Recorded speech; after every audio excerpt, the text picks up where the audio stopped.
There we go. Okay, now I'm no longer muted. Haha.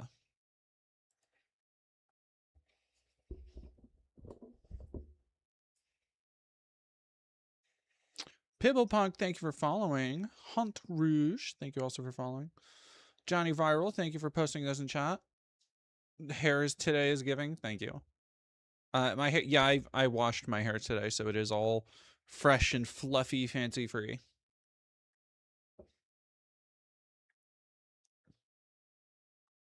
Oh, congratulations. Antidome made an appointment for a gender therapist today. Start estrogen this summer or fall and start living as Hannah. Congratulations. I hope that goes well for you.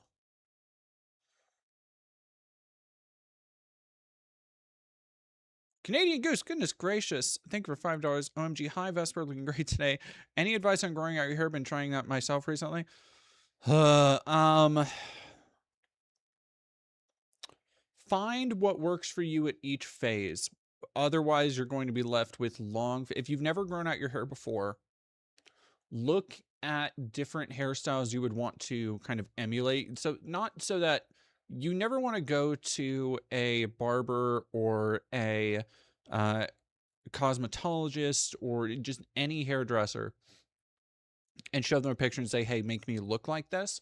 But you want to use that as kind of a general outline. So they have an idea of like, this is, okay, this is the shape you're going for. This is the kind of flow that you would want it to do. And usually they can work with you on that. I would say find various lengths. Like if you see a celebrity or you see a movie where you're like, oh, actually, that's kind of the perfect length. See if you can grab a picture of that. That way you can, you know how you can kind of like try and play with it to make it look best, because there are a lot of moments where if you just grow your hair straight out, there's a lot of moments where everything isn't equal the way you think it would be or the way you would want it to be.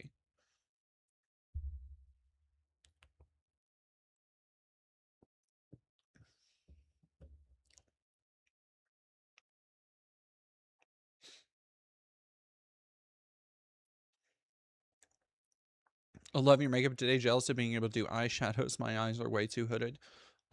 This is the simplest eyeshadow I could possibly do.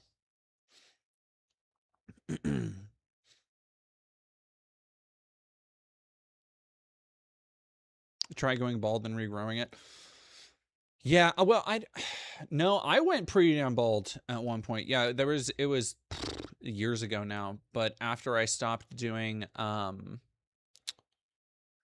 I stopped shaving my sides, because there were a couple years where I was shaving the underside and shaving. There was a little while where I was just shaving one side, and or no, it was both sides and then just one. Doesn't matter.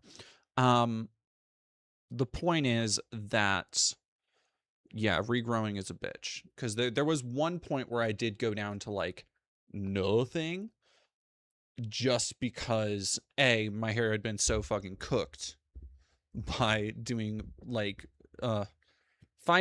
spend money on a good bleachist. Like find somebody who is really good at doing that, especially if you are coloring or bleaching your hair for the first time. Find somebody to help you do it. Otherwise your hair will be fried. Like it is so easy first time doing a lot of this stuff, especially as an adult. It's so easy to fuck it up. And then you are stuck with several months of just like straw hair. El Salve, thank you for $5. Happy Easter, where we all celebrate and worship the Easter Bunny for our pagan holiday, just as always. Exactly. Bleaching is pretty bad for your hair. So yes, because what you're doing is you're stripping away like all and to change the color, you generally, or to bleach, you are stripping away all of like the nutrients. Like it does a lot of damage to hair, which is why you want a good hair care regimen. The reason I don't go often, like you'll see when my roots grow the fuck out, is because I go to a good, like a professional that I have to schedule in advance. I don't always have the money for it. Like, but she does a good ass job. Like I never feel as good when I am coming out of there. Kamara of Hestia, Twitter's filled with AI cuck porn vids. Yeah, what the fuck? I don't know, man.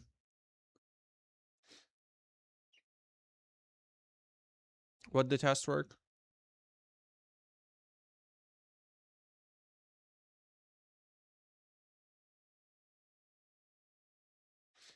Oh, okay, it was a test.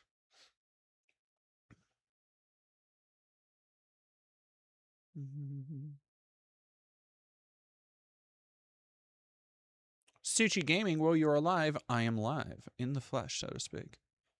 Rev Hestia saw the thumbnail. Yeah, Naomi Francis had my first real expensive salon visit Monday and got big highlights. Hell yeah. You said there was none live. No, I said there was none for use. I was saving it for my stream. You see how sleepy I am. You're the sleepiest being there's ever been. You gotta share. I gotta share. You gotta share. You do look really pretty in that dress. Whatever.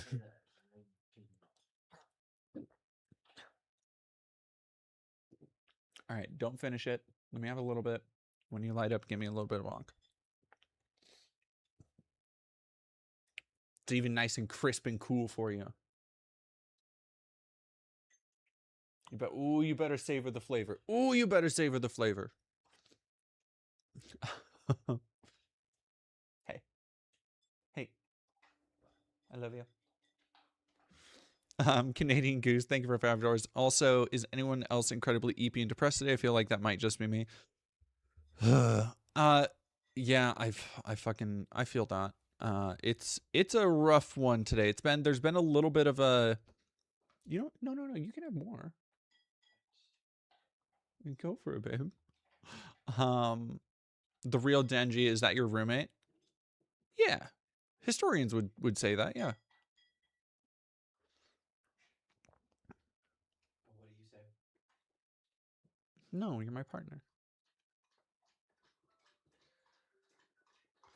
I say, when people say, oh, who is that? They say, my wife. And then I recite every other joke from Superbad by memory.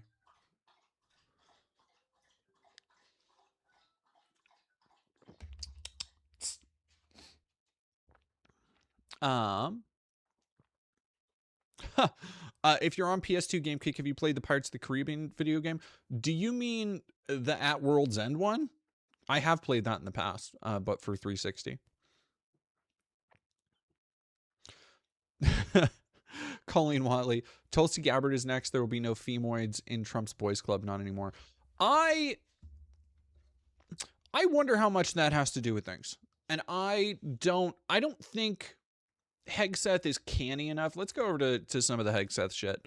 Because Hegseth has had a, like, I know we've focused a decent amount on him. Rightfully so. Him and Kash Patel.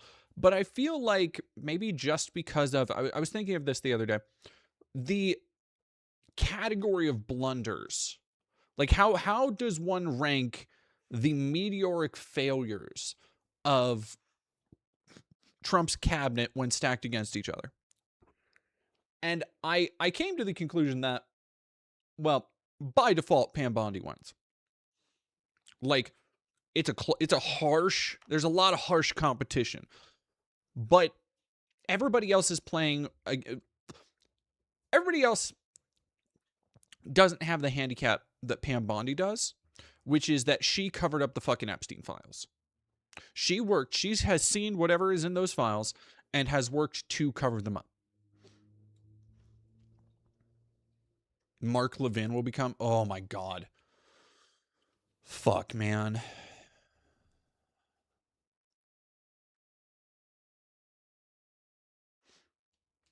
Nehemia, wow, we have everybody here like right away. We're only 15 minutes in. We got like most of the mods. Nehemia, El Salve. Blake Gunnels 9205. Jenny Bean, I'm a little tired and chubby, but I'm doing okay. One of those things is not like the other. There's nothing wrong with feeling a little chubby.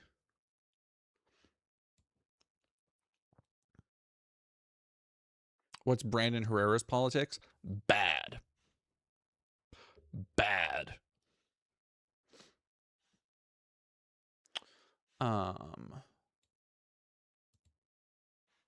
Yeah, let's talk about the Hegseth purges. And I wouldn't be surprised if it comes out at some point that Hegseth has been working behind the scenes or, whispering in people's ears about getting rid of Pam Bondi and Gnome and, everybody else, especially if they are a woman, because he is a virulent sexist. He is a rampant misogynist. Hegseth is the worst case scenario in the line of succession right now. Because while I think JD Vance is owned and operated at least by other people, Hegseth is far too stupid. He is so impulsively driven by his ego above all else. Like, I have never seen such a truly craven warhawk. Somebody who has no concept of warfare and the effects that it has outside of video game and action movie like devastation and highlight reels that he could show off while he's back at the fucking barracks. And back at the barracks, he never, to my knowledge, he never saw fucking action. It's been nightmarish to watch because he is a truly evil scumbag of a human being. Whereas, and I think again, the difference between like somebody like Trump and Vance and him is that Trump is purely self-interested. Vance, I would say, is also self-interested, but in the way that he is highly pliable for people like Peter Thiel and can be influenced under those people. Hegseth, I think, is self-interested, but only in murder, only in bloodlust. Self-interested in the ways that spec ops officers can be, self-interested in the ways that the worst murdering psychopaths that fucking JSOC throws out can be. It's rough stuff. Like I was thinking about this the other day because I almost finished reading. I almost finished reading the Fort Bragg Cartel. Fucking phenomenal book if you've never read it. And there was a section talking about how special like Delta operators who would come back stateside and would end up, as they were making essentially these kind of underground networks of smuggling shit from overseas and smuggling stuff across the border and just like setting up these impromptu networks of drugs, weapons, all this other shit. Because they were all like, they spent their entire deployments high off of shit that like just insane cocktails of drugs for these roided out 250-pound white supremacist rage monsters, and then they come back stateside, and would you believe it that they're paranoid bundles of nerves suffering from PTSD and all sorts of other shit because they've been murdering children for months on end, and they become closet cases. Like they don't know basket cases. Sorry, not closet cases. Basket cases. They don't know how to deal with the pressure of adapting back into society while also being on these just cocktails of drugs and seeking that like violent thrill that they've become accustomed to. And so one of the things that was not uncommon for Delta operators would be to have, helmet cams that they could like film people as they're killing them, and they would like make highlight reels and show amongst themselves and be like, oh fuck it. And this is all documented shit, dude. Like this is what that book is about and documented. Fucking horrendous. And they'll talk to each other and be like, try and one up each other with highlight reels of like hand-to-hand combat kills. Like, if you don't know what canoeing is, that's a thing that became kind of a signature of Delta operators.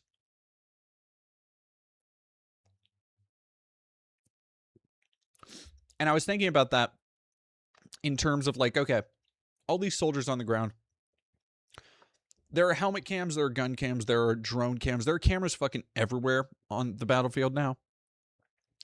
And I sincerely wonder how much time Trump and Hegseth spend just basically watching snuff shit.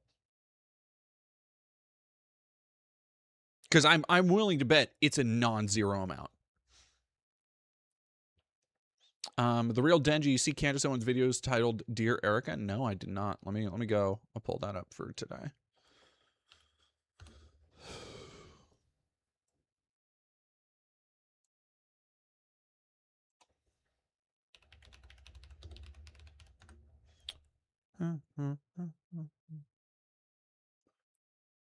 Deep fake it till you make it. Jesus Christ, man.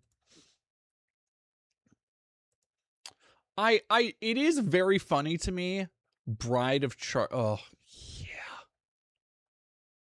Why is? Oh, these were streams. Okay.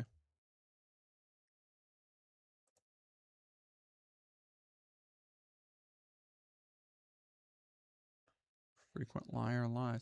I love how her branding seems to imply that she's like some kind of lifestyle show.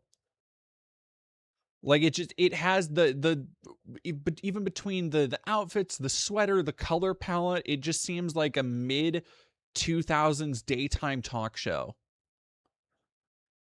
Which is I don't know. The aesthetics that she cultivates are very fucking funny to me. Okay.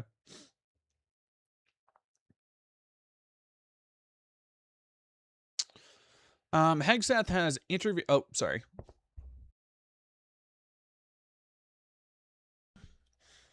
Let me go back a little bit. Let me reply to some messages. Fighting Hobbit, thank you for 50 bits. I found gray hair today. I've been weeping for the terminal onset of twink death. I'm seriously considering just silvering my hair. Go for it.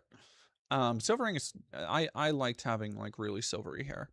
Little Eepy Girl, thank you for $5. Friendly reminder for anyone to look up who Doug Wilson is. I have resources for those who want to learn about him and his cult. Pete Pastor. Oh, right. That fucking asshole. Canadian Goose 007, thank you for $10. Speaking of Hegseth being a purely evil scumbag, they've been throwing aircraft and pilots away like candy recently. Just over the last 2 days, there's been 3 U.S. aircraft that have been shot down. There was one, so in the video, or in the movie I went to go see about the Palestinian photographer, put your heart on your hand and walk.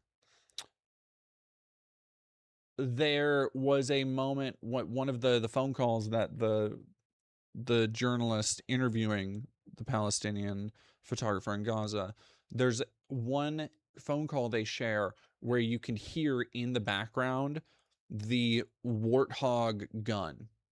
And if you don't know what a Warthog sounds like, it's this kind of like,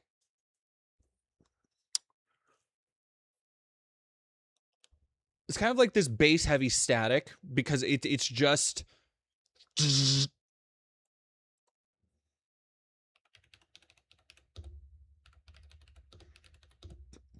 like it's just this.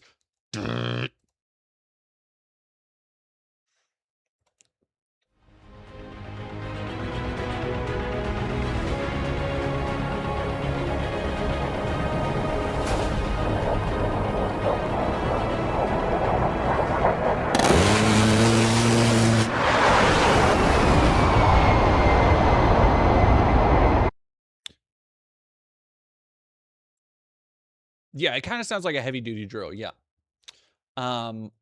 It's a scary fucking gun. Like it's a scary fucking thing because it is every fucking quarter instant second in between that sound is filled with a plethora of bullets that just fucking terrifying. And apparently one of those got downed today. And then the search and rescue chopper got downed as well.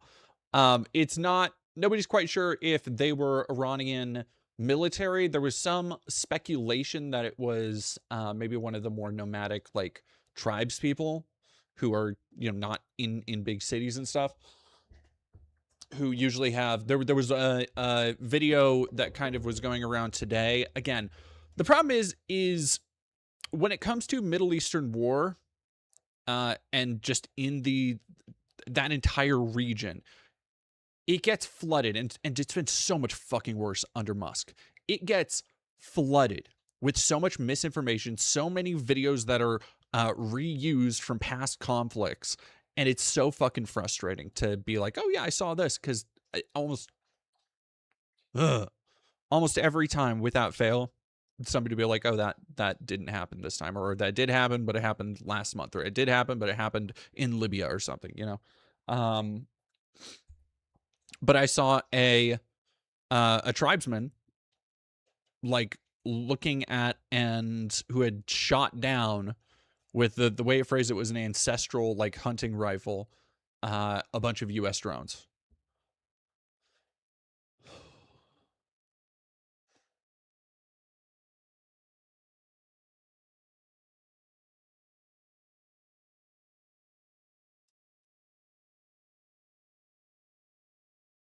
Why fly under the radar if they have no radar? Interesting question.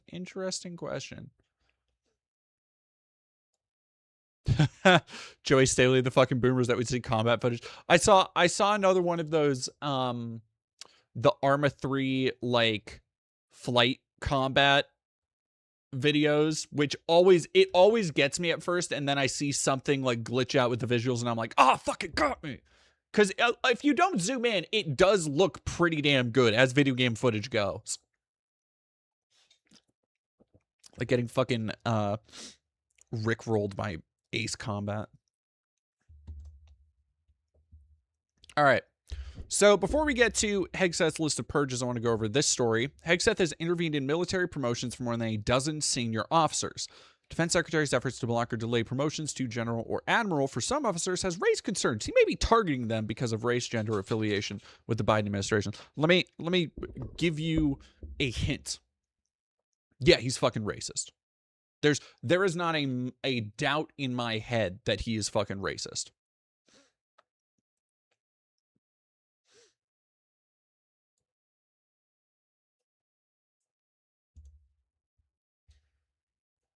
Why is, all right, let's see if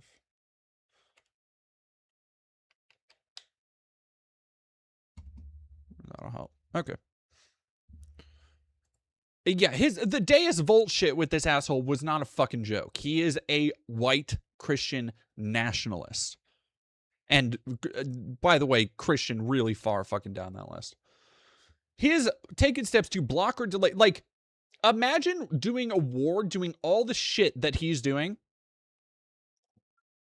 and still taking time out of your day between all of your fucking photo ops and all the TikToks you're making with RFK Jr. doing half-assed pull-ups, still taking time because it is that important to him that he deny promotions for people of color.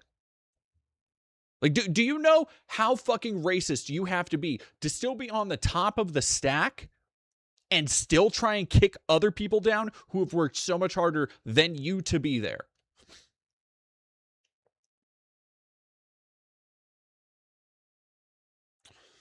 Taking steps to block or delay promotions for more than a dozen black and female senior officers across all four branches of the military, some of whom are seen as having been targeted because of their race, gender, or perceived affiliation with Biden policies or officials. According to 9 officials, Jesus Christ. That's pretty fucking, I don't know, that seems pretty fucking concrete to me. I don't know about... Yeah, he had a service for Good Friday that was specifically Protestant, no Catholic mass, which, look, far be it from me as a grown up Lutheran who does not really care that much. Far be it from me to like really dig too much into it. But what the fuck, dude? Like, the white nationalist Christo-fascist contingent needs to get their shit together, because half of them want to be these trad-cath LARPers, but they're all fucking gay or incels, and the other half want to be like this exterminationist Protestant cult, but have no appeal to anybody under the age of 30. Argentical, thank you for following.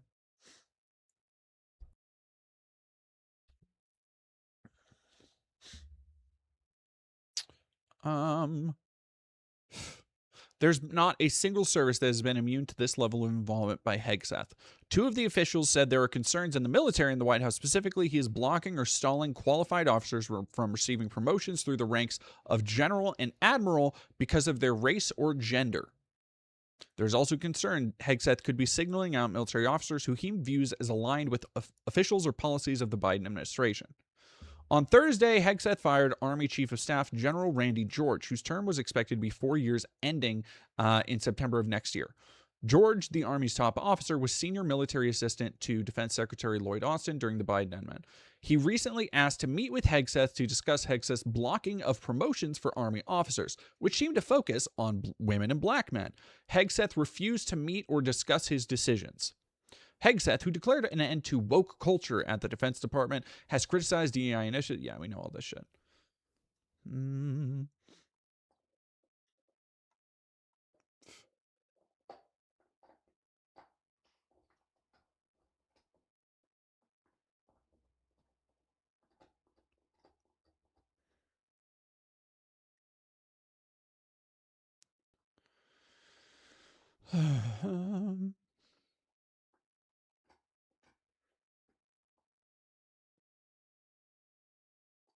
Here we go.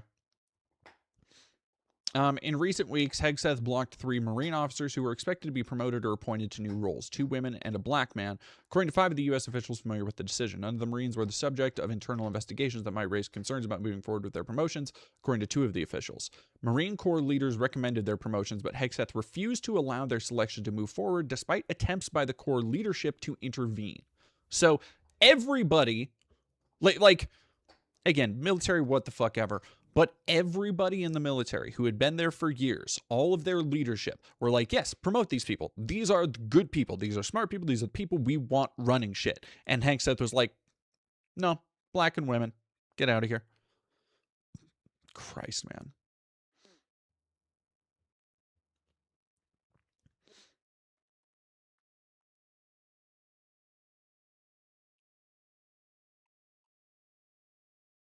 Fucking file. I hate that man so much. Let me go to, here we go. So, on that subject, Hegseth ousts U.S. Army Chief of Staff and 2 other generals amid Iran war. Now, oh, congrats, Nehemia. Cast my ballot in the Hungarian elections today. Oof. Good luck. Defense Secretary Pete Hegseth on Thursday fired the U.S. Army Chief of Staff and 2 other generals as the Iran war continues. I gotta stop saying Iran war. This is demoralizing the military. You could see there was a demoralization in effect for the military very soon after there were murmurings. There were so many stories coming out from staffers, from people behind the scenes, from offices, from aides, of when he did that. I think it was it was last year, where he called that big meeting of generals and assembled them all in one place for basically a fucking pep rally. Like, all of these people who have combined military experience far more than he ever had, who have been running all of these operations with far more knowledge and grace and acuity than he ever had. And he sits down and tells them, like, you're not going to be woke and fat anymore, basically.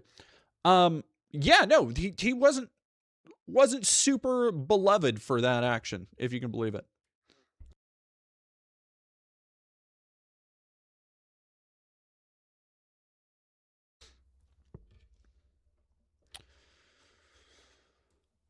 And now it really, really does look like, Big Senate, thanks for following. It really, really does look like he and Trump, although I would suspect Hegseth has more to do with this than Trump, are purging anybody who will try and push back, purging anybody who will dissent, purging anybody who will, unfortunately, be the last line of defense when a dipshit like Hegseth and or Trump would want to pull a nuclear option.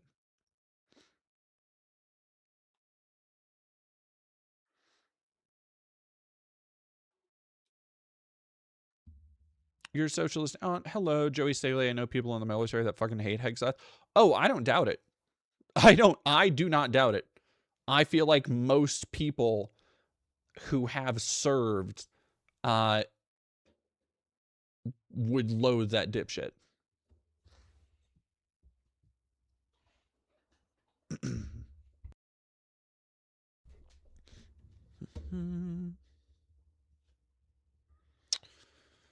All right. Here we go. Commander of Army Transformation and Training Command General David Hodney, and the Chief of Chaplains, which is fucking not a great sign for their Christo-fascist designs.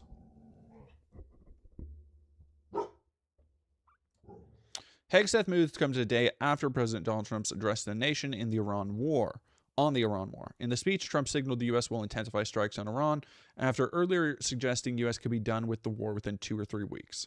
Chief Pentagon spokesman Sean Parnell confirmed George's departure Thursday, writing on X, General Randy George will be retiring as the 41st Chief of Staff of the Army, effective immediately.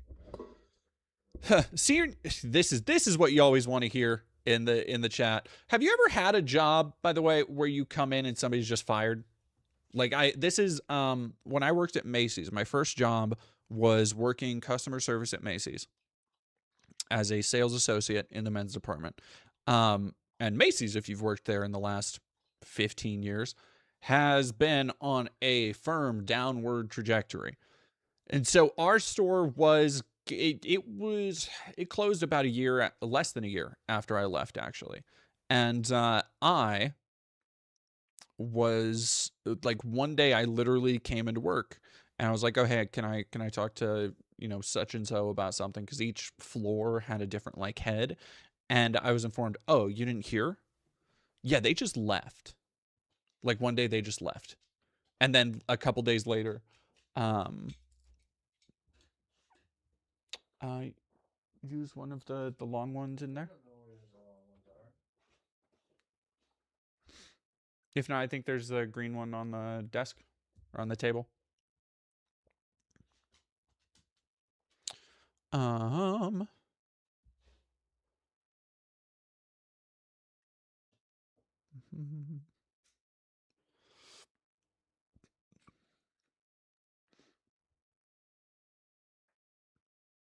Oh yeah, Brutus Magnuson 315. I came across a Reddit thread of vets talking about how he's the worst type of guy to have in leadership based on their experience.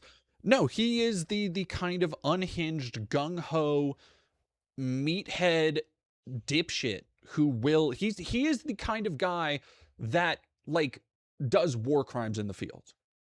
He is, which, hey, that's not fucking exclusive to just unhinged people when you're talking about American soldiers, unfortunately. But he is the kind of guy who will just like, he's the dipshit who will just murder a child in front of everybody for literally no reason.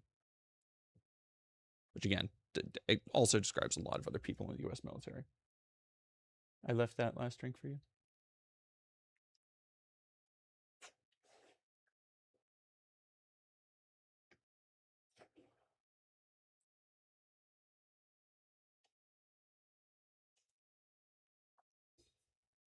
You taking off? Okay. I love you, baby.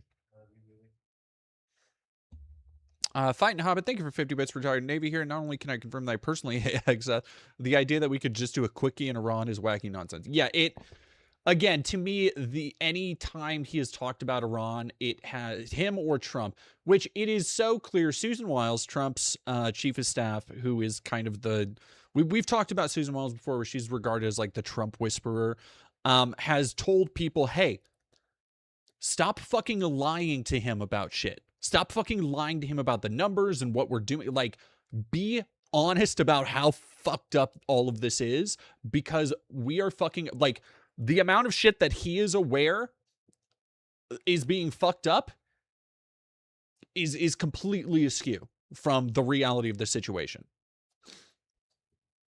Paul Burns, yeah, exactly. 7951. Imagine doing so much child murder. It's considered a stereotype in your line of work.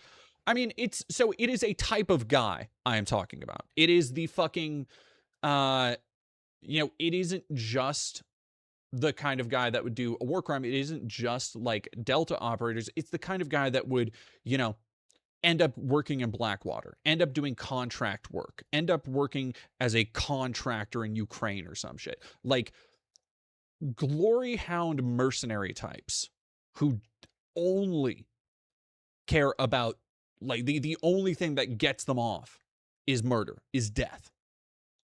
Like feral fucking dogs. That is what Pete Hegseth is. That is the brand of quote unquote soldier he is. One without dignity, one with no honor, who just relishes death. Natalie Wood, thank you very much for subscribing to Tier 1. Ekachu, thank you for $10. I remember when Trump said he wanted Hitler's generals. Oh, God, yeah. Seems like Hegseth is firing anyone who isn't a sycophant to get there. Not that their replacement would be as capable, but likely as brutal. Yeah, somebody else earlier said that there's a... like, replacing older generals with younger ones who may be more willing to just do whatever they're told to get ahead. And I think that's definitely the kind of person they want. Deep Creek 9043. I met an ex-Blackwater merc once. He was rebranding as a comic. See, here's the thing. Unfortunately, I've met people that are probably exactly like their backstories probably aren't that different. And it's, on one hand, I kind of get it because stand-up comics are the most fucked up people you ever meet. On the other hand, I don't think people who engage in war crimes should be out free walking among us. Fight now, but thank you for 50 bits. The only action Pete ever saw was in Counter-Strike Lobby. He was an NCO and flew a desk for his term. That's what I remember reading. Like all NCOs who washed out of active duty roles, he's positively frothing in the mouth to shoot someone. Yeah, I fucking loathe that motherfucker.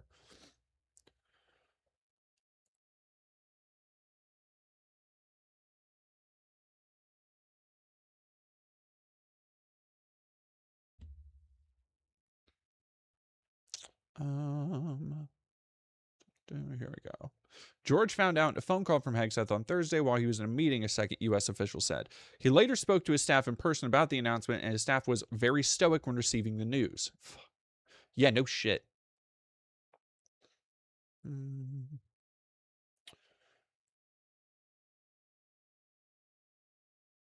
The abrupt and public nature of his immediate retirement, the first U.S. official said, left little room for officials to argue against removing one of the joint chiefs amid ongoing conflict with Iran, particularly as the army under George is deploying forces and is primarily responsible for providing crucial integrated air and missile defense capabilities to joint force.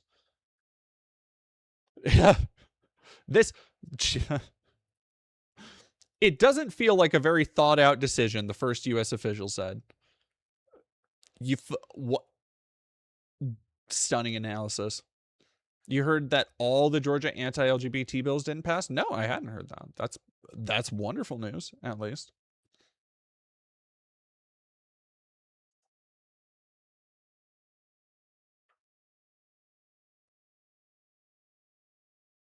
Natalie Woods, 0091. Oh, they don't give a fuck about dead soldiers. I guarantee that part of this rollout of people being like, oh, we're going to, update the combat numbers is like, I love you, baby. Knock him dead. The casualty numbers have been absolutely hidden. There is a 0% chance that we aren't. I wouldn't be surprised, honestly, if we're in 4-digit plus. Like, if we are talking, they have killed more than 1,000 U.S. soldiers. Fuse does stuff. Hey, did you hear about what Colorado GOP is trying to do to unaffiliated voters? No.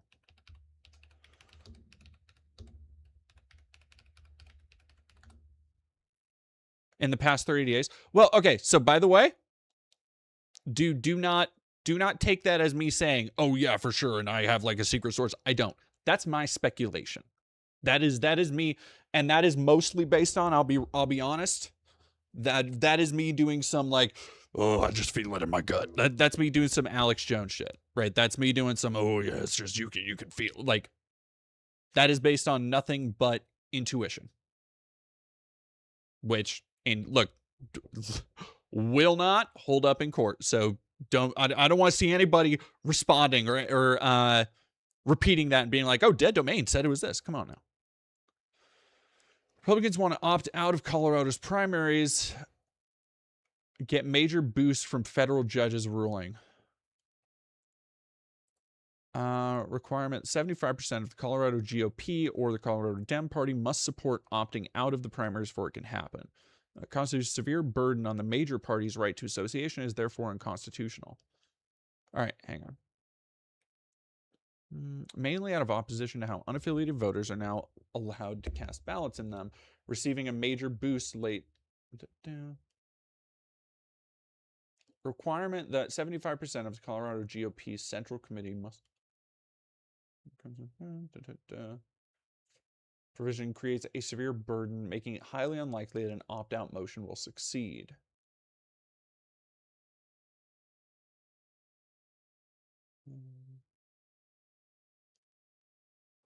Has repeatedly tried to persuade them to opt out of Colorado's primaries, but they have failed year after year because they have been unable to meet the 75% threshold.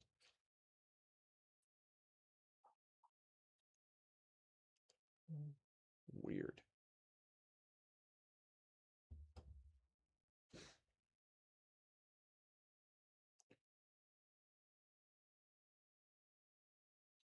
Huh. That doesn't fucking surprise me.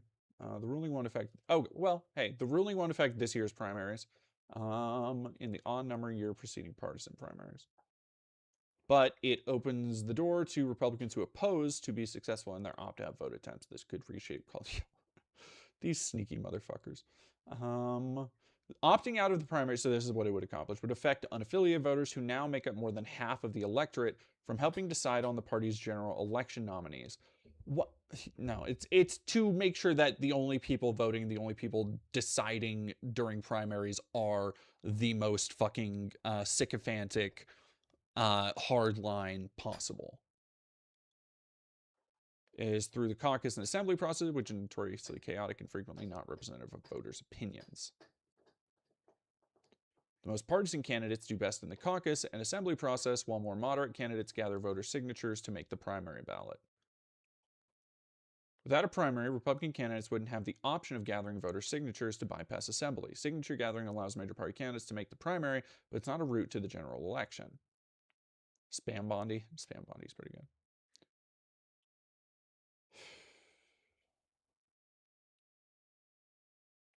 That doesn't fucking surprise me. They already do that in South Carolina. Man. All right, I'm going to go back to the Hegseth thing so we can finish this up. Well, the job of senior military assistant to the defense secretary is often considered to be apolitical, and given to the best military officers, George's proximity to Austin has been considered a mark against him to Hegseth and his circle. Has served since 1990 after commissioning from the University of Arizona ROTC, was a commanding general of 8th Army in South Korea. Jesus fucking Christ. Fort Bragg. Fuck, man. Wait, hang on. 8th Army in South Korea.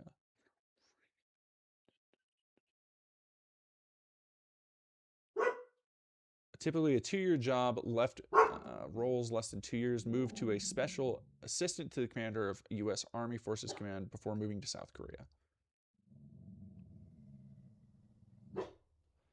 That's fucking insane.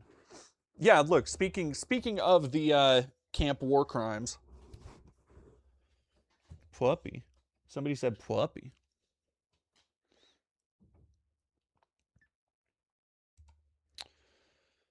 All right, so let's talk about the legacy of Pam Bondi and the speculation that I will absolutely, so, and that's what I was the reason I was thinking about, like, the ranking all of the Trump cabinet by, like, the severity of their nightmarish crimes. It in a just world, Kash Patel would already be gone. Like, if they're firing Pam Bondi and Kristi Noem, Kash Patel has been just as embarrassing just as much of a public embarrassment, if not more, between the way that he is branded shit between the incident after the shooting of Charlie Kirk, where he wouldn't get off the fucking plane until they got him a woman's large bulletproof vest or whatever the fuck, to all of his bloviating about Antifa and Antifa terrorist bullets and all that shit, to just to using jets and planes to visit his hack-ass wannabe country singer girlfriend.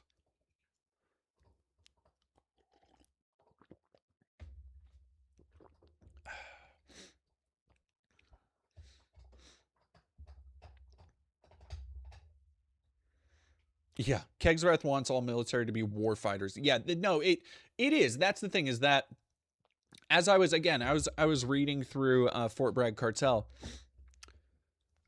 hearing all of these stories of like the way special operate with the way tier 1 operators, because it's so fucking cool to be a tier 1 operator, which by the way makes so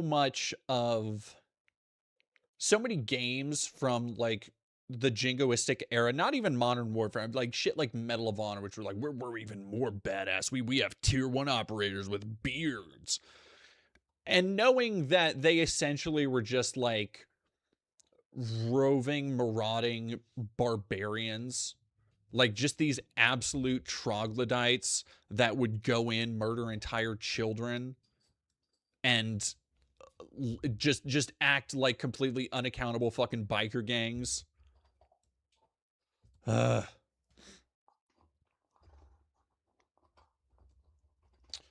to fire FBI. Oh no, let me go to the legacy of Christie Note from MS Now. The wreckage Pam Bondi leaves behind. She helped corrode the Justice Department's credibility and trained the public to see federal prosecution as just another front in the culture wars. Now, I want to say, rest in piss. You won't be missed. Literally playing Modern Warfare 19 right now. Man. Tactical Oakleys with headphones era. Oh my god. Oh my god.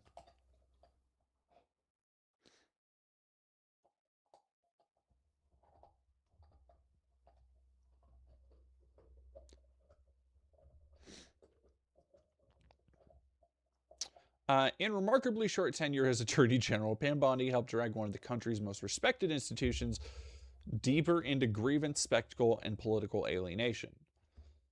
Ouster on Thursday says something important about what happened to the Justice Department on her watch. Pressure behind her removal was driven not only by her handling of the Epstein files, but also reportedly by the view that she had not moved aggressively enough against Trump's political... How the fuck...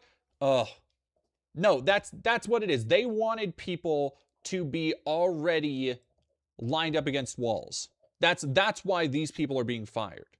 For all their sycophancy, for all their letting ICE murder civilians in the streets and make excuses for it on fucking Twitter, they still were not moving fast enough for the seizure of power that Trump wants. That's what happened here.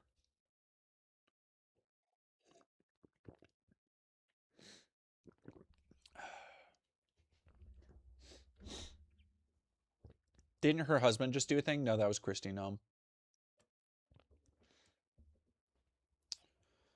Her immediate replacement is Todd Blanche, Trump's former personal defense lawyer who had been deputy attorney general. Great. I also have no fucking time for this horseshit.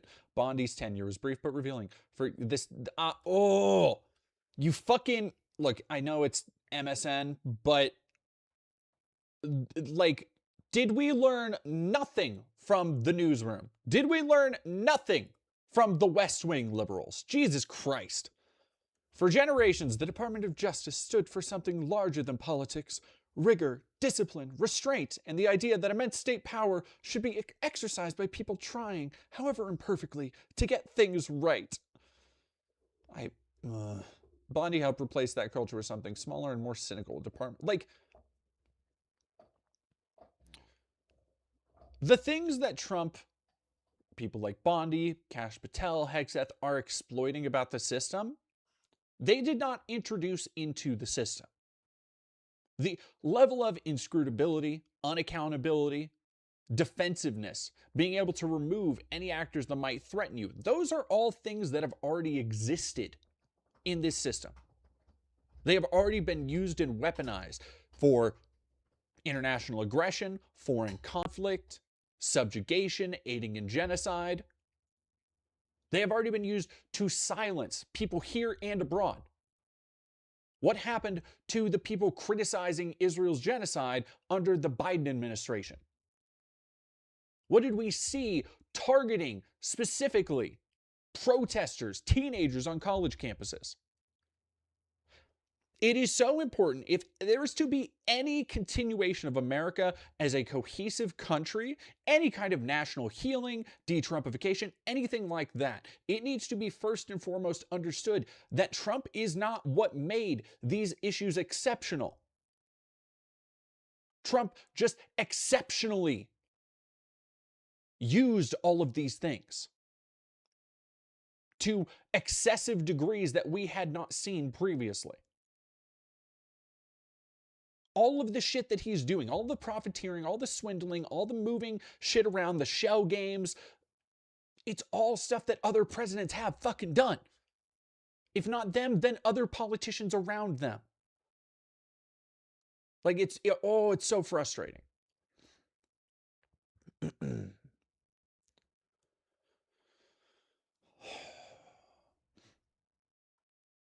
The corrosion began at the level of tone and expectation. Oh God, I have like a sneeze coming.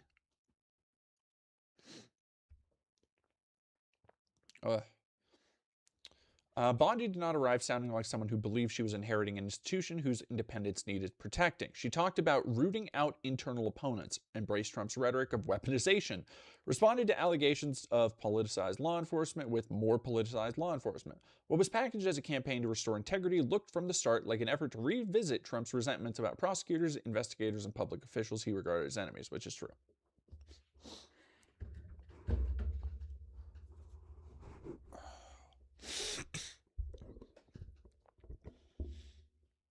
In the Civil Rights Division, the exodus was staggering. Lawyers left in extraordinary numbers and made complaints that staff were being pushed to fit facts to predetermined political outcomes. One of the Justice Department's most respected units was treated as expendable because its traditional mission did not neatly align with the Trump admin's political project. We see our most activist judges that we lose to every single day are, without a doubt, nothing more than an extension of the partisan arm of which they came from. There's a lot of ways that we can work within that to get some of our cases where we want them to be, where we're going to have a judge that we know is going to be fair. Oh, this is Todd Blanche. Hi again, everyone. It is 5 o'clock now in New York. Ladies and gentlemen of the United States, that, as of this very... Ekaju, thank you very much for $4.99. Dang, they didn't do imperialist aggression the right way. Our propaganda machine got destroyed by these barbarian stomps foot. Yeah, it's the fucking, oh, I hear the next drones are being piloted by women. Dog, that's why we keep the place we are here. It's why we went from Biden back to here, and it's worse this time. Oh, hey, hell yeah, Abby W. 4055. Positive note, Ohio University students just voted to end university investment into Israel. Congratulations. Which way are your glasses are big, cute? They're unfortunately not real. They have no lenses in them. I just wear them for the look. I'm a charlatan. I do. So the thing is, they did come with, it was a 2-pack of blue light glasses. So one of them I do have, but wearing it on stream, the light reflects directly into my face, or off of my face into the camera, so it just makes me look like I have weird eyes. All right, let me go back to afternoon is expected to be your new acting attorney general. Just one of the immediate after effects of that breaking news we've been covering today. And as we've been reporting, Pam Bondi is now out as U.S. Attorney General. A shock to some, sure, but not necessarily a surprise, at least for those of us who've been following the reporting of our MS Now colleagues in recent days. So why? And why now? Bondi's 422 days on the job were a lesson in Trumpism. She fired officials who prosecuted her boss and prosecuted officials who crossed him. She gutted her agency's civil rights division and oversaw a broader generational brain drain from some of the most essential positions. To quote one former official, Bondi took a sledgehammer to the Justice Department and its workforce. Not to mention, under her leadership, the DOJ very literally hung Donald Trump's face from it. Oh, yeah, cephalopotamus. We talked about, we went through one of the earlier articles about how Hegseth has been basically systematically, like, again, when you read in full detail the effort he is taking, the fact that so many people, even in the military, are like, it's not fucking normal for a Secretary of Defense to give this much of a shit about, like, blocking people from promotions. And he is going out of his way to block women and people of color from advancing. Like, straight up. What a fucking, oh, piss stain loser. God, I hope. I just know he would go crazy in prison.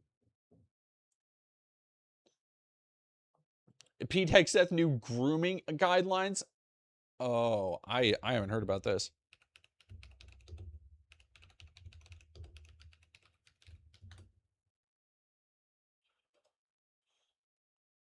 Grooming center. Oh, yeah. Never mind. I have seen this.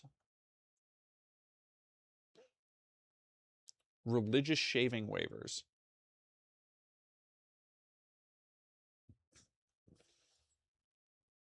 Yep. We did talk about this when it happened. Oh, no, you're good. Last year. You're good. El Salve, thank you for $5. If Trump nukes Iran and kills millions, I wonder if Asmal will defend and say it was based. Who?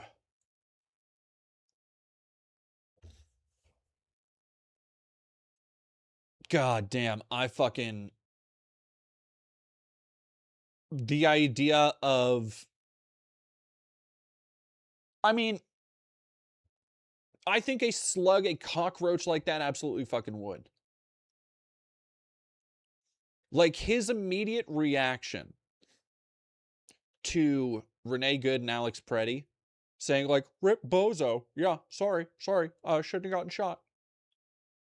Like, he doesn't have a connection to humanity in a very real way. And I could see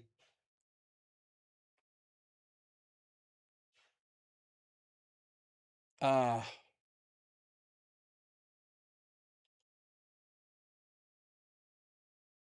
don't even like thinking about it because it's fucking.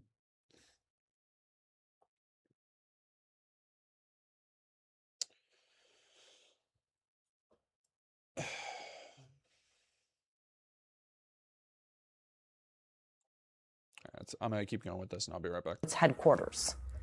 And yet, somehow, none of it appears to have been enough for Trump.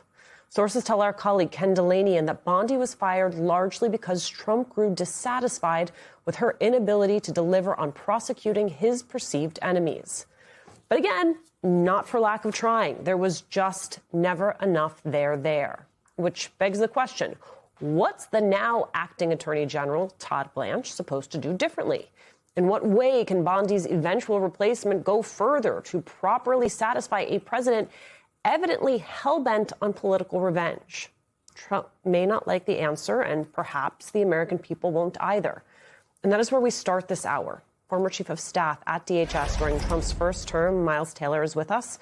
Political analyst and host of the Bulwark podcast, Tim Miller, is here as well. Plus, legal analyst Barbara McQuaid. She is a former U.S. attorney, now a law professor at the University of Michigan. Tim Miller, what actually changed today? Well, I'm not exactly sure what changed between today and yesterday. Donald Trump being frustrated with the way the presidency's going, probably. Look at his poll numbers, probably didn't help. I think that what actually happened today was an accumulation of frustration that's been leaking out into the public for a while, that Donald Trump has had with his attorney general. And it's kind of crazy to frame it up like this, but this is just the truth, and we live in crazy times. Pam Bondi has been, and Susan Glasser of the New Yorker on the podcast this morning said she's been the most corrupt attorney general of all time, including John Mitchell, Nixon's attorney general, who went to jail. And so Donald Trump looked at that and decided that she wasn't being corrupt enough for him, or she wasn't as successful or effective in her corruption as he wanted her to be. And there was a lot of frustration around the MAGA media and with Trump himself and in his inner circle that the so-called enemies list that Miles, my co-panelist, is on, and many others are on, that all of those enemies are still walking free, and that none of them had to deal with the. Yeah, people have been talking about this guy's looks. He looks familiar, but I am unfamiliar with him. But he looks like he just got done getting beaten up. Like he looks like somebody, like a alcoholic in a 1940s movie, and somebody just got done going, "Come on, get out of here, you see?" And gave him the backhand. Like that's what he looks like. He's stumbling down the fucking walkway. The type of legal challenges that Donald Trump had to deal with because of the crimes that he committed. And I think Donald Trump wanted his opponents to have to sit through courtrooms like he did. They haven't for the most part, or when they have, those have been very short stints and the trials have been dismissed. And he's mad that Pam Bondi hasn't been more effective at doing that. And I think all of the other complaints about her are on the periphery. I think if you just look at the people who are reporting the closest to the White House, you see that Trump's frustration with her for not going after his enemies effectively enough is the real reason that she's out. Miles Taylor, since your name was invoked, we've talked about response today from folks inside DOJ, inside FBI, the Epstein. Wait, Dragon Titty, I do not understand Tim Miller, gay Republican who pretty much only appears on liberal and leftist stuff. Why is he a Republican? Doesn't make sense. Wait, is Brad Palumbo also a gay Republican who does that kind of same thing?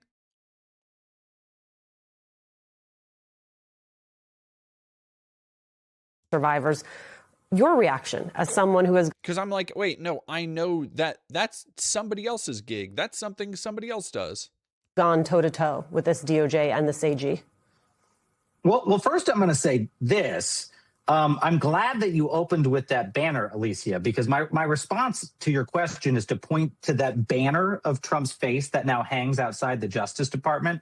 And we posted a video yesterday on defiance.org that shows what is going to happen to that banner right there on January 21st, 2029. Is folks are going to get hoisted up there on construction equipment with hedge trimmers, and they are going to chop that thing down to a cheering crowd in the streets that are going to keep scraps. Why 2029, dog? What the fuck? 2029? Why are we... Why 2029, dude? Like, this is what I fucking hate. These are the Democrats of Defiance.com or whatever the fuck. Like, I know they're talking about the election, but they're doing war crimes with your tax dollars now. They're doing this shit now. They are murdering people now. They have their Gestapo taking shit over now. The idea that people are like, oh, fucking, I guess we just got to do 3 more years of this. Like, of it as little mementos of the time we all. Like this, oh, that pisses me off. This like, ooh, we're going to get them and we're going to own them so bad. We're going to own them. They won't know what hit them when we tear down their banners in 4 years, 3 years.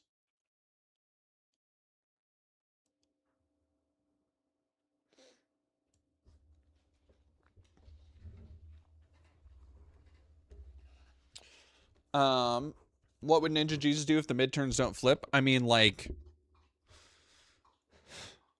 the midterm. Here's the problem. If the Democrats don't get a lot more real quick, the midterms aren't going to flip. They are engineering. They are putting everything into place to make sure that they can just literally fake anything. They are going to overturn elections if the Democrats do not get motherfucking serious.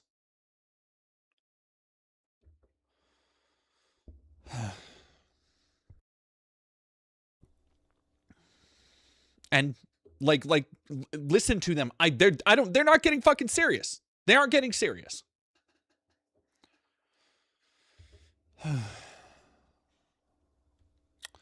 Trump to fire FBI chief Kash Patel after Bondi gnome Randy George ousters. Report says discussion underway. I honestly don't understand how. Look, if they're cleaning house, they better clean the whole house. Straight up.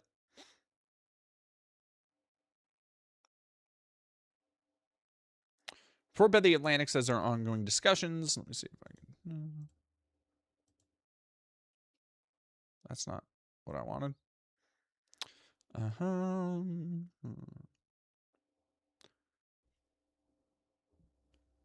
The mood inside the admin has been tense, especially after recent high-profile exits. Earlier, Pam Bondi was removed from her position. That move came soon after Homeland Security Secretary Kristi Noem was also fired last month.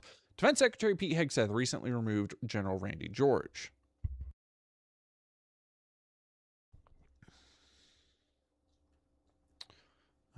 Senior officials on edge. According to the report, several cabinet members and top aides have been constantly checking their phones, worried they could be next.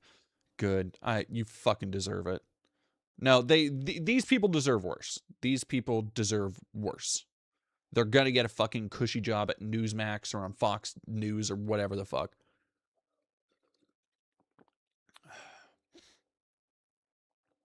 Like, these people have no standards. Dan Bongino helped cover up Epstein and is already back on the fucking grift. He's already back going like, yeah, no, I saw everything. Like, oh yeah, there's absolutely satanic pedophile elites. It's like, dog, you ran the fucking FBI for a year and didn't do shit. Oh.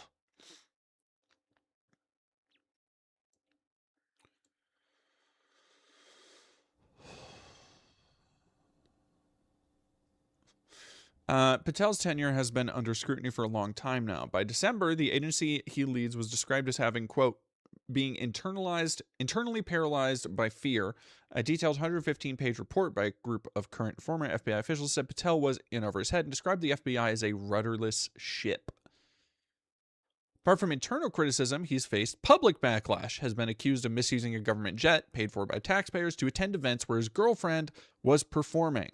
In another controversial move, he reportedly used elite FBI SWAT agents to provide her personal security during public appearances. Jesus fucking Christ, dude.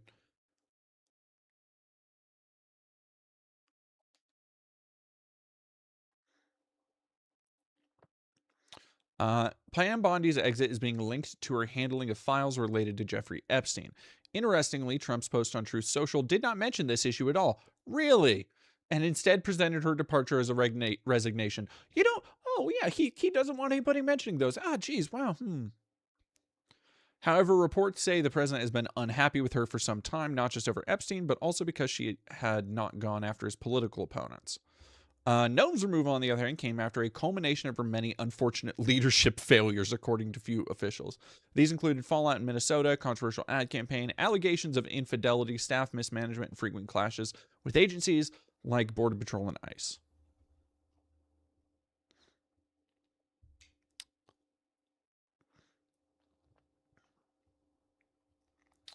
Hateful as hell.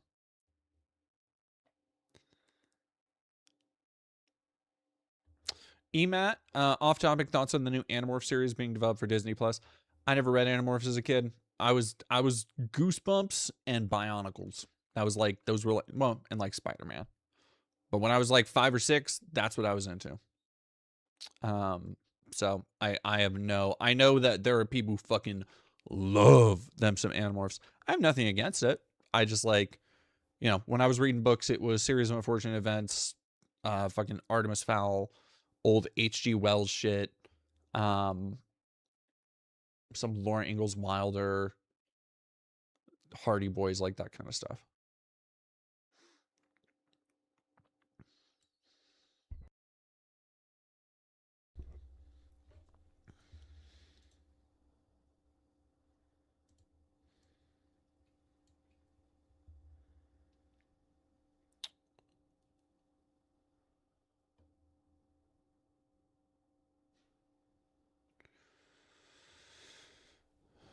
Have I seen the Bionicle news recently? No. B. Parker, what are you talking about the minifigure? Because I know about the collectible minifigure.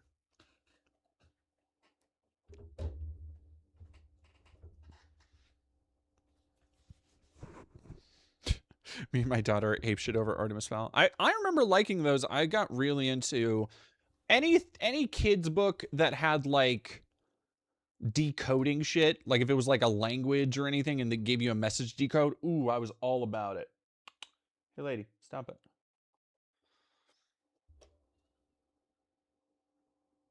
Okay, if it's just about the collectible minifigure, yeah, I know that one. War update. War corner. Let's go to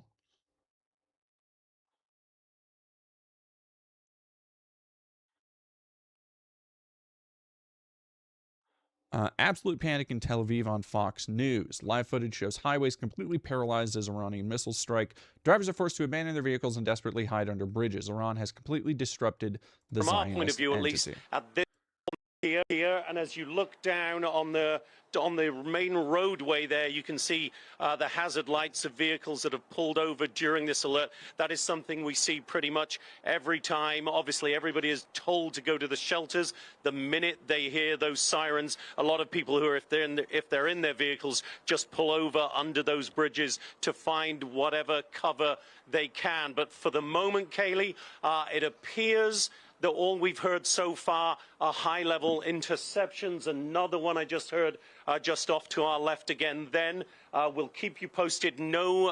Jesus Christ. Yeah, no, Iran is still delivering belt to ass. It's the shit coming out about the planes being shot down, the Warthogs being shot down, then the rescue vehicles being shot down is so fucking like any general has to be just looking at their job and being like, what the fuck, man? Like, we are just sending people into a fucking meat grinder for no reason.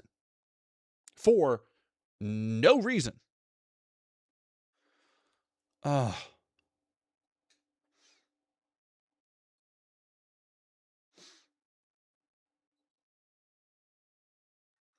Colleen Watley, I don't feel at all sorry for the Israelis. I feel sorry for the anti-Zionists.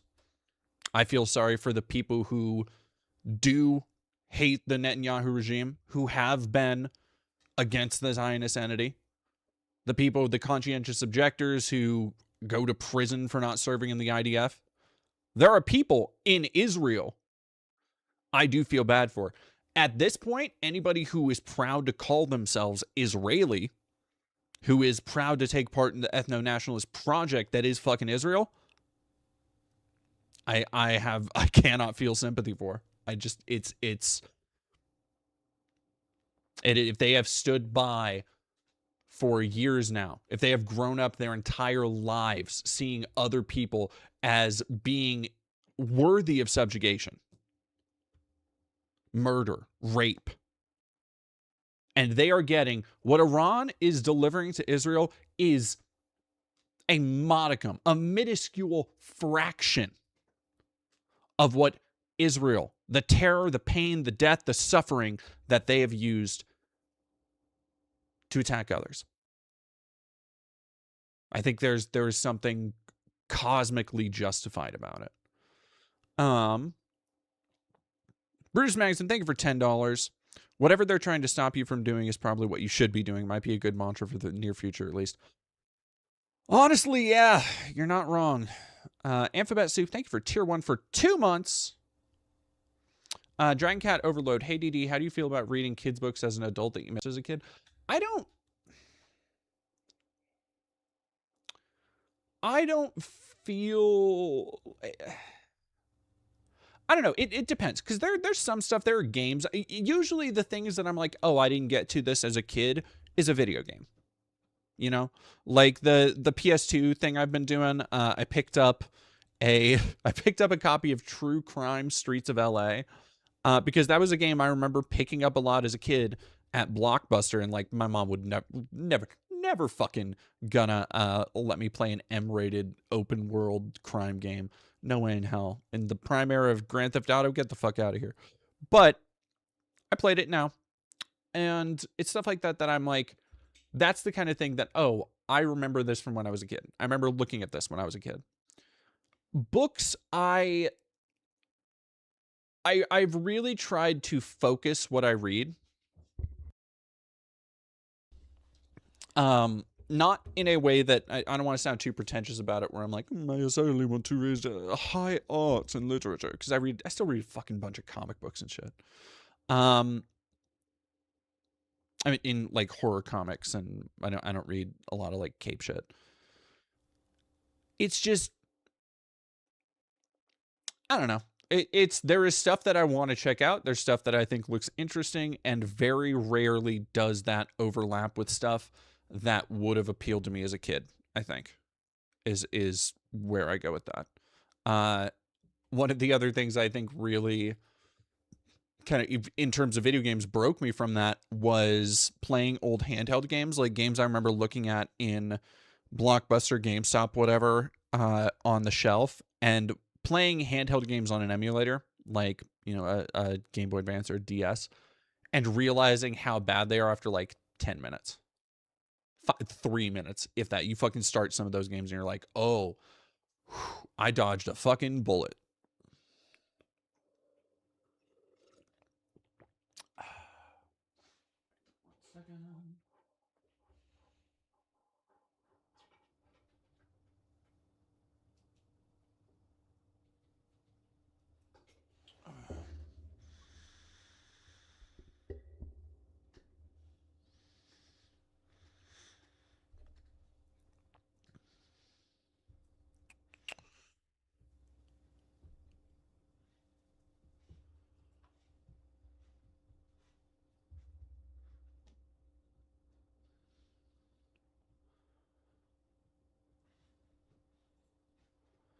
You read The Punisher? I've read a bunch of The Punisher. Awesome 406. I unironically fuck with The Punisher and have since I was like 5. Garth Ennis shit is tight. I actually just got, I'm kind of rereading the Welcome Back Frank run, because they've been, a lot of publishers have been putting out these really, because one of the things, I don't buy a lot of comics because I don't like collecting multiple volumes of a trade paperback.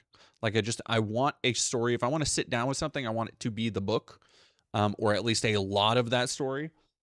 And they've been doing these premiere editions. So Marvel has a premiere edition. DC, I think, I don't know if I've seen any from Boom, but I saw some from like IDW, where they are book sized, like not trade paperback size, like regular book size, for like $15, full color. Oh. And there haven't been a whole lot that I've looked at and I'm like, ooh, I want to get this. But I got the Welcome Back Frank, which was Garth Ennis's run before they did Punisher Max.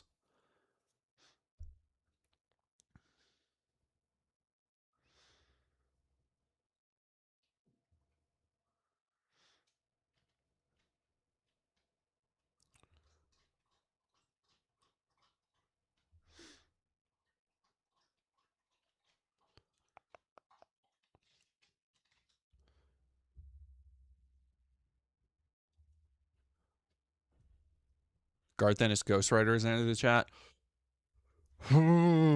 Rough. I remember Garth Ennis Ghostwriter. That was the one. They had that one fuck ass artist that I did not like, I think, if I'm remembering right. Because the Garth Ennis Ghostwriter has that tough cover art. That one, oh, I think that cover art for that first issue, I think it was the first issue, where the skull is on fire, is fucking crazy. Yeah, hell yeah. Road to Damnation, that's what's up. That's what's up. That is that is stone cold classic right there.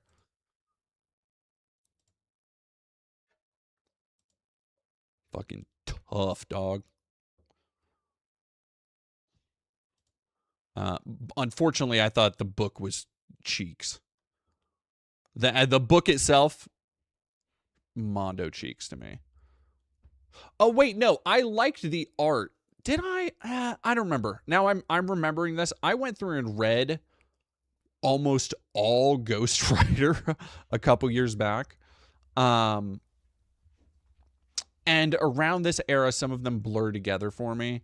I remember the art being really good, but I remember it just not like I didn't fuck with it. I liked Cycles of Vengeance. The mid-aughts Ghost Rider series was fucking great for me.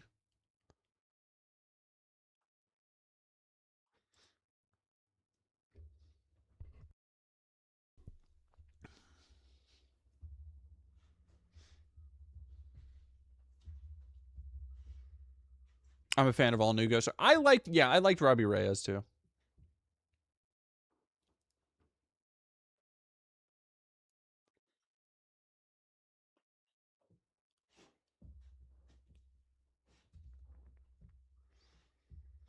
All right, so there's that.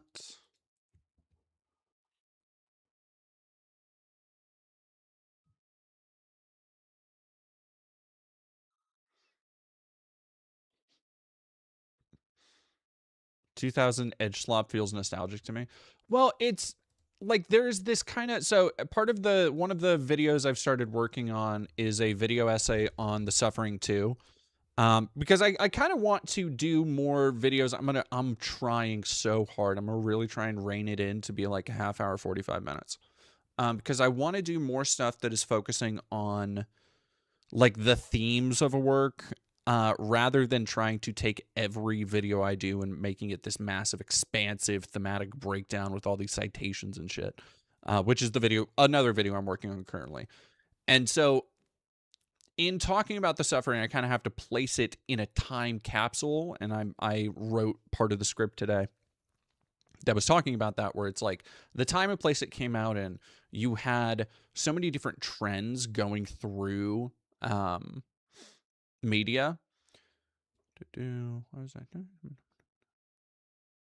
And a lot of it coincides with that kind of edginess, where like so many games were trying to cause controversy. So many games were trying to be as violent as possible. And so many games were also really leaning into like this urban hip hop aesthetic, because games like Grand Theft Auto were selling fucking gangbusters, because gangster rap was breaking through to a mass market in a way it absolutely hadn't before with acts like 50 Cent and Eminem.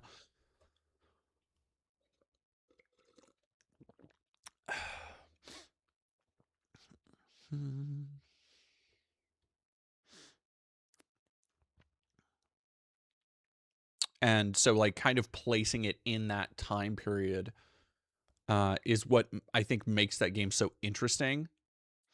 That game is so the one I'm looking at is hey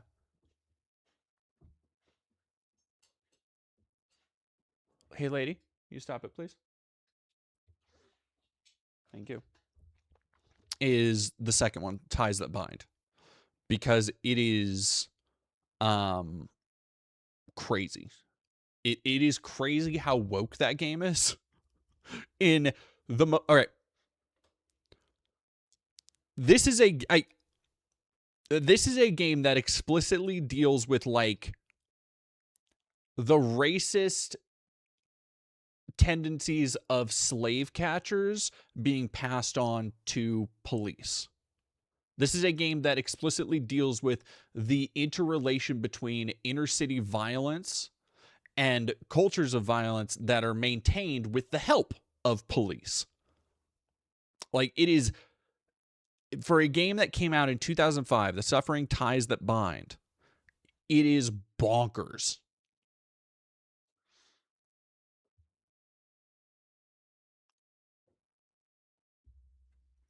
I've been trying to build up my attention span by reading short stories. If I used to love reading, but haven't in a while, I highly recommend finding a short story anthology. Yeah, that's kind of what I do.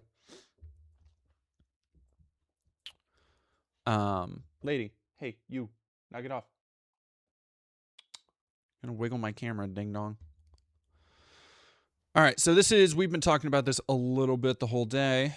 ABC News confirms Iran used passive infrared detection to shoot down the American F-15. Passive infrared detection does not emit radar signals. It cannot be detected or jammed by American electronic warfare systems.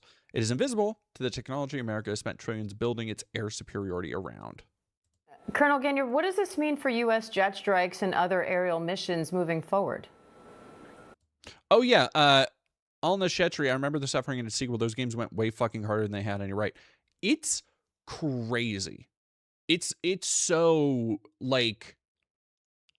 And the thing is, it's a game that couldn't have been made today because it goes for it in all the ways I think a game today would be afraid to.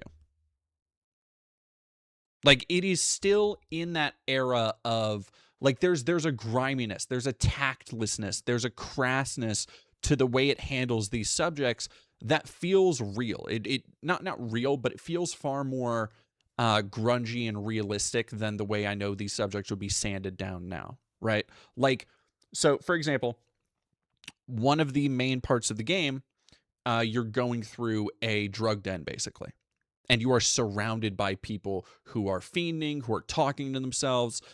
There's this fucking oppressive atmosphere as you're walking through this area, and you're hearing, like, the sound effects work is fucking phenomenal in this section because you are hearing the muffled sound of like a TV through a wall, and then also like a baby crying because somebody's not taking care of it.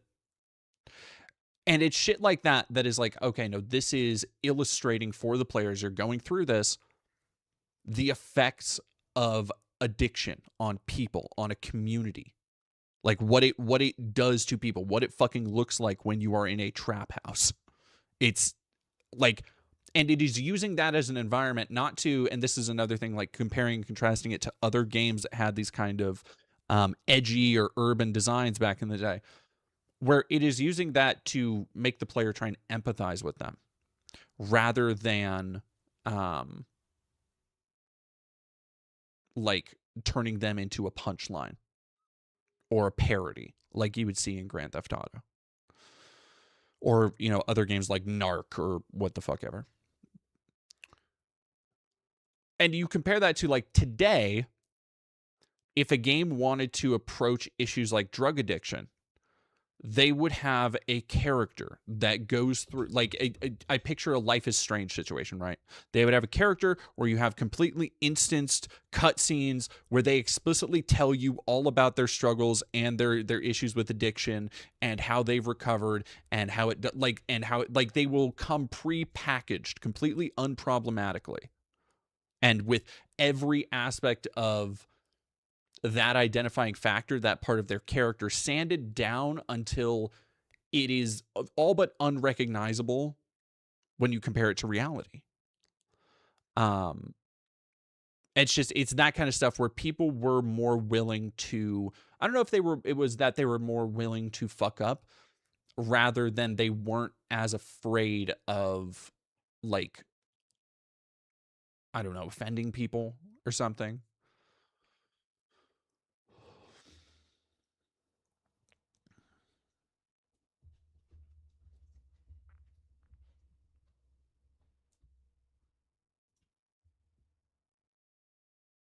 Jesus Christ. Chappick Corral. I've had 2 years of fighting off depression, not reading it all. Now I am reading Robert Graves' King Jesus for Easter. So going from 0 to 100. There's a lot there.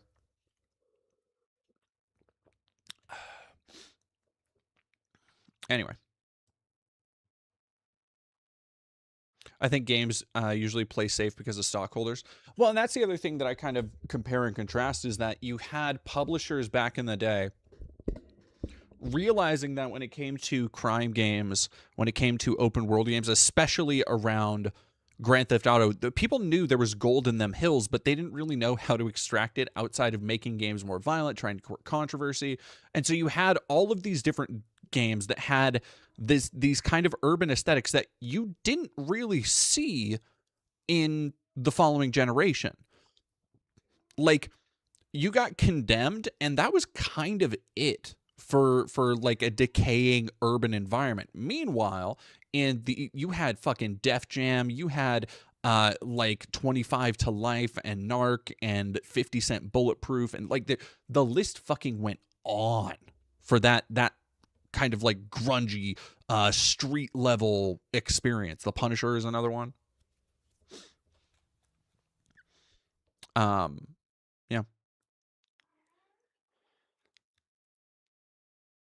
Anyway, sorry, I'm just talking about the other game project I've been doing. But yeah, let's watch this.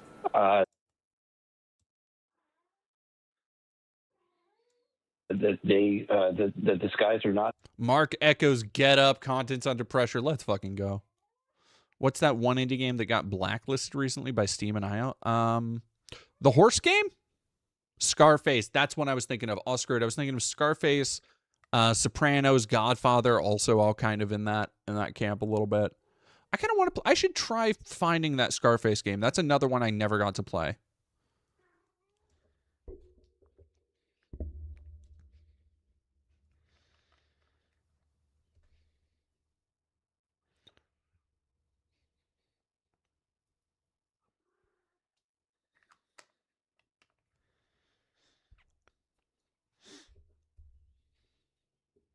Horses Uma Musume? Nope, not Uma Musume. As safe as they perhaps presumed. My guess is that this was daytime. My guess is that that the Iranians used what's called infrared. So they used detection that's passive, that used heat differences. Nathan U1899, I think it's a delicate line to walk because when dealing with traumatic stuff, you're risking more than just offense. You're risking potentially triggering something. I mean, but that's also why you have the old adage of fucking, you know, you'll put the Silent Hill note at the front of the game. This game contains images and depictions or violent images that some may consider offensive or cruel. Like, just put a viewer warning at the front. Put a trigger warning at the front.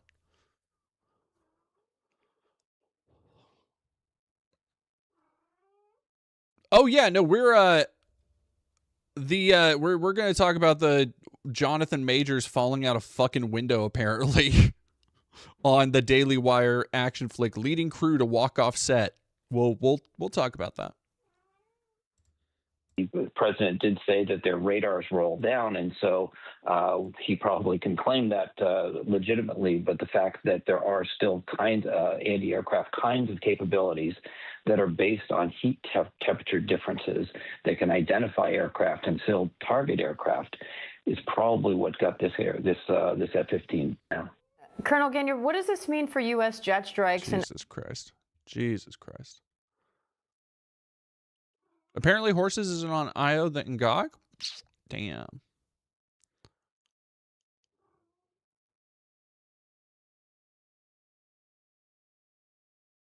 All right, we got to talk about the fucking budget though, dude.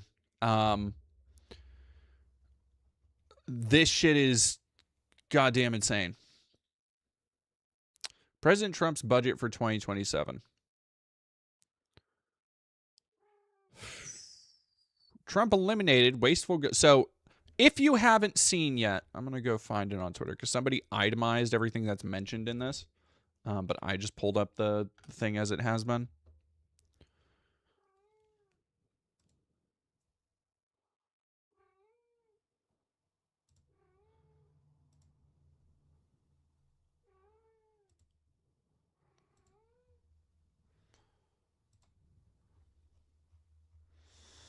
Yeah, you're not prepared for how long this fucking list is, dog.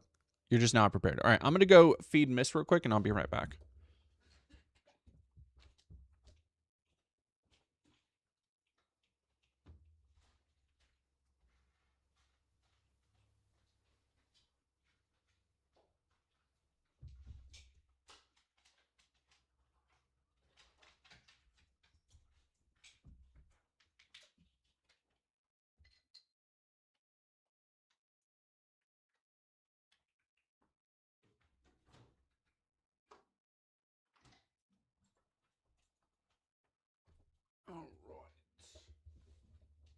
More Perfect Union did a too long didn't raid. All right.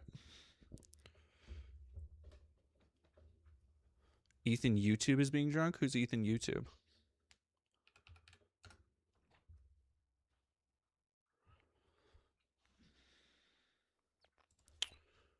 Oh, right. We have to fucking talk about the Rogan Theo Vaughn thing. That's funny. So Theo Vaughn, we've had many criticisms. Go over to that in a second. Why? Why, dog? Why? Why? What? Why is this my Hitler in color? Is my fucking suggested feed? Jesus Christ, man.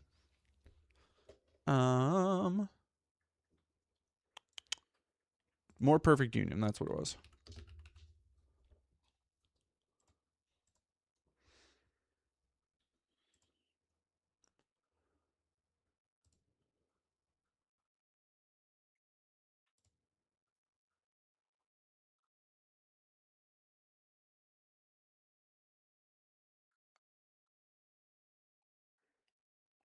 Do they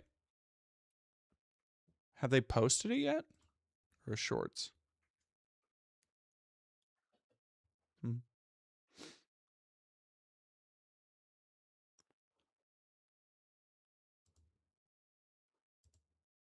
All right.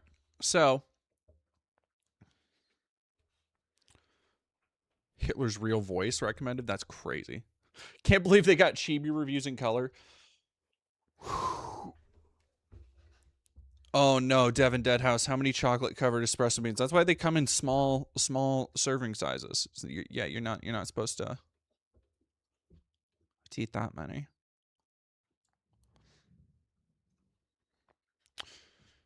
So this is from the White House. 1 year, the Trump admin has made historic progress on righting our fiscal ship. Once in a generation legislation to bring our fiscal house in order, achieving nearly $2 trillion in savings while securing historic investments in our nation's defense, securing the border.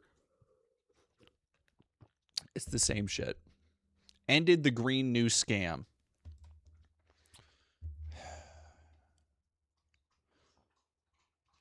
Shepherded through a limit. God damn. Lady, stop.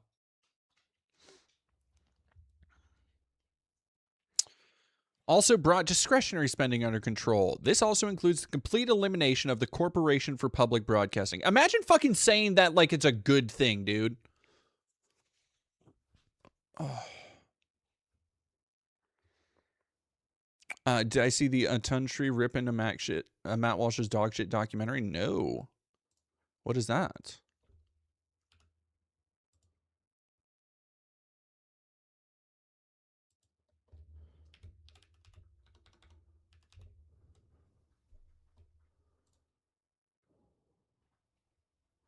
All right, hell yeah. No, yeah, let's check that out in a little bit. Yeah.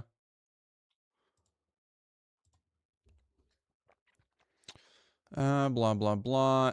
So here's what they're selling people. Here's what they're fucking selling their base. What's left of it. 2027 budget builds on the president's vision by continuing to constrain non-defense spending and reform the federal government. So what people are talking about Trump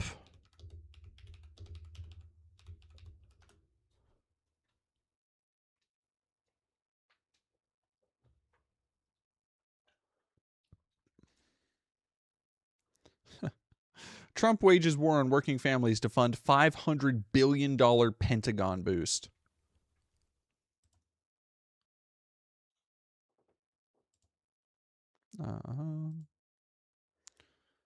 A historic paradigm shift in the budget process is occurring, is producing real results for the American public. Bullshit. Russell T. Vaught. Right. Project 2025 director. Great. So let's go to this. Calls for a major increase in defense spending among cuts in domestic spending. 2027 plans for the Pentagon were confirmed in a White House outline released Friday. The White House summary says Trump's proposal will reduce non-defense spending by 10%. So we are putting even more spending into war and acts of aggression.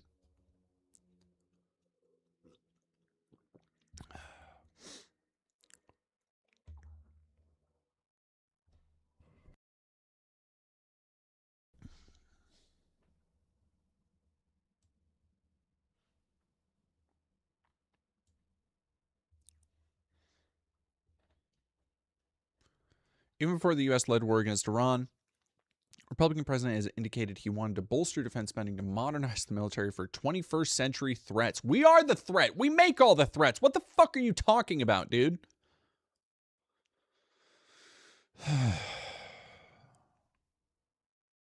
Trump, speaking ahead of an address to the nation this week about the Iran war, signaled the military as his priority, setting up a clash ahead in Congress. We're fighting wars. We can't take care of daycare. All-timer. Fucking unforced clip. Like, that is, we played that on stream the other day. The idea that you have a sitting president being like, we're fighting wars here. Come on, we can't pay for daycare. That shit, if any Democrat, I swear to God, if any fucking Democrat does not have that in their ads, oh.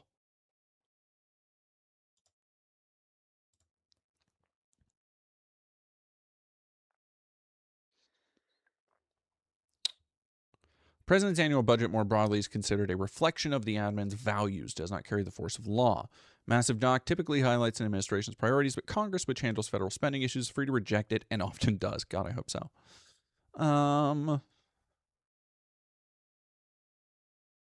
The nation running nearly $2 trillion annual deficits and the debt swelling past $39 trillion. Like, the fucking billions of dollars we're spending in Iran to get our asses handed to us, to send more fucking gullible teenagers home in body bags. Like, how does this help spur our fucking economy?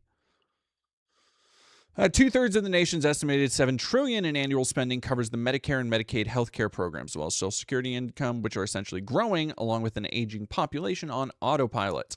The rest of the annual budget has typically been more evenly split between defense and domestic accounts, nearly $1 trillion each, where much of the debate in Congress takes place. This year's White House document, prepared by Budget Director Russ Vought, is intended to provide a roadmap as lawmakers build their own budgets and annual appropriations bills to keep the government funded. Would sign an executive... Yeah, Trump announced Thursday he would sign an executive order to pay all DHS workers who have gone without paychecks during the record-long partial government shutdown that has reached 49 days. Republican leadership in Congress reached an agreement this week on a path forward to fund the department, but lawmakers are away on spring break and have not yet voted on any new legislation.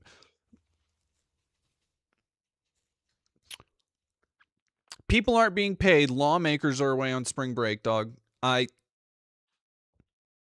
do you even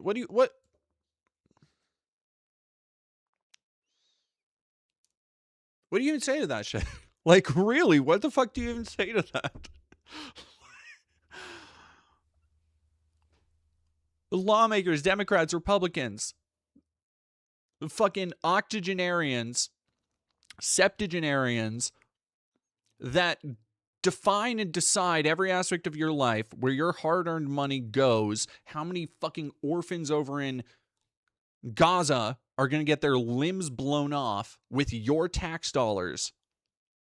And as people are undergoing a fucking partial shutdown where TSA agents have to work hard as fucking ICE doughboys sit around like Paul Blart Mall Cop extras, just cashing paychecks, and we can't even fund that because our politicians are on spring fucking break, dude.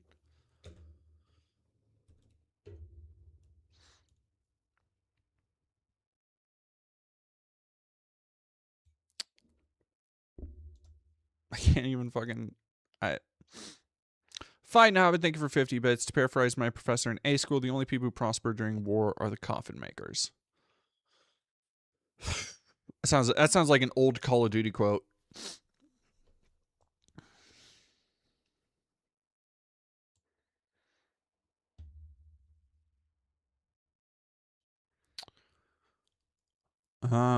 Last year, in the president's first budget since returning to the White House, Trump sought to fulfill his promise to vastly reduce, reflecting the efforts of billionaire Elon Musk's Department of Government Efficiency.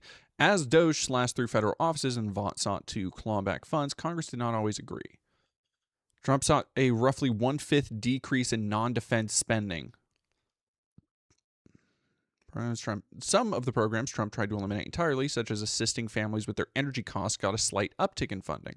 Others got flat funding, such as community development block grants that states and local communities use to fund an array of projects. So let's look at the shit. I do too. Well, I don't know. Call of Duty is such a, so one of the other things I want to do, and I started actually doing the ground or the base work for it, but I think I've talked about how I want to do like a real history series talking about media properties and mostly video games, because I think it would be cool to take games that are set in a time period and talk about the real history and the real references of that period. So like, you know, using Grand Theft Auto Vice City to talk about the 80s drug boom, the cocaine trade, the interrelation of American intelligence agencies to the cocaine trade, like that kind of shit. And I want to start that, whatever series that becomes, I want to start with a look at the real history behind Call of Duty Black Ops. Aw, Grinner, I hope your birds go to bed good.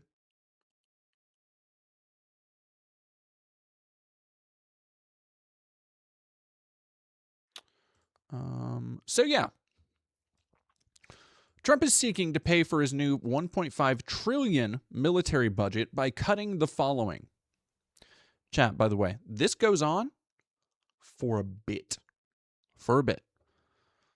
Dragon Cat Overload, I'd watch the fuck out of that series. I think a lot of people would. I think a lot of people would, because I want to try doing things with, again, broader appeal to hopefully bring people more into, even if, you know, the videos at first blush appear to be about, you know, PS2 games like The Suffering or first-person shooters, to bring people into considering the media they're consuming more, how it kind of shapes and affects things, and then the real history behind that media is kind of what I'm aiming to do.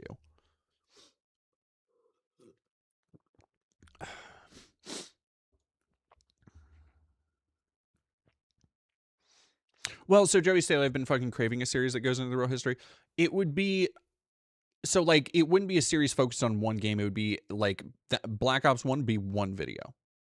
And then, like, I think the other ones that I've thought of doing would be like, you know, like I said, Vice City. What's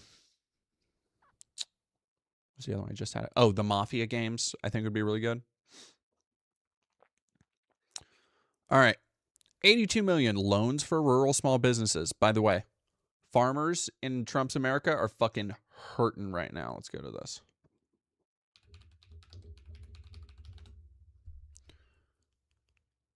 Farmers are paying the price. Is America on the cusp of a farm crisis?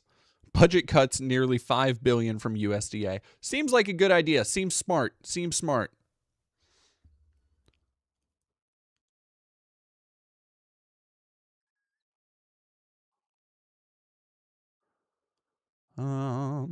Support for farmers and food markets, 61 million, fully eliminated. 240 million, school meals and food education for children abroad, fully eliminated. Almost 60 million, community building grants, 47 million, completely eliminated. Support for minority-owned businesses, 450 million, economic development grants for communities, 1.6 billion, cutting weather forecasting, fisheries, and coastal protection. 993 million, scientific research and technology standards. 150 million, support for American exports and trade. 2.2 billion, broadband and internet access programs. 8.5 billion, funding for public schools. 1.5 billion, vocational training and adult education. 2.7 billion, college access and higher education support. 15.2 billion, roads, bridges, and infrastructure projects. 1.1 billion, home energy efficiency and clean energy programs, fully eliminated. By the way, these are all things that they are drawing back, that they are trying to cut, that they are trying to eliminate or outright reduce, so they can fund war, so they can boost defense spending, so that they can go next year and after their fantasy of leaving Iran as a fucking scorching crater, they're going to move on to Cuba. They're going to move on to South America with whatever unwarranted act of imperial aggression comes fucking next.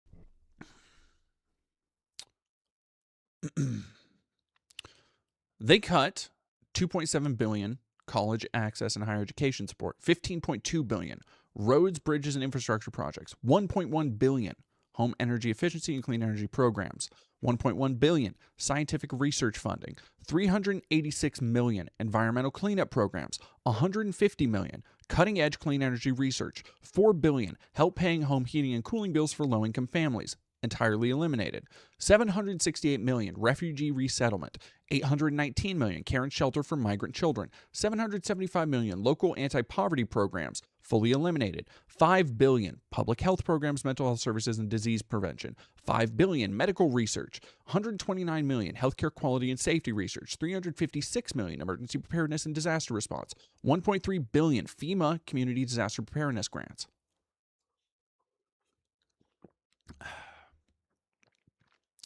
$707 million cybersecurity protection for critical infrastructure, $52 million airport and transportation security, $40 million protection against chemical and biological weapon threats. Chat, I wasn't fucking joking when I said this list keeps going. It doesn't stop.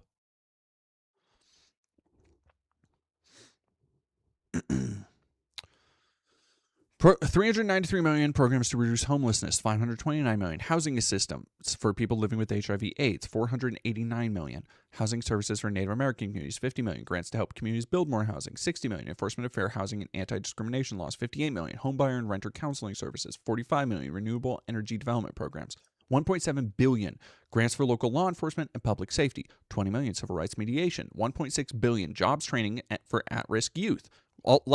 The amount of shit in here, by the way, that is meant to, at a basic level, spur the economy. Job training for at-risk youth is, for so many people, can be an off-ramp from a life of poverty and very likely, by necessity, crime, especially as wages continue to fucking stagnate, living conditions and material conditions get worse. And instead helps to introduce people into the actual economy so that they can continue helping the economy around them, helping local economies grow. Like, you need people to take part in this shit. And to do that, you need to spend, like, literally, this is a case of spend money to make money. Job programs for low-income seniors. God, that's fucking depressing. 234 million worker safety and labor protections programs, 101 million enforcement of equal pay and workplace anti-discrimination, 46 million programs to combat child labor and forced labor abroad. All right, give me 1 second. I just remembered something I wanted to write down.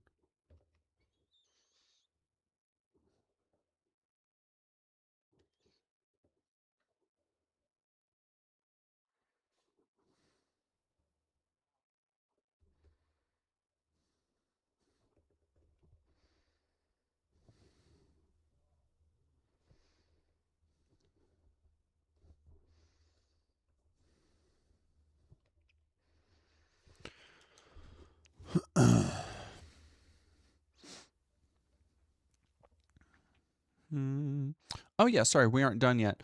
We cut $2 billion to international humanitarian aid, $46 million to programs to combat child labor and forced labor abroad, $1.2 billion food aid for hungry families, $4.3 billion global health and disease prevention, $2.7 billion funding for the UN and international partnerships, $642 million international economic and treasury programs, $315 million democracy and anti-corruption programs abroad. Wonder why those are getting cut. $486 million grants for public transit projects, $4.2 billion electric vehicle charging infrastructure. How are we supposed to? Whatever. They don't care about the environment. They said fuck it. $372 million airline services for rural and small communities. Fuck them. $145 million grants for sustainable and equitable infrastructure. $204 million loans and investment for underserved communities. $1.4 billion IRS taxpayer services and enforcement. $100 million air pollution monitoring and reduction programs, fully eliminated. $1 billion EPA grants to states for environmental protection. $2.5 billion clean drinking water and wastewater infrastructure funds. Fucking unbelievable, dude. Poisoning, just every aspect. Poisoning your mind, your body, your soul, your children, your future, your economy, everything. Just fucking injecting whatever the fuck they give to death row inmates. into the American consciousness.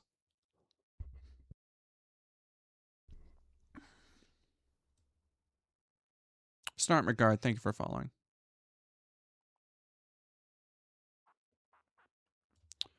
Oh, sorry, it's not done yet. I didn't mean to say it was done yet. No. 90 million grants to reduce diesel pollution, fully eliminated. 3.4 billion. After we just launched Artemis 2, we are reducing NASA space and Earth science research, and also 297 million being taken from NASA technology innovation programs. 1.1 billion away from the International Space Station operators. 143 million STEM education programs. 309 million small business development and entrepreneurship programs. 170 million small business administration operations. And last but not least, 158 million loans for small businesses.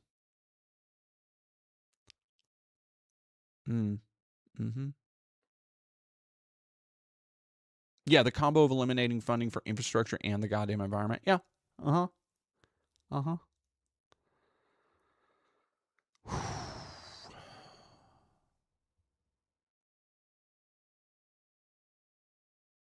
Gunther Eagleman, this is a lie.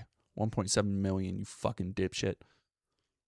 Listed budget reductions are documented in the official FY 2027 federal budget released by the White House, which details reallocations from domestic programs towards increased defense spending, with the source being whitehouse.gov. This is currently proposal. This is the budget proposal. This is Trump's budget proposal. So this is essentially outlining their intention for the way funds and shit will be allocated next year. So it is not a 100%. It is not legal or legally binding by any definition.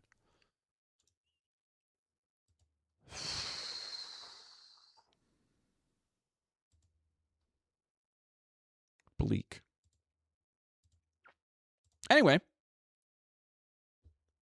let's watch some shit that is slightly funny. Trending on Deadline today. Jonathan Majors fell through a window on Daily Wire Action Flick, leading crew to walk off set. Producers say they, quote, don't negotiate with communists. I hope Jeremy Boring is on set. That's all I fucking hope. I can't wait to see this fucking thing, man. Ooh. That's so fucking funny.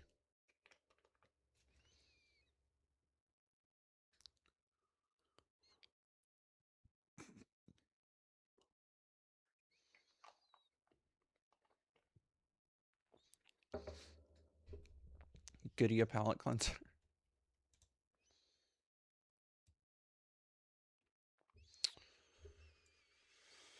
All right, exclusive. Just over a week after several crew members walked off the South Carolina set of Jonathan Majors' upcoming untitled action film from the Daily Wire and Dallas Sonier's Bonfire Legend, more details about the safety concerns that led to the strike have emerged. All right, let's go this. Run, Hide, Fight is directing this from his own screenplay. Hell yeah. The director of the school shooter Die Hard movie that Daily Wire launched their fucking dumbass movie venture with. Let's go. Directing from his own screenplay. Oh. The title, plot, and other cast are being kept under wraps for now, but the story is said to be in the vein of 80s and 90s action movies like Red Dawn and Toy Soldiers, which were both about groups of teenage boys who had to band together to defeat invading enemies. Please, oh my God, please be an Antifa fighting fan. That's what it's going to be. That's what it's going to be. They're going to be the one to do it. There was that one Kevin Sorbo movie about the Rapture that everybody was like, oh my gosh, it's going to be Kevin Sorbo versus Antifa, the cinematic showdown we've been fucking waiting for.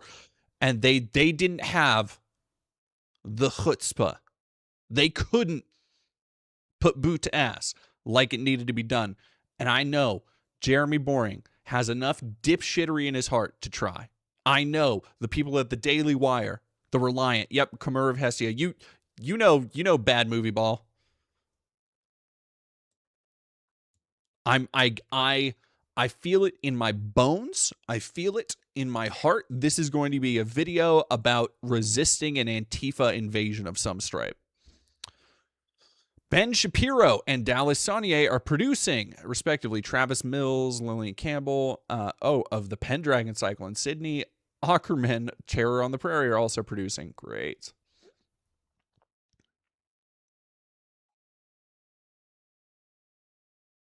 Whoa. Conservative media brands, which are coming off their biggest project to date in the Pendragon cycle, also gave comeback movie roles to Army Hammer and Gina Carano. They worked with Army fucking Hammer, the cannibal?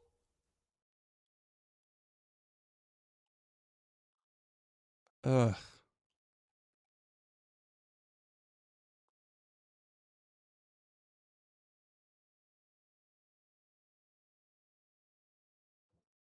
Crazy.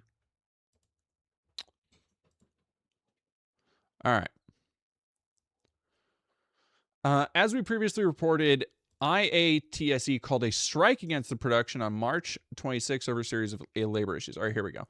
Picketed by crew in South Carolina. Picket line has popped up on the South Carolina side of Jonathan Major's upcoming untitled action film. South Carolina production is a series of labor issues. Unclear where production currently stands, though we hear that filming continues in some capacity despite the picket line. Companies are actively seeking to replace striking crew. The union is, of course, discouraging others from taking the job. This is written and directed, blah, blah, blah. Majors starring in the film and executive producing, the really an issue for Ben Shapiro and Saunier, who are producing for the Daily Wire and Bonfire Legend. Great, dude.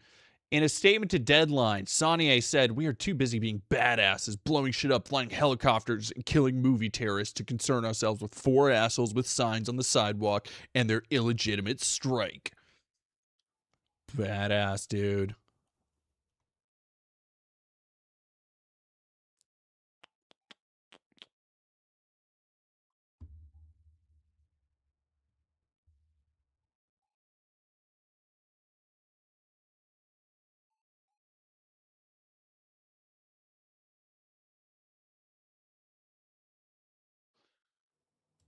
Rad. All right.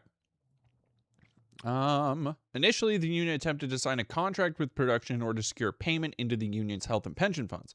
However, things got more serious as the safety concerns grew over the past 5 weeks of production. Producers have not denied any of the below allegations, but when reached by Deadline for comment, they said, quote, "They don't negotiate with communists." Fucking so funny. That's so funny.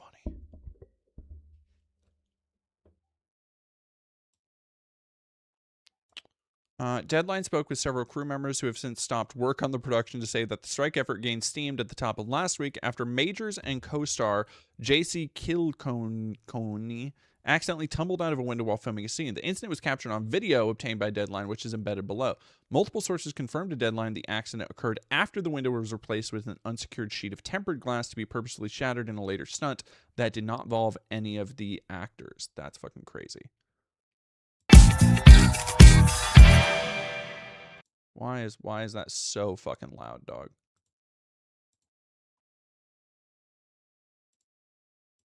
Sorry about that.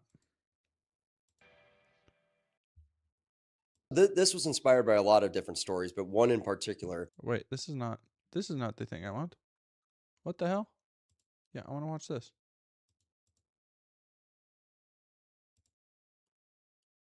Why is it not? Is it not? Why don't I want the video? There it is.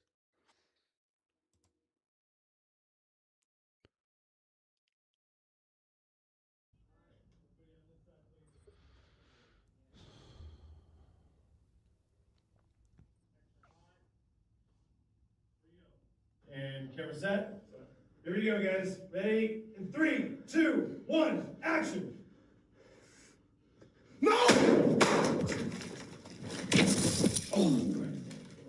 Guys, let it get back. Let it get back. Yeah. Good. I'm good. You good? I'm good, right? Did we shoot it? We shot it. Use it. I'm good. We're okay, guys. I'm good. I'm good. Good. Guys, be careful of the glass, guys. Jesus fucking Christ, dude. Just a complete lack of any safety concerns. Since the tempered glass was only sitting loosely in the window, both the actors and the sheet fell about 6 feet to the ground. Jesus, Kilcoyne required stitches all over his hands. Sources with knowledge. Oh, fuck. That's got to be that. Ugh.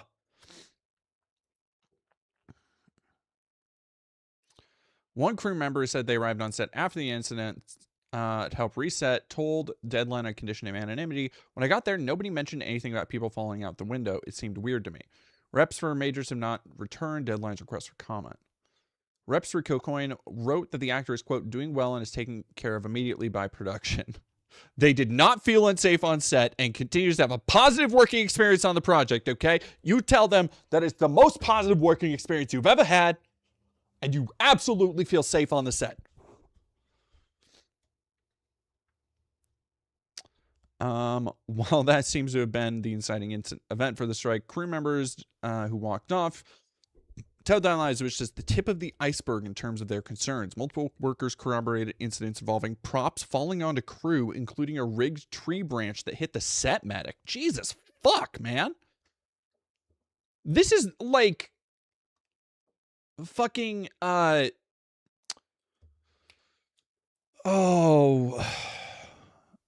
John Landis levels of not giving a fuck. Like, people are gonna actually get hurt over this shit. Crew also confirmed there were no meetings with department heads or writer-director ahead of complex stunts or the use of prop firearms. We hear the production was using airsoft guns. Outreach to the armor and prop master to determine set safety protocols surrounding firearms were not returned.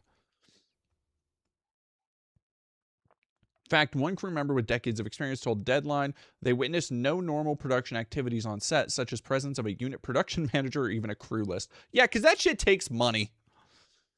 You couldn't find anybody. You didn't know who they were, they said, adding that crew eventually began circulating a black market crew list to try and identify their colleagues themselves. Hi, Coda Anthony. Deadline understands production required a location change after crew pushed back on the use of a space that was infested with black mold. Oh my god, dude. What the fuck? At every turn, they're just like, yeah, no, we decided to film in a real torture basement. Yeah, no, we turns out we decided this house is actually fucking haunted and everybody here now has a death curse. Like, they are finding ways to fuck up a film production that have never been tried before. That's so wild to me. And these motherfuckers have access to pyrotechnics. You gave them a helicopter, apparently. They just need, you know what would be better is if they made an action movie about the making of this movie that was just like a Cube or a Saw-esque story of who actually survives to the end of the movie. Like, that's the movie that needs to be made about this.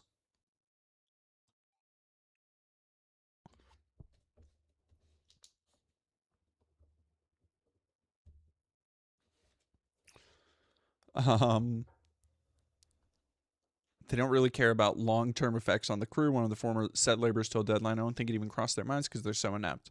Members of the crew said they've raised concerns about special effects supervisor Chris Bailey, who previously pled guilty to illegal possession of explosives on a movie set.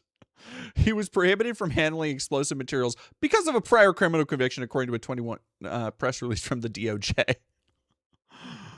Oh my god. That's so funny. Nehemia, thank you for $5. Someone should make a slasher about a bunch of asshole movie producers getting their comeuppance when props end up offing people based off it. There's something like that happens in not Freddy's Dead. Wes Craven's New Nightmare.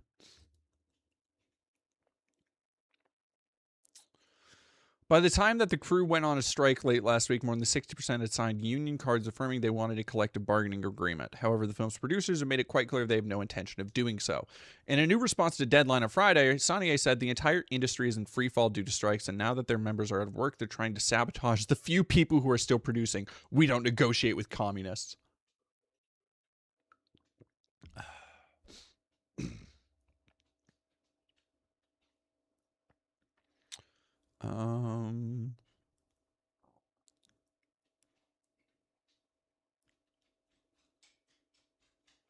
Deadline confirmed the production is operating under SAG after contract, quite common for the below-the-line unions to try and demand a deal if one has been granted to above-the-line workers. While this is above the film of largely blah, blah, blah, yeah. It is unclear where production currently stands, though we hear that filming continues in some capacity despite the picket line. Companies are actively seeking to replace striking crew. The union is, of course, discouraging others from taking the job, and nobody should take... Ooh, God, chat. Oh, I just had an idea that got me so fucking... Persephone Pachuria, thank you for tier 1 for 29 months in a row. Hello, Vesit, me, the homosexual. Good to have... Finally, we have some diversity in here. Finally, in all of our 500 or so viewers, we have one homosexual. Chat, could you imagine? Could you fucking imagine if I infiltrated the set of a Daily Wire film? Could you... Chat, could you imagine? There's no way I could do it because I would need to get like union membership. I would need to the hoops I would need to jump through would be far too plentiful and numerous. But man.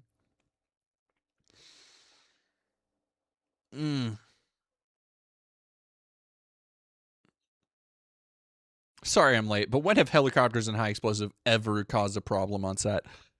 Like, I was just talking about John Landis. Never. They've never been problematic ever.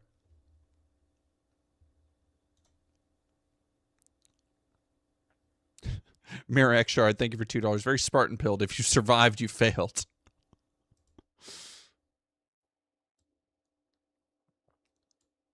Like growing a beard? Well, I literally cannot grow a beard.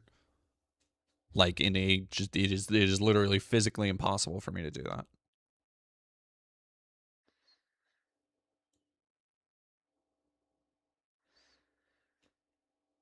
All right, gents. Let's see, what do we got?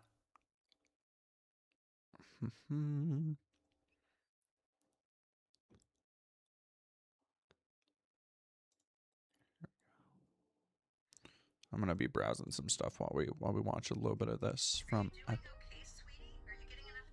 Oh my God, yes, Mom, I'm fine. Just stop fussing over me, okay? Sure. So how's work going? Not good. Views are down. I need a hit. I need a solid gold hit. Why don't you do a response video? Like that nice, clean-cut young man, Milo Rossi. He makes more money than you do, you know. I don't do response videos, Mother. They're for troglodytes. And that Rossi bastard has been ripping me off for years. He's basically built an entire career off of my old Nazi archaeology video. Did you know that when he debunked ancient aliens and mentioned that a friend texted him that Eric von Daniken died, he didn't even have the decency to mention that I was that friend? I get no credit from him. I get no thanks. Well, you should think about it. All right. I'll think about it. Yay! I love you. I'm always so thrilled getting a chance to talk with...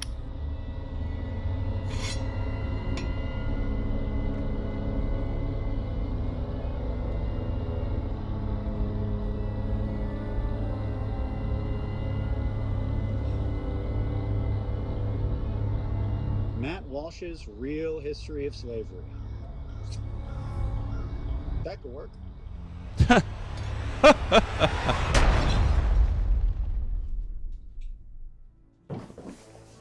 All right, let's get this fucking show on the road.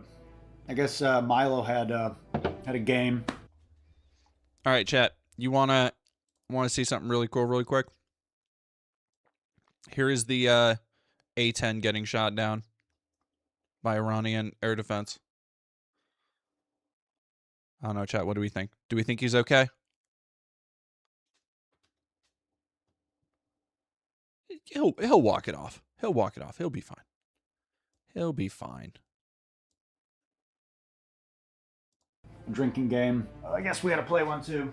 How about what sword shall I kill myself with? African or European? Something I'm gonna need you guys to understand right off the bat is that this is not what we're about to watch. This whole thing, this is not a kind of good faith attempt to educate the public. We're gonna do the response video thing. do that whole little ritual. It's going to be fun. You're going to learn some stuff about Black history. You're going to learn how to sort of respond to these disingenuous talking points.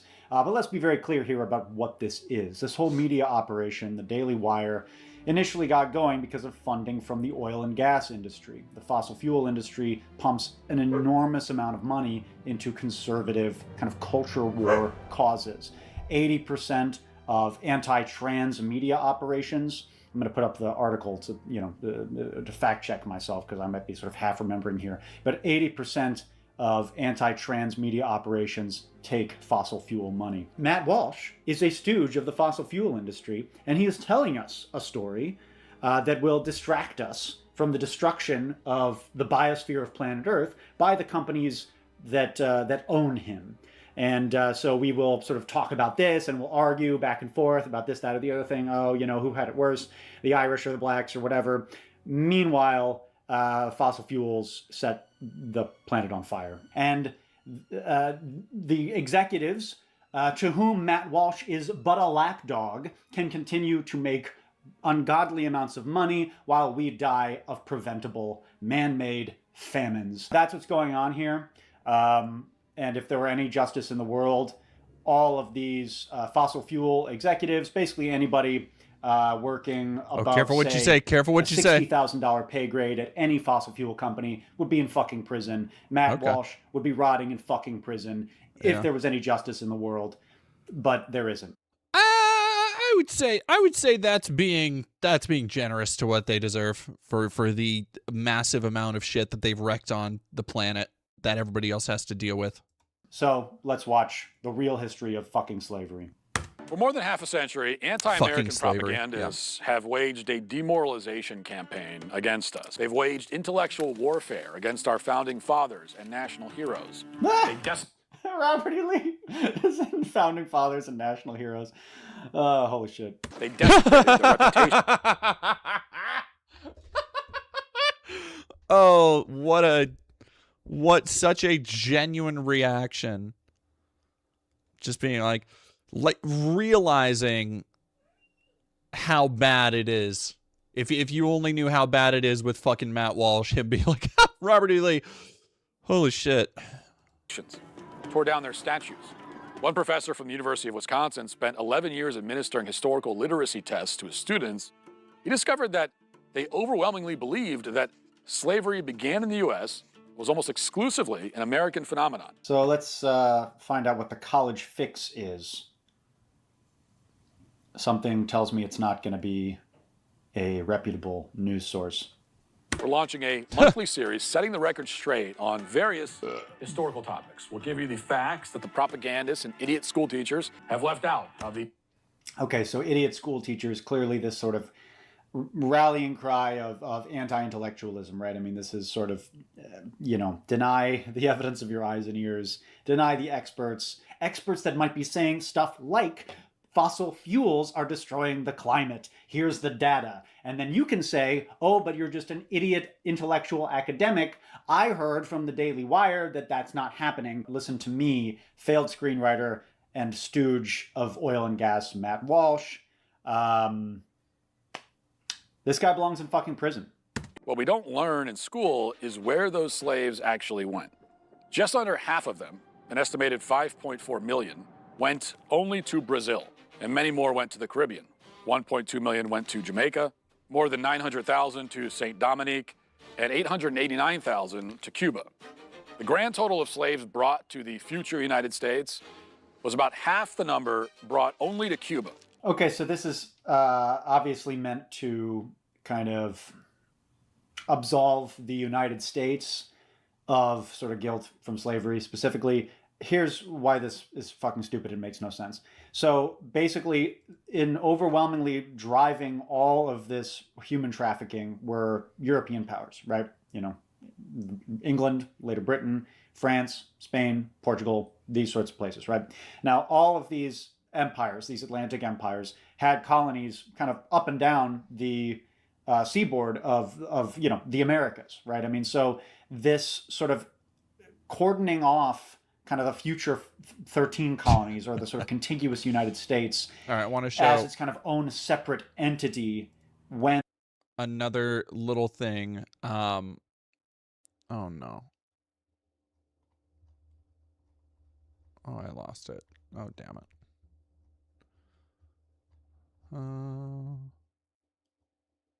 Is it? It's just around here. Here we go. Bakhtiari tribes in Khuzestan head into the mountains, rifles in hand, searching for the missing American F-15 jet pilot, saying, "Don't worry, we will find him." Inshallah, they find him.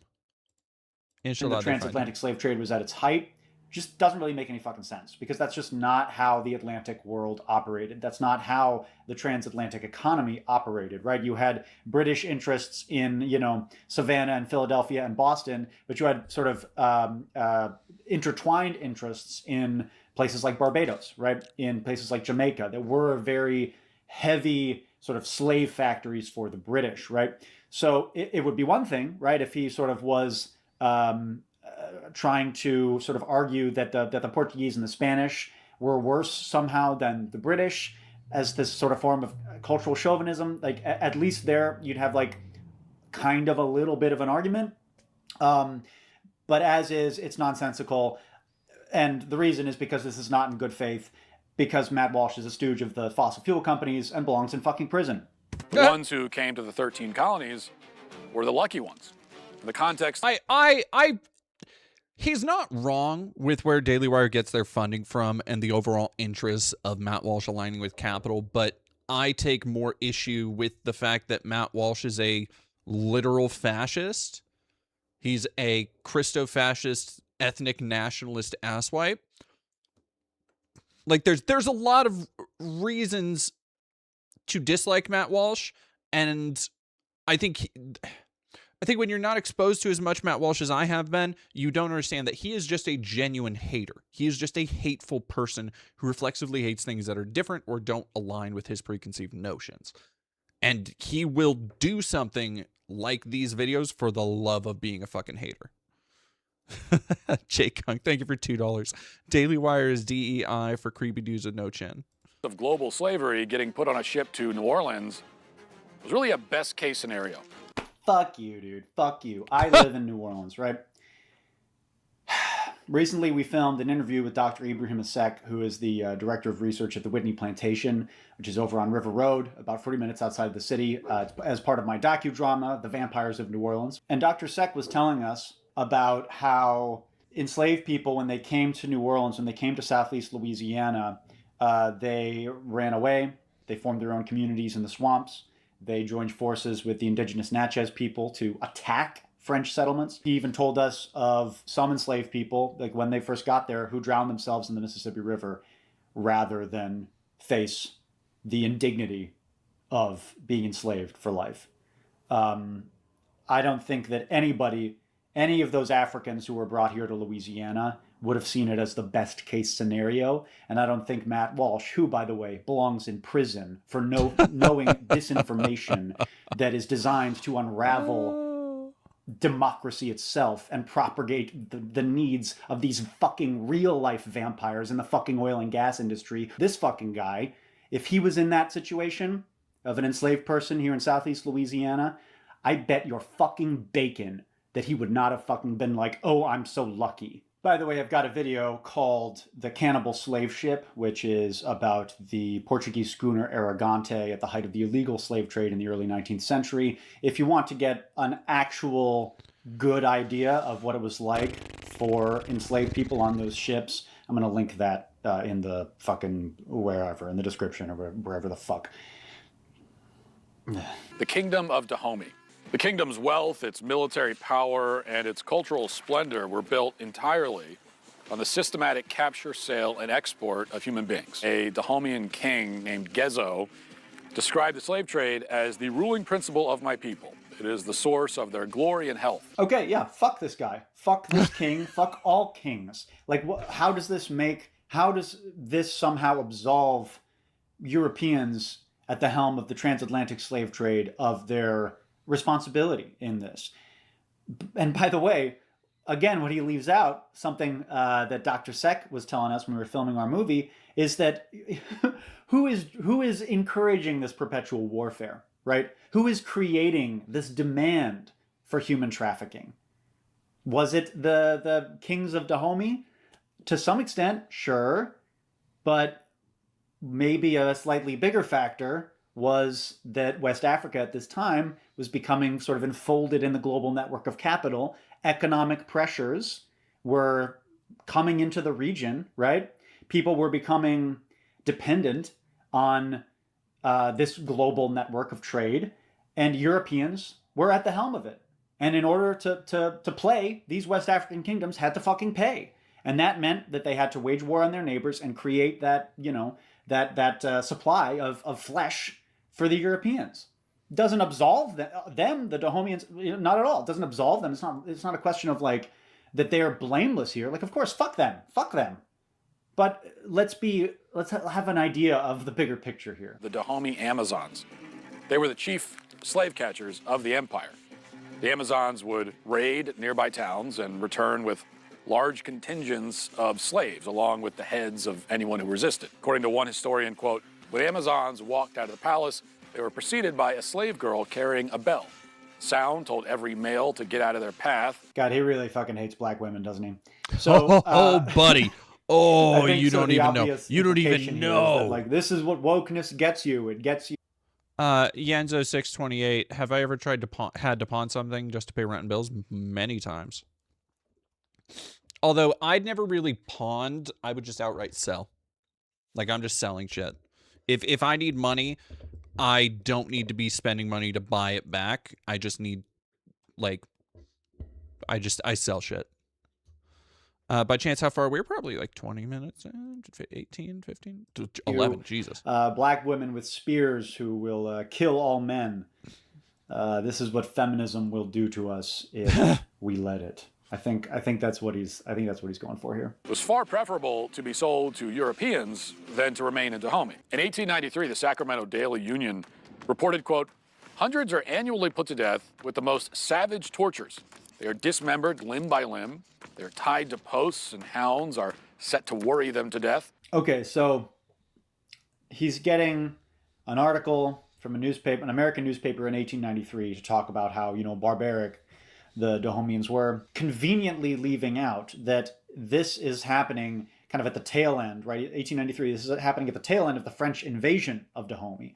So basically, clearly what this newspaper is reporting on are kind of these colonial narratives that have been kind of disseminated into the Western world by these French colonizers. Even if all of these stories are true, and they very well may be, the Kingdom of Dahomey was a very brutal state, right? It was not a nice place.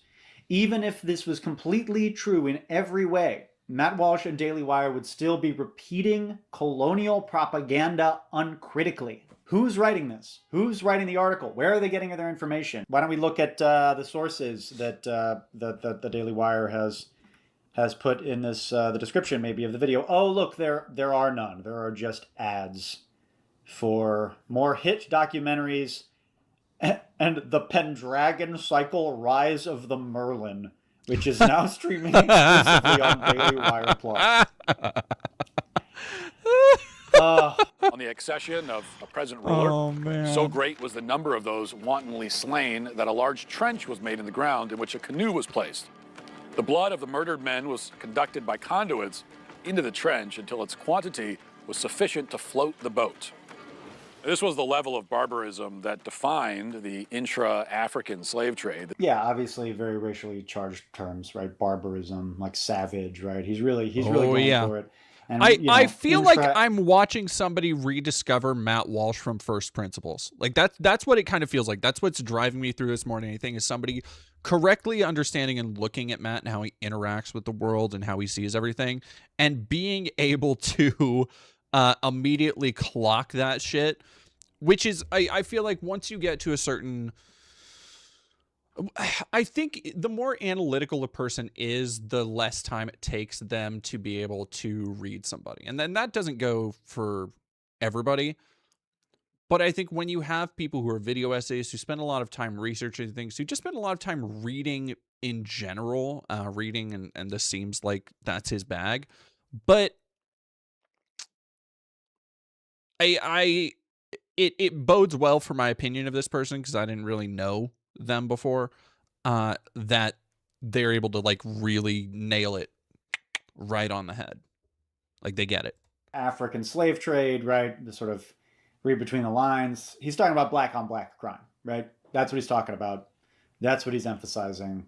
Absolutely no different from people trying to argue that, that violence in black communities is because of like the culture and stuff like that, right? It's just a racist dog whistle. Slavery and barbarism were a fundamental part of their culture. But that's never addressed by mainstream historians, nor are the details on the enslavers in Dahomey. Yeah, it is. It is. It is addressed by them. It is addressed. It is. Just because Matt Walsh has never read a university press published book in his sad, miserable, I'm looking through some reading suggestions, does chat. not mean that mainstream historians And they have been. I'll pause this for a second. They have been giving. Yeah, thank you very much for $5. Matt Walsh should become Splat Mulch. Oh God, I would love that. Sentiment Scimitar Knox, thank you for following. Walsh and Reed don't tend to go hand in hand. No, Matt Walsh actually reads a lot. He just doesn't comprehend or understand it. Like, if something, he is unable, I think, to like reflect and exercise the part of your brain that actually applies new information and, dealing with cognitive dissonances around that.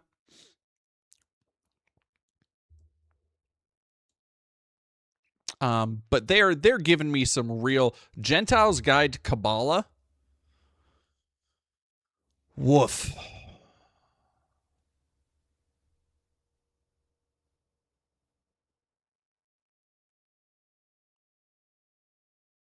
Wild shit, dude.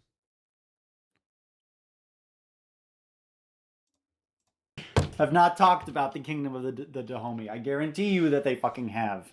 Most of us have no idea what phytonutrients actually are, but thankfully, our sponsor, Balance of Nature, understands the importance of them. Phytonutrients are naturally occurring plant nutrients in whole foods that actually give fruits and vegetables their color, taste, and smell. Do I really have to read this, Hans? Very well. That's fucking crazy, though. Having that on... Look, okay. I understand. There's been people in chat who like this guy. It occurs to me he seems like a history buff. All right? And as a person who also does outfits and likes to dress up sometimes on stream, I'm just saying it's fucking nuts to have that in your back pocket. That's insane to be able to just whip that out for like, hey, if I need to insult my Nazis. That's all I'm gonna say. That's all I'm gonna say. He does support the ALF and fuck factory farms. Good balance of nature contains all the phytonutrients that a growing Aryan boy could need, with the purest fibers from German-grown vegetables. They are put into a special industrial process invented right here in Germany with minimal slave labor and ethical slave labor, I should say. And you know it is pure because it is made in Germany. You get 50% off of the Balance of Nature if you go there now to their website and type in Heil Hitler. And Heil Hitler to you all watching at home. Slavery's roots go back at least to ancient times in Babylonia, Egypt, Greece, and Rome, as well as the Amerindian empires of Mexico and South America. Okay, so now he's just doing a Wikipedia dump of like the entire history of slavery, and once again, the implication is clear. It's that everybody's hands are dirty. Did you think I was going to do the rest of the video with this Nazi coat on? I'm not. The implication is that everybody's hands are dirty, and that America looks good in comparison, but this information is not morally relevant to the atrocities of the transatlantic slave trade. This is the town of Baltimore in County Cork, Ireland. The tranquility of its rocky shoreline was shattered on the night of June 20th, 1631. Islamic pirates, led by a commander named Morat the Younger, arrived banging war drums and screaming in Arabic. These pirates were Janissaries, and they were raised from a young age to become fearsome monk-like fighters for the Ottoman Empire. Some of the Janissaries would have been yelling, while others responded with shouts of Allah, Allah. You notice that little Islamophobic cut in there, the Allah, Oh, yeah. Allah, you know, it's just like, you know, kind of Allahu Akbar, you know, like, remember 9/11? Remember that? Allah, Allah, scary, scary, Muslim scary. They really wanted to emphasize that these guys were devout Muslims, didn't they? With total ferocity, they killed and maimed, they raped the women and girls, dismembered infants, desecrated churches. Okay, so what he's trying to do here is to basically try to bait us into doing like an atrocity Olympics. Where we would sort of have to defend or downplay the Barbary pirates or the Ottoman slavers. The Muslim slave trade was extensive. It was horrible. But from a perspective of like American politics, which this is a political commentator that we are watching right now, not a historian, yeah. not a history communicator, a political commentator, right? And he made his views and his intentions very clear up front, right? He said the first thing he said in this documentary was that this is sort of we're going to tell it to the fucking idiot school teachers and the people who are trying to demoralize the white man, right? All right, give me 1 second. I will be right back, chat. He tells us, he's very honest about it. We should listen to him. When we look at American politics today, the Muslim slave trade has no significant cultural, social, or economic legacy. However, the transatlantic slave trade looms very, very large in our legacy, in our cultural memory as a nation, in the inequitable sort of distribution of wealth that we currently have in this country. Our economic system, our social system, our interpersonal relations are all profoundly affected by this binary, this racial binary that the transatlantic slave trade brought forth. You know, it's a story, it's a myth, right? The myth of racism exists to justify the economic exploitation of West Africans, right? Oh, they're inferior. Oh, they're basically, you know, so we can do all these awful things to them for our own greed, right? That's why racism exists. That's why people invented it in the 17th, 18th century. Of course.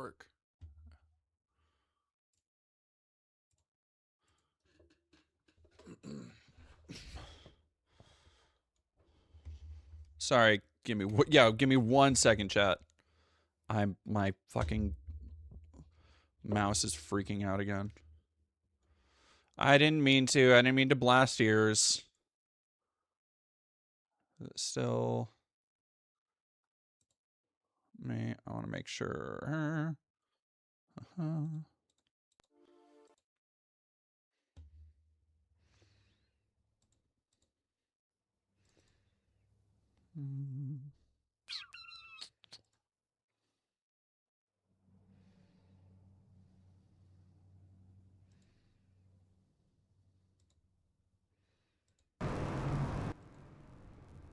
All right, so I guess that'll be, well, I don't want my... Very large in our history. It is only right and proper that we emphasize it. According to the book, The Forgotten Slave Trade, historian Simon Webb described this shocking contemporaneous account. Oh, Simon Webb isn't a historian. All right, give me 1 second. I need to fucking find a way to stop whatever's happening from happening. All right, device.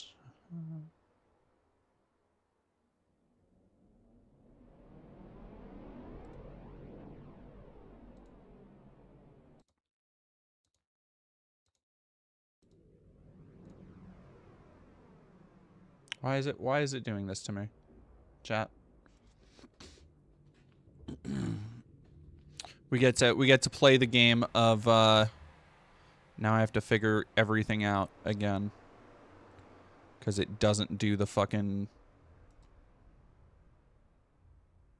Like, there's a place it should be outputting to that it is just not.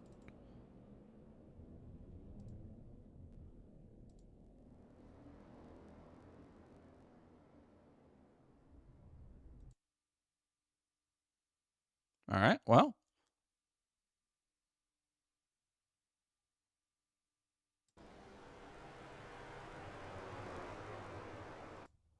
Nah, we'll just do that.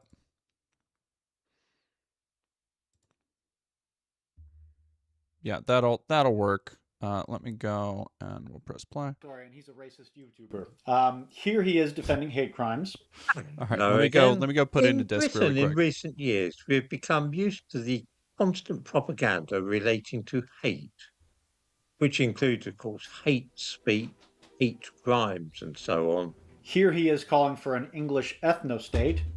Hello again. I want to speak today about the idea of the multicultural society. Here he is comparing brown people to orcs. Hello again. I have in the past speculated about the possible effects of the mixing of different human species in the distant past. The mingling of Homo sapiens with Neanderthals in Europe and Western Asia, and the breeding of a new type of human in Africa, as the original Homo sapiens there crossed with various so-called ghost populations of more primitive strains of humanity. Of course, this process of progress and decline has continued right up to the present day, with some populations becoming more developed and advanced than others, while some groups breed with their own relatives and so decline in vitality and sophistication.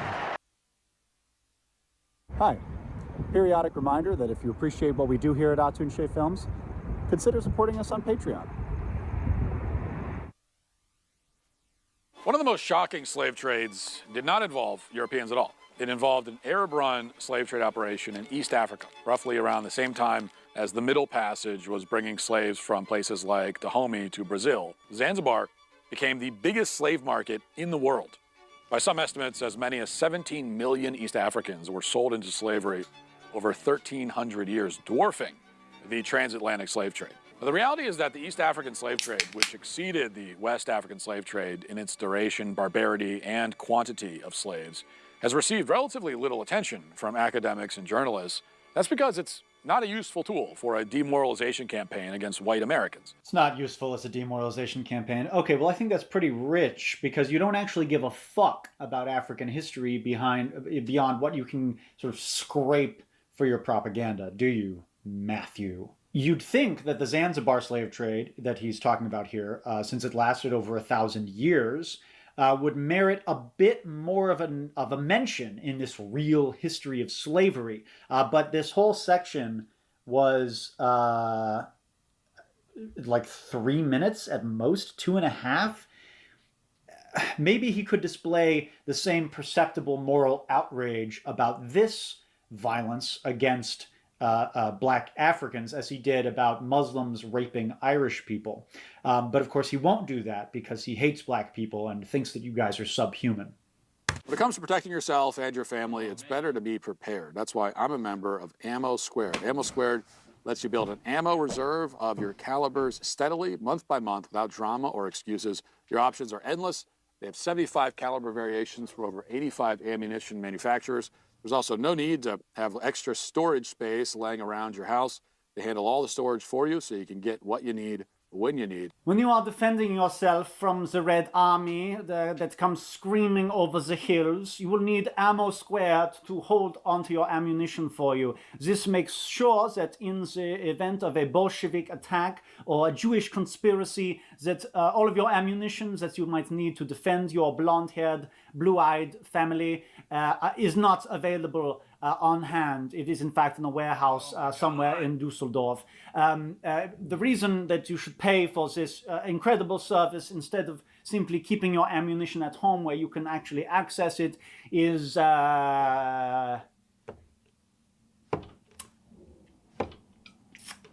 it is because Ammo Squared gives glory to the Führer. Sieg Heil. On the morning of June 14th, 1786, Captain James I was Moore's trying to family woke fucking up on what seemed to be a normal day in get state of Southwest emergency to Virginia. work, As they but left it the family's is cabin refusing. to tend to their farm animals, the fearful war whoop was heard, and a raiding party of Ohio Valley Shawnee Indians rode down a ridgeline and attacked. But now we're back. We're back at it. Captain Moore was shot 7 times gonna be before vibing. being tomahawked and scalped. The Indians then murdered 3 of God, his I children, can't believe we ended up leaving only his basically family watching members this who were twice. locked inside the cabin. much like the It's not state of pirates, the emergency. Indians broke It's into the not state of house, emergency. It's shot another. the It's dogs, another joint. plundered and burned the home, killed the livestock, else is took Moore's wife and surviving children captive. Okay, so why would these horrible savage Indians do such a thing? It's very funny that he mentions, he woke up in the morning and tended to his farm animals, and that the natives killed the livestock. It's almost as though animal agriculture was the fucking foremost cause of land hunger in North American, or in the history of the United States. In terms of westward expansion. So, why would these natives kill these Less farmed than lucid, animals? yeah, Well, likely thing for him to do. Because those farmed animals were literally taking away their land. All right, let me pause this really quick. Thank you very much. Ivan X Alvarez, thank you for 2 months in a row, 3 total. Hola, I made a fanzine about my old MP3 players. Oh, existential dread and engaging with art to stay hopeful. Let's fucking go. I love to see it. Ooh, I love to see it. A friend is going to travel to Wisconsin this month to take a few copies with him. Wish us luck. Godspeed, soldier. Good luck. Blessings upon ye. Right? Cows and pigs, you need a lot of land. Indigenous people in the eastern woodlands did not have domesticated animals in the same way as Europeans did. They did not have the land use requirements that Europeans did, which were massive because of their dependence on animal agriculture. So yeah, obviously they're going to kill the farmed animals because those animals are a symbol to them of the European hunger for land. Obviously, this is not to excuse what they're doing. It is simply Dead Domain, at Dead Domain, my goat will be giving birth soon. Seems like something you'd appreciate hearing. Of course I'd appreciate hearing a baby. Ooh, Grinner man, go to bed, I think. Love y'all. Stay blessed, stay charged up, and never let the fascists win any ground. Thank you for staying tuned, Grinner. Hope you have a good one. To explain it, if you want to hear a little bit about a raid like this, a very famous raid like this that happened in Massachusetts in the 1690s, and how sort of the European perspective of just, creepy brown guys coming out of the woods and tomahawking, everybody and killing the dogs is like a little bit misleading. I appreciate it. You should check out I my video. I love baby goats so fucking called, much. Hannah Dustin and the Cycle of Violence in King William's War. Which is so here's the thing.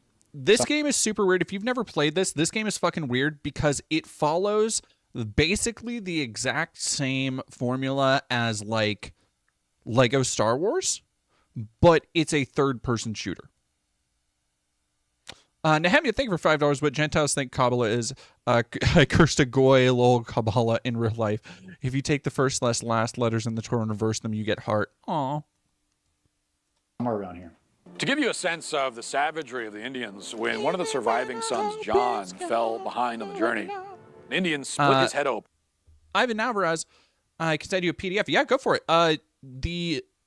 The dead domain at gmail.com is the business email right now. So feel free to send it there. I'd love to take a look at it.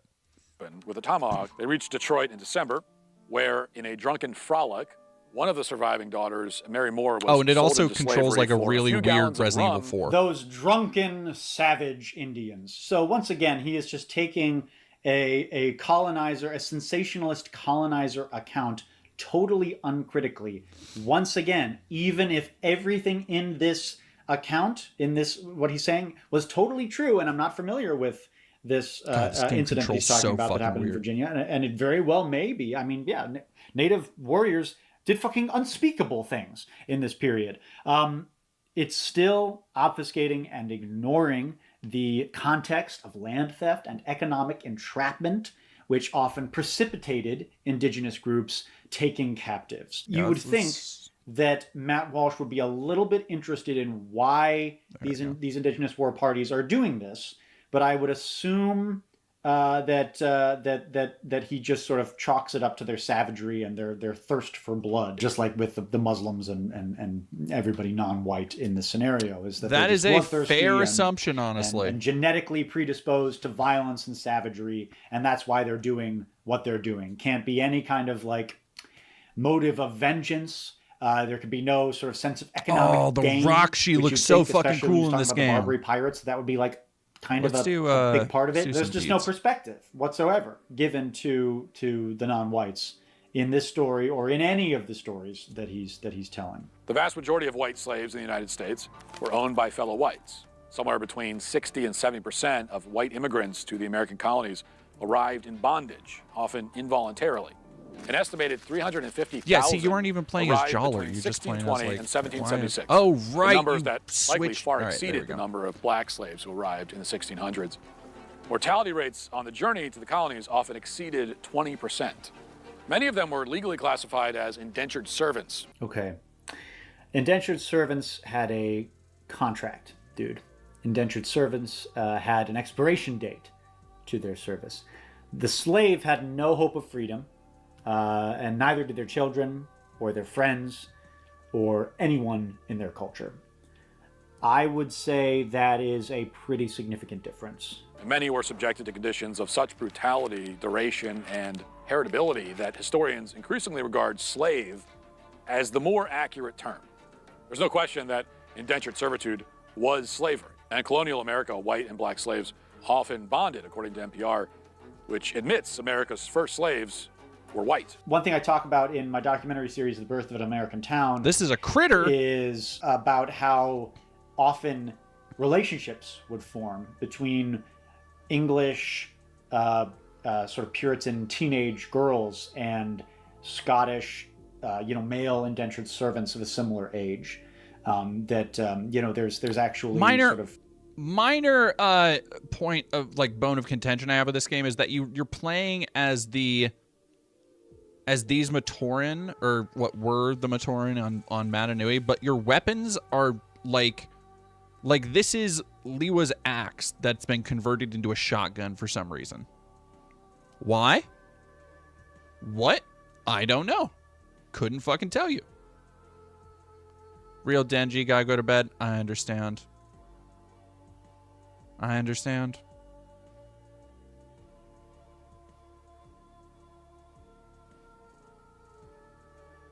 Yeah, this actually looks worse on screen because of the motion blur. I'm gonna see if I can do something to reduce that. Legal documents from the town of Sudbury, Massachusetts, which the documentary series is about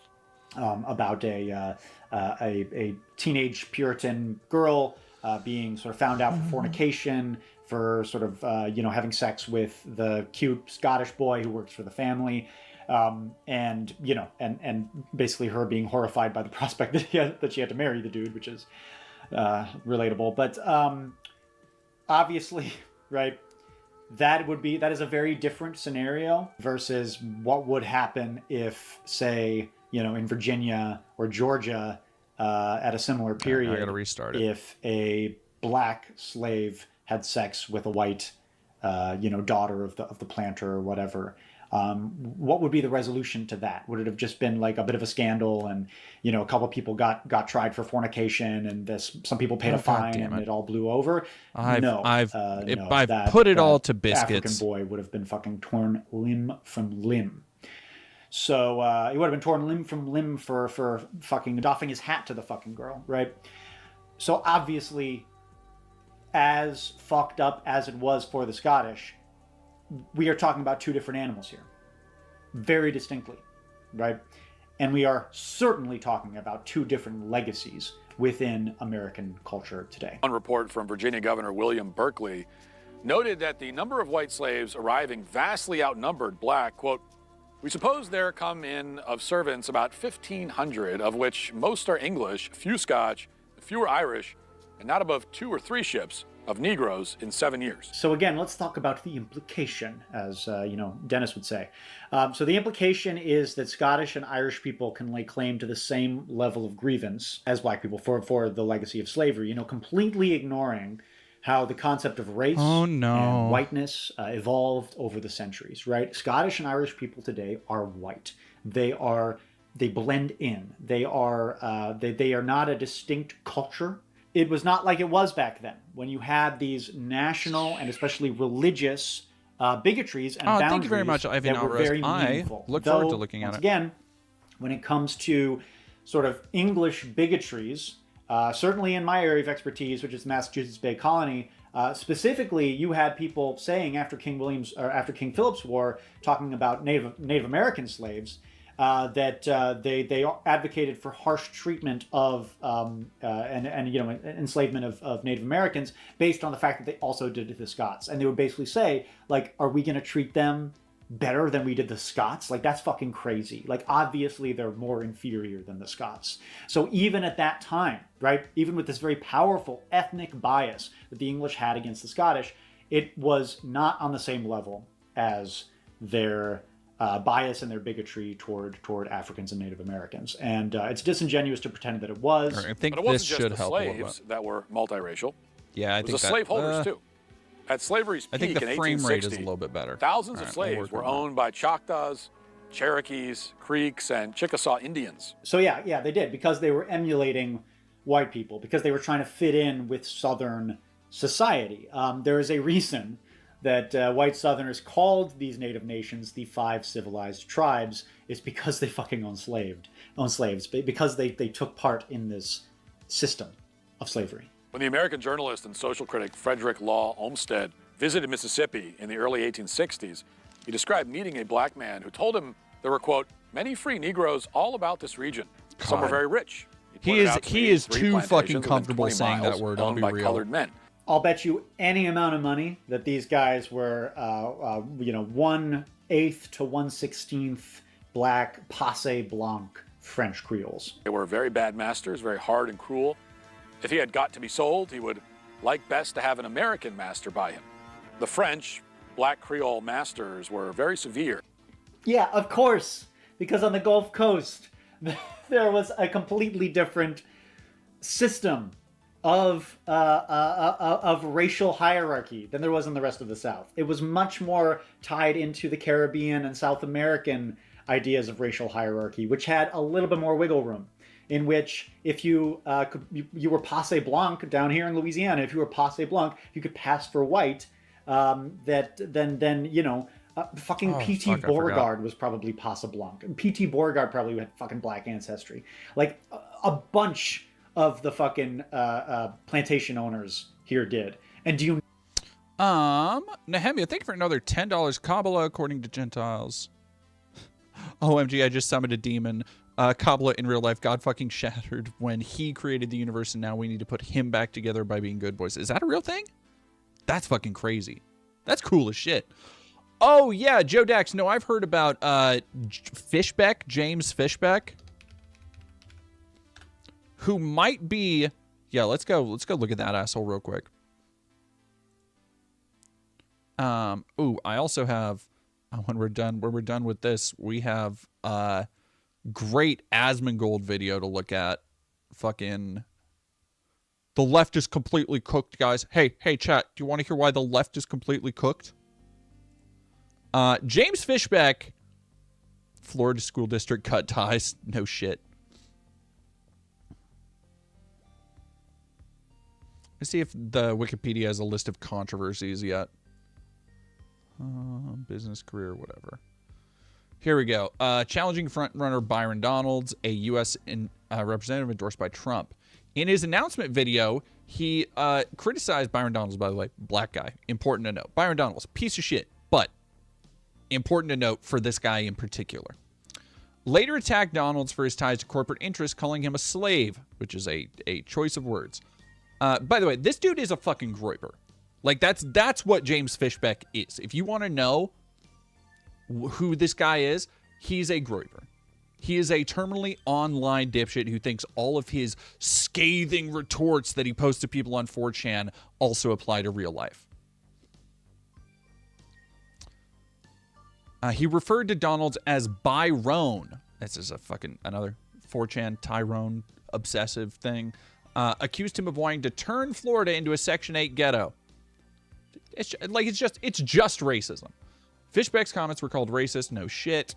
Fishbeck denied these claims, saying, "I'm going to fight for you with equal vigor, whether you're black or white, straight or gay, Muslim, Christian, or a Jew." Bullshit. Fishbeck later posted a video on social media platform X of himself shooting an assault rifle with the caption, "Pull up, Byron Donalds. Let's see if you're really black."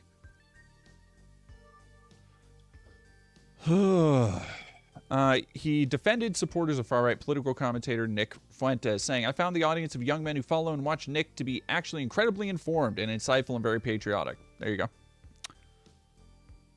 Association he's both disputed and embraced. Fuentes has expressed support for his candidate, but stopped short of endorsing him. He appeared on Tucker Carlson's podcast, where Carlson endorsed him. Oh, man. Fishback campaign reported it had raised $19,000, significantly less than the other contenders in the race. Like, look, people like Nick Fuentes, people like Steve Bannon, they have been trying for so long to get this more radicalized, more racialized, open white supremacist contingent to actually run, to get their foot in the door. And even as the Christo-fascist boomer / Gen X project to run America, its economy, its future into the fucking ground proceeds apace, they still, and this is, they will never have, until a point where they are able to seize power from a position of somebody like J.D. Vance, they will never have actual power because nobody likes these motherfuckers. Nobody likes them.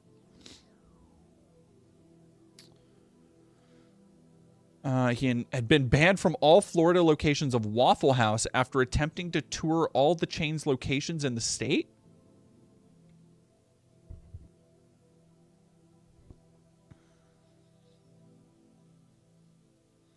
He wants a complete ban on abortion, including cases of rape and incest. Like, so if you're wondering what a piece of shit this guy is, again, it's the Groyper platform. It's the I hate everybody, I don't believe in anything. Opposes same-sex marriage, supports banning same-sex marriage, expresses belief in the white genocide, great replacement theory, described as espousing white nationalist talking points, appealing to Christian nationalists, flirting with white nationalist subcultures, promoting white nationalist ideas. He's a Nazi. He's a fucking Nazi. Like, I'm tired of this, like, oh, he's flirting with this stuff. Like, call it what it is. Called gun waiting periods unconstitutional, proposed a 50% sin tax. This is the other thing. Proposing a 50% sin tax on income produced by OnlyFans content creators to support crisis pregnancy centers, mental health initiatives, education systems. He said that OnlyFans exploits women. Fishback advocates against junk food in school cafeterias, calling it, quote, goy slop, an anti-Semitic term used to claim Jews control fast food industry with purpose of making non-Jews unhealthy. When asked about why he used that term, Fishback replied, because it's funny, get a life. It's going to be like, imagine being young, trying to step into the political arena, and being so blinded and indoctrinated by your dumbass online spaces that you think this shit plays in real life. That you think this shit isn't fucking abysmally embarrassing, and that it won't haunt you for the rest of your life. This, by the way, that's the fate of not just him, but Stephen Chung, the White House communication director. He keeps talking about, oh, we're flooding the zone with epic memes. I do have I decided not to do like an Iran meme review because I wanted to do an edited piece. But another thing I broke ground on that I'm hoping to have out next week will be a quick little piece on how Iran is winning this kind of meme war that is coming out. So hope y'all are looking forward to that. Who's the goose? Thank you for following. Mackenzie Old 1266, thank you for $5. White nationalists talk tough and spread nothing but hate, but are legitimately bothered by how society hates them so much. It eats at their minds 24/7. No, it's this, like, it's the ultimate incongruence. It's the ultimate cognitive dissonance where, you know, they want to believe that they're so much superior to everybody else, but at the same time, they're being controlled by the Jews. They're being taken over by the blacks. They're being invaded by the Muslims. They're being, denigrated by the Asians. Like, it,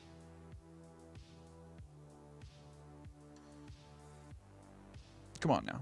It's like you gotta pick a struggle and try to win, I guess. Don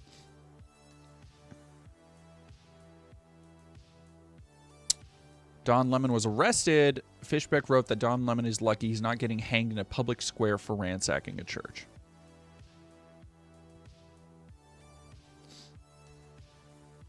Capital punishment should be used sparingly.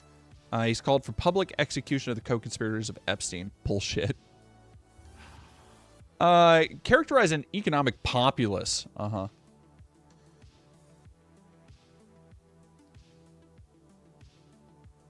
Banning investment firms from purchasing single-family homes. Levying $1,000 tax on out-of-state buyers trying to purchase a home. Inspired by the campaign of Zoran Mamdani, although he disagrees with Mamdani's proposed solution to the affordability crisis. Great.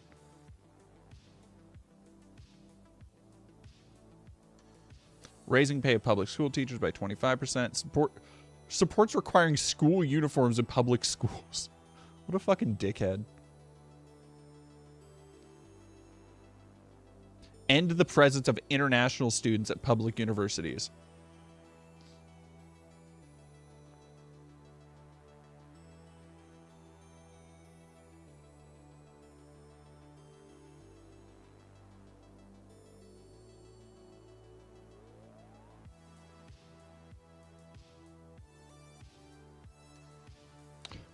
He made a social post. Fishbeck supports reopening the Florida portion of Amtrak Sunset Limited route, halted after Katrina. He made a social media post promising to, quote, make the trains run on time.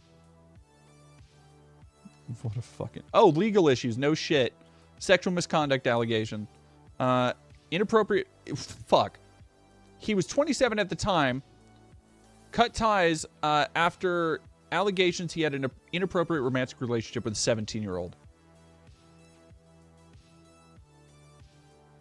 Girl, Fishbeck and the girl moved in together in spring 2023 after she turned 18. Fuck off. He denied inappropriate contact before she reached 18, which she disputes. So he's a fucking rapist pedophile too. Huh. He's denied wrongdoing because he was never arrested or charged. No shit.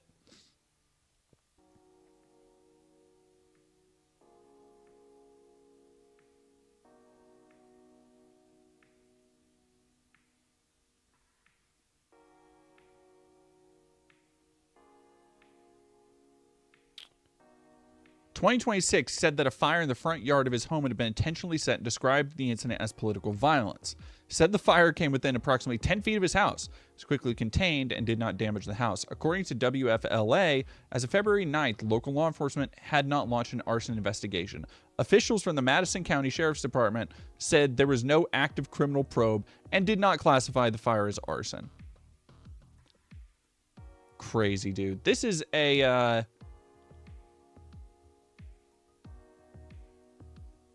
governor running for governor of Florida.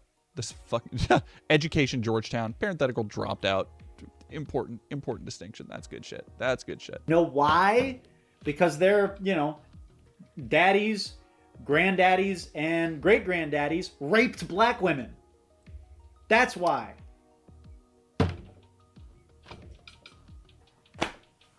In some cases, black slaveholders purchase relatives and spouses philanthropically, rescuing them from other slaveholders. But according to the black historian Carter Godwin Woodson, they often simply bought and sold slaves like white traders.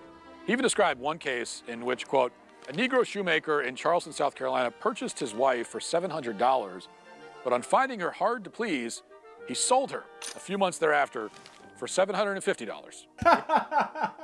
The joke is he hates his wife. Fucking wives. Women. In the 1860 census, at the very height of slavery, there were 393,975 slave owners in the U.S. out of a total population of over 31 million. That translates to about 1.2% of the population. Okay, so we're just making shit up now, huh? So the real number was 30% in slaveholding states. That was the vast majority of slaves were in slaveholding states. South of Mason-Dixon line, 30% of households owned people or rented people. God damn. 30%. Can you is fucking imagine that?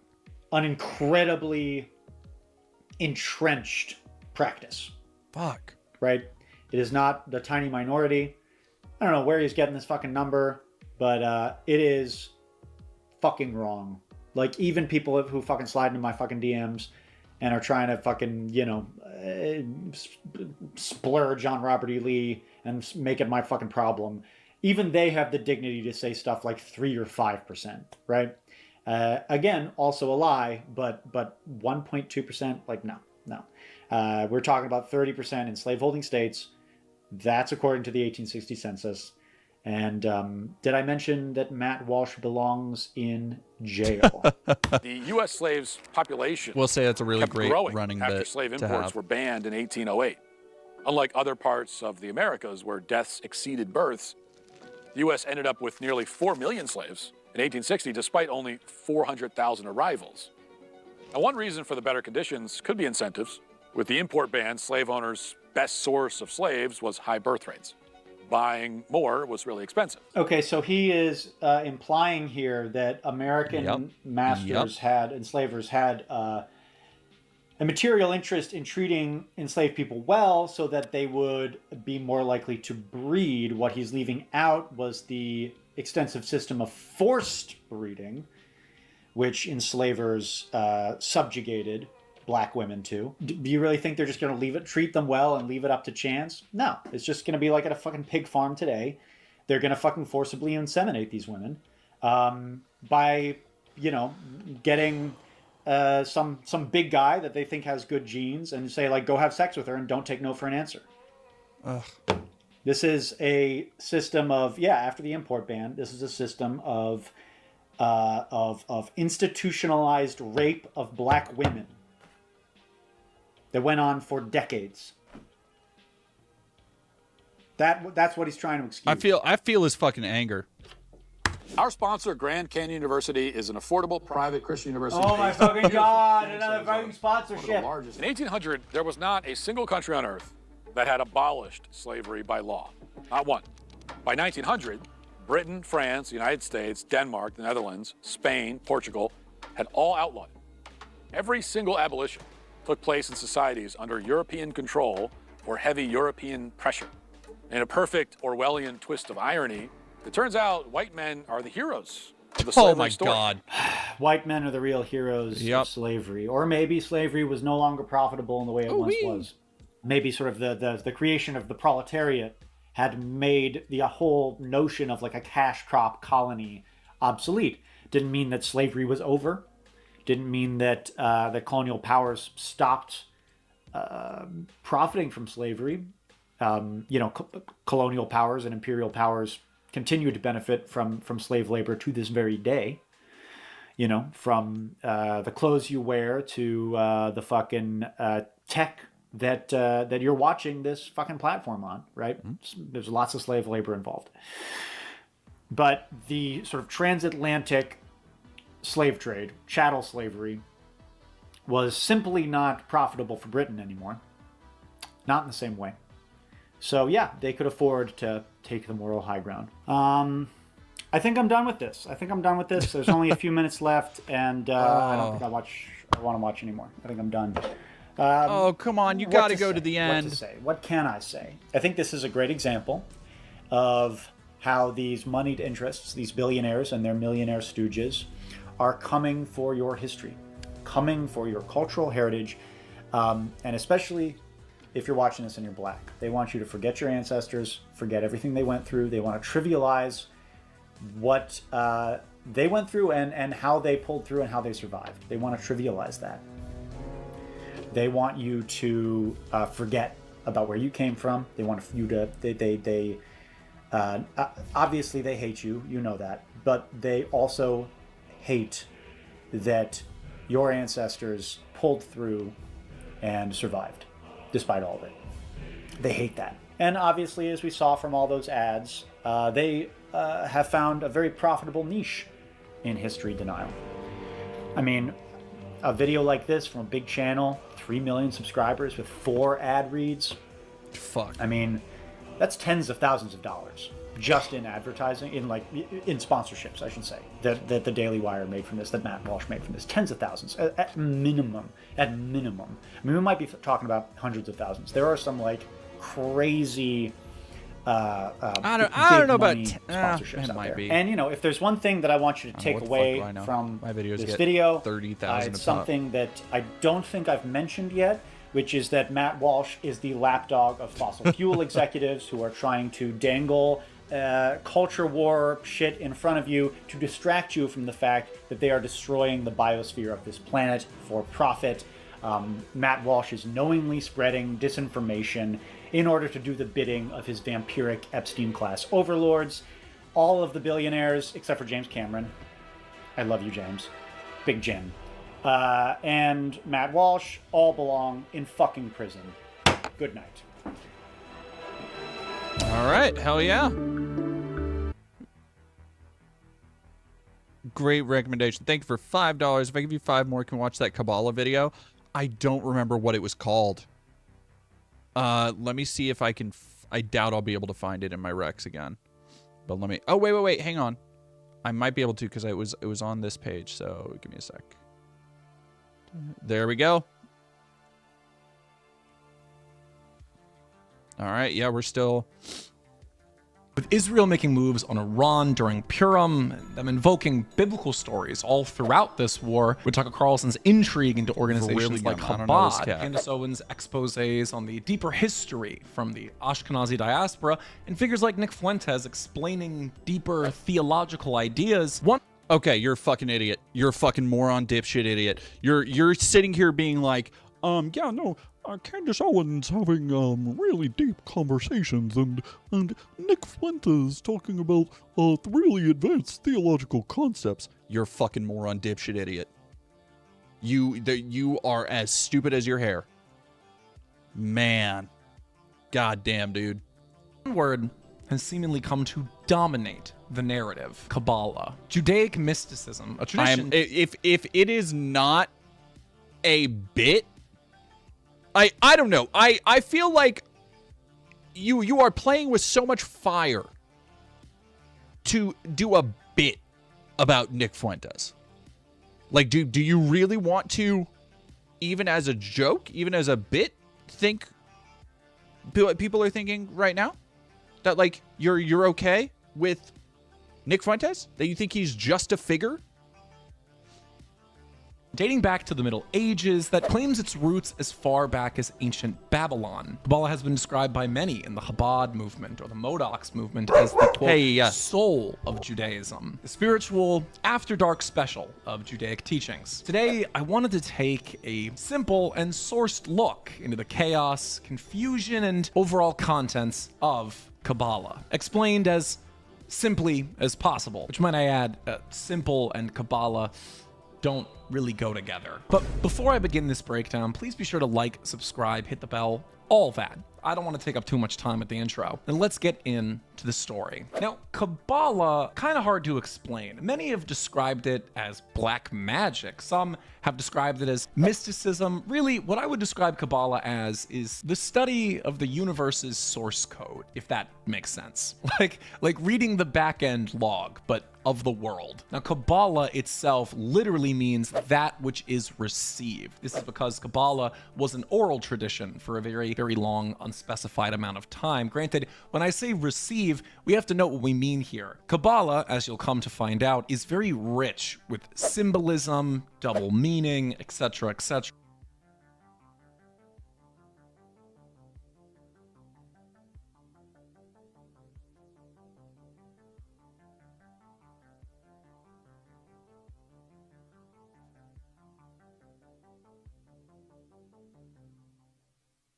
Oh, sorry. I was muted for a second. I hate this kind of like Watch Mojo ass editing where everything is fucking like everything has a swoosh sound effect and stuff's just overlaid really shittily and there's no real aesthetic cohesion or craft. It's just, it feels like it was made in a fucking video template.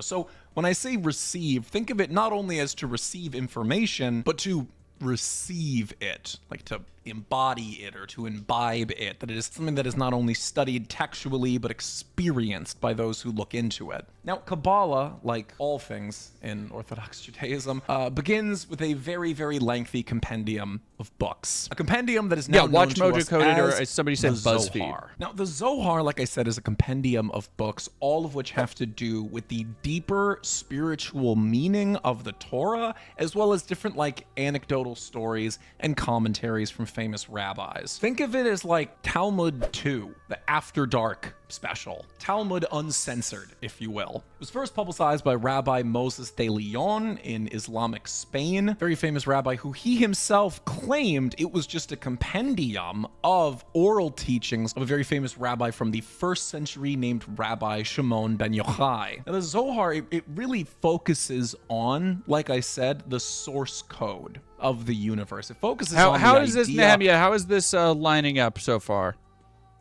Because I don't know. This seems to be just a very basic fucking summary, but I don't know enough about it. Doesn't seem right. Oh yeah, okay. So Nazi shit. The noticing will continue. The great noticing. So it's just it's Nazis here.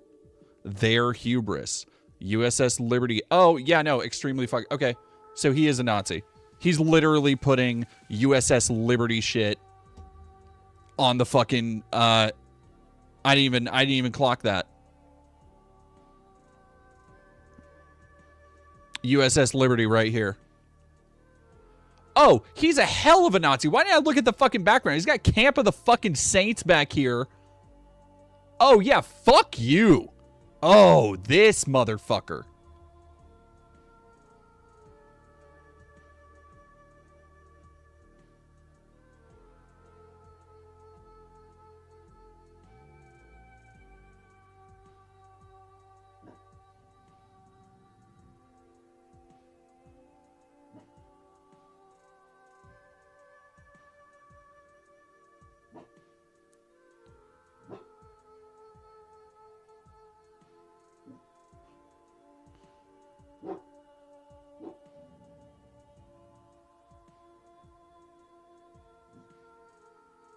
Oh, are they? Oh, okay. So it looks like they're going to talk about some kind of Jewish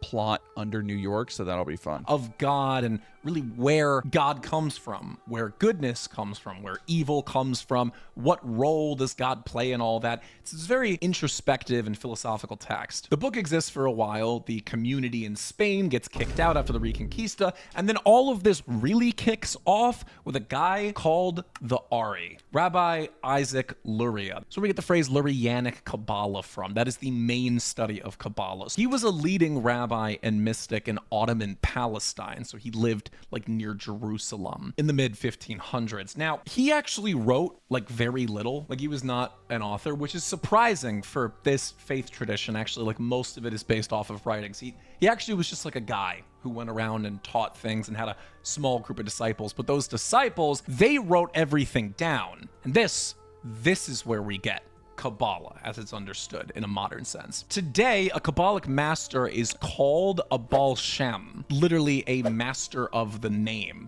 referring to the name of God. And if you watched my video on the Talmud, you'd understand that God, in this sense, is kind of like an energy, not really like a sentient being. More on that later, but all of his followers, they get called Baal Shem, okay? So Camp of the Saints is one of those infamous white nationalist texts. It's like the Turner Diaries. There's another one.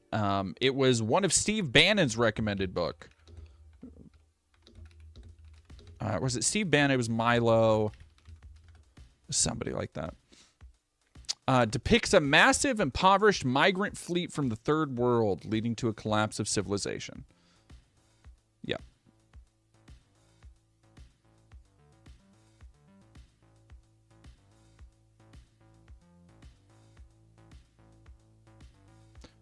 Novel is popular within far-right and white nationalist circles.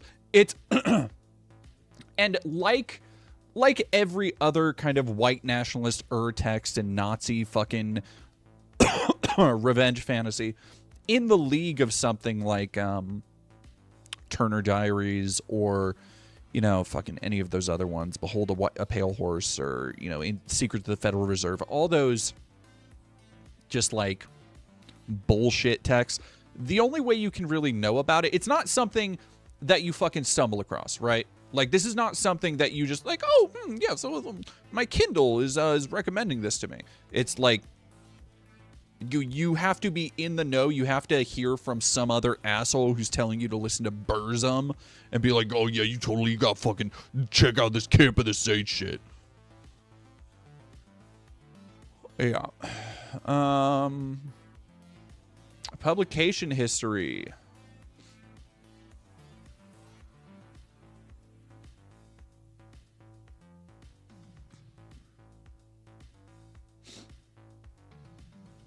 Widely revered by American white supremacists, sort of anti-immigration analog to the Turner Diaries. Hey! Attributed its popularity to plot parallels with the white genocide conspiracy theory. The premise of Camps of the Saints plays directly into the idea of white genocide. It is the idea that through immigration, if it's left unchecked, the racial character and content of a culture can be undermined to the point of oblivion. Political scientist Jean-Yves Camus argues that the Camp of the Saints, with its apocalyptic vision of a sudden and violent mass migration swarming towards Europe, is even more radical than Renaud Camus' Great Replacement theory, and therefore probably more influential on white nationalist terrorists.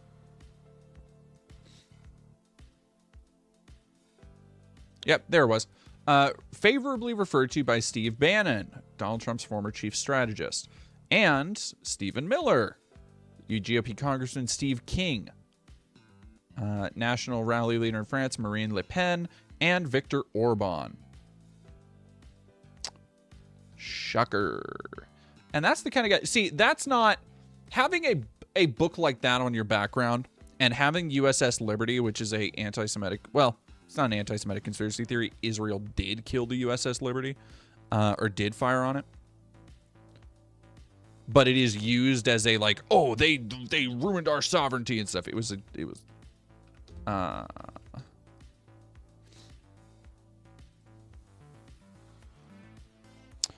like it was a fucking accident. The attack killed 34 crew members, wounded 171. Both the Israeli and U.S. governments conducted inquiries and issued reports, including the attack was a mistake due to Israeli confusion about the ship's identity. Like, that's what it was.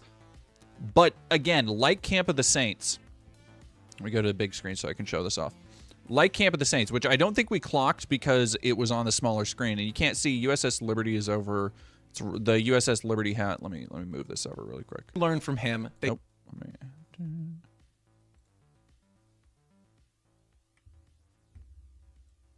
No. Oop. Well, that's not helpful. There we go. Right there. It's the kind of shit that you own. Like, this is not memorabilia. To put in a video where you're talking about Kabbalah, this is not like the last video we were talking about. The dude probably like a war historian, probably has a lot of interest in that stuff. Having a Nazi uniform, having a replica uniform that you're gonna do skits in, right? Which, by the way, super fucking useful as a skit. If you're doing those kind of skits and trying to parody people like Matt Walsh and satirize, like, totally get that. That is broad, right? That is broad, recognizable iconography that you can see from 1,000 miles off. Everybody knows what a Nazi looks like. This is deep knowledge. You only fucking know what this shit is or the significance it has, if any, to a modern white nationalist movement if you're in that. You only know that if you are going into these spaces as an active participant. They become Baal Shem, masters of this power, and then they go... Zenek Grells, everything about this dude from his aesthetics to his editing style is just giving BuzzFeed for douchebags. Yeah, you're not wrong. You're not wrong. Out into the world and spread this stuff across several communities. Guy's name is a reference to the power of the coming race. Of course it is.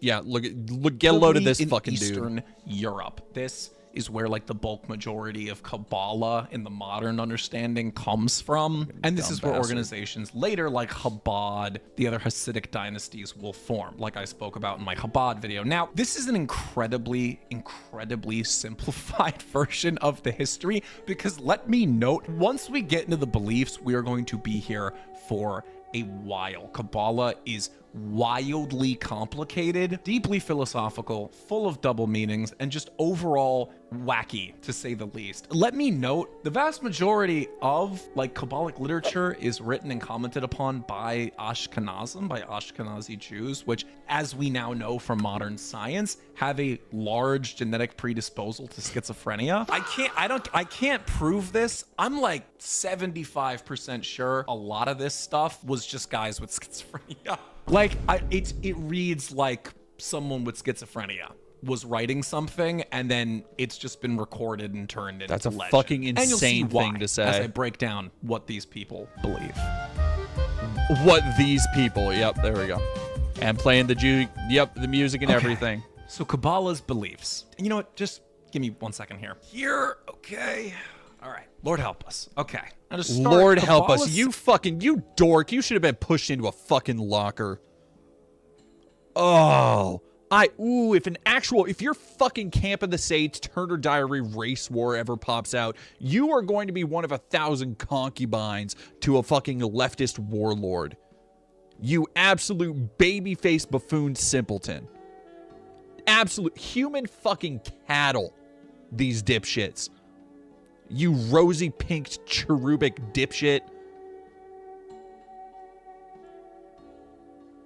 Centers itself around the idea of something called the Ein Sof. Everything runs downstream from the Ein Sof. So what is the Ein Sof? Well, according to the Zohar, the Ein Sof, this is the phrase used for God before God. What do I mean by that? See, God, as we understand him, there we go. Like it lives There's within the AI. our world, right? Like God, throughout the Torah, throughout the Bible, is something that we interact with. It's a deity, right? It possesses like anthropomorphic attributes, at least in a scripture sense, right? Like it's something that the prophets speak to, God makes commandments, etc., etc. All the things that we commonly associate with God. But we know that God is infinite in size and scope. And so according to the Zohar, God, the Ein Sof, is basically everything that's behind the manifestation of God. That God is manifested into our world, but really the true thing that is God is so large and so incomprehensible that you really can't quantifiably call it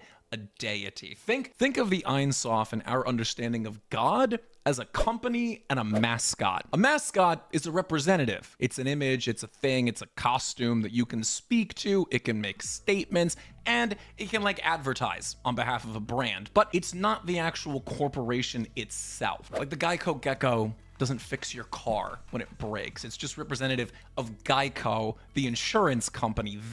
That's the grander thing, which you can't. Love how you have to speak explain an the insurance concept company. It's of like a conglomerate representation of thousands of people to your dipshit This is the relationship Nazi of God audience and the Ein Sof. The Ein Sof is the corporation behind God, if that makes sense. It's the Ein Sof, that energy, that is like the source code of the world. This is the energy of God, the direct and pure energy of God and of existence, okay? Now, we start all of this really at the start of all of this. This is because Kabbalah has a very different understanding of the Genesis story, of how the world was created. See, they view much of like the biblical stories as purely metaphorical or possessing a double meaning to something much more complicated. The main central idea here is something called Sheverat HaKalim, the Great Shattering.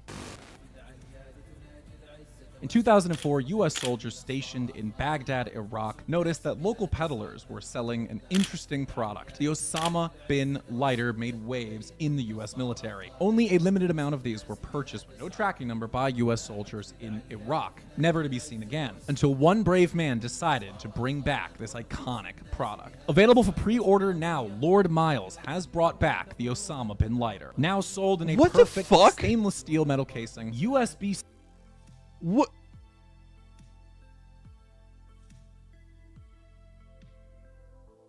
Hey, what? Why? Hey, why? Like, just... No. We're not in an ad cruise control for cool. We are in an ad for the Osama bin Laden. 50,000 views in 6 hours. How many fucking followers do these... Oh, rad. 64K for this dipshit and 12K for this dipshit. All right, I'm going to go. Let's see what else we got. That's fucking crazy. Oh, inside Israel's racial hierarchy. Dirty Jersey Patriot and host of The Narrative. Wow, dude. Fucking cool, bro.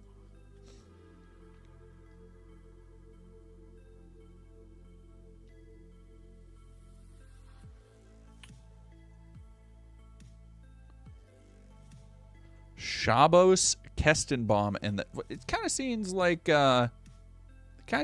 we got a lot of fucking focus on one group of people. You think so? The Black Rooms. Ha! Techno Juggalos and How America Ends. Woof.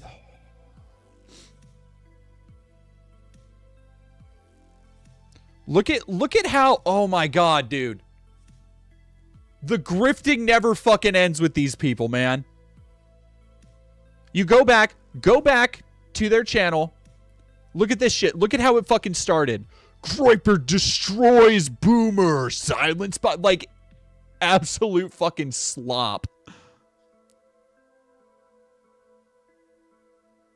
And then what was the one that it was inside Israel's racial hierarchy is the one that popped off for them. And then so they've just started doing these like video essays.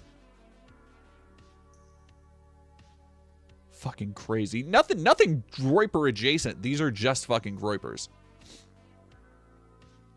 God, fuck these assholes, man. USB-C recharging, and of course, the most insane shit.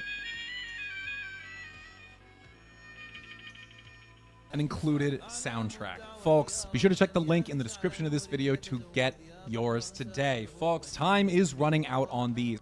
The Sword of Christ, Giles Corey. Only a limited number will be created, so be sure to pre-order yours today and secure yourself a new piece of classic history with the iconic Osama bin Laden. Now let's get back to the video. So, according to Kabbalah, there's the Ein Sof, okay? God before God. Now, this God before God wants to create a finite world. It's this infinite thing that wants to create a finite world. So, in order to do that, it kind of has to filter itself down into what we understand as God. Basically, let's go back to the analogy here. Progressive wants to have a public face, so they make Flo the progressive lady, okay? I don't know why I'm going with insurance companies, but I got like a car payment due at some point soon. Maybe that's what it is. But this infinite thing wants to create a finite charismatic world, and so this guy is. Filter itself down into a finite thing. In order to do that, Kabbalah explains it through something called the 10 Sephirot. Now, you may have seen this image before, the Tree of Life. I've talked about it, and you've probably just seen it, maybe in pop culture or whatever. It's an image that gets used constantly to sort of invoke like a spiritualism.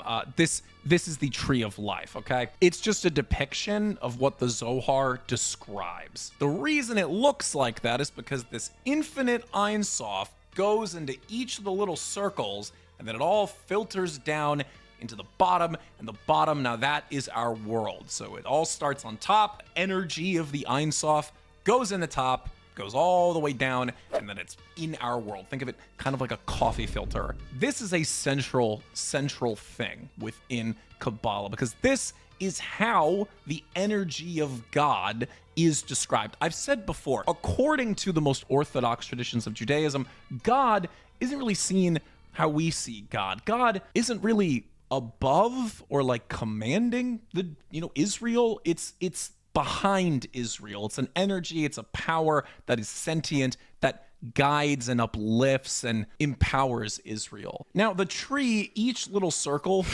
has its own like layers upon layers of meaning. I'm going to make it very simple by just talking about the top 3. Qatar, Chokhmah, and Binah. Okay, that's the top 3. That's the most important How much ones. of this Qatar, lines up? Okay, that means crown, pure will, the impulse or desire to create. This is why it is the first and most important one. It's the sheer impulse of the grander Ein Sof to create, to want to do this entire thing. Chokhmah means wisdom. Okay, that is the wisdom of God, this infinite knowledge that is now coming into the newly created physical world. And Binah, understanding, the ability for it to understand us and to understand the finite world. Like I said, it's an infinitely sized thing that is being pushed down into the world. Okay, this is the tree of life. Now, all of this centers around something called, like I said, Shevarat HaChalim. According to the Zohar, when all of this occurred, it's kind of all right, but it's just basic. Okay, it's time to I wouldn't be surprised. World. All right, chat.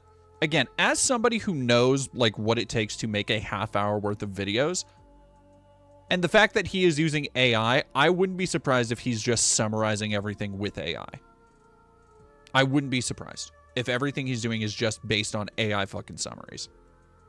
It's time to have a finite world, and it's time for me to become God in the human understanding sense. Yeah, I was hoping it would be more unhinged. Went really wrong. He sends his energy, or it sends its energy, it's not really gendered, into the tree of life so that it can filter down into the world, but the power is too much. It's too much energy, it's too much power, and so it goes through the first 3 of that big tree, the 3 that I explained to you, but once it gets through those 3, it explodes. The whole tree explodes, and all of a sudden, all this godly energy and chaotic universal energy and all this stuff, it gets all gunked up and messed up, and it just kind of explodes out onto the world. This is also where then the souls of mankind are sort of exploded out onto the world. And in this process, all of these like weird kind of gunked up fragments called Nidzotzot start landing on the world and imbibing themselves into human souls. These are like little divine sparks of this grander thing meant to hold the energy of God. Hello, Wolfang. He's using AI like Smash JT,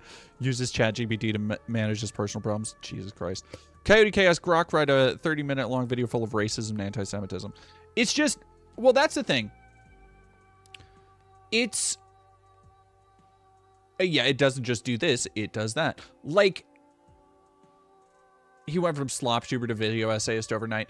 I think so part of it is in the way that he is very much gaming the algorithm, the way that he is very obviously grasping for whatever he can.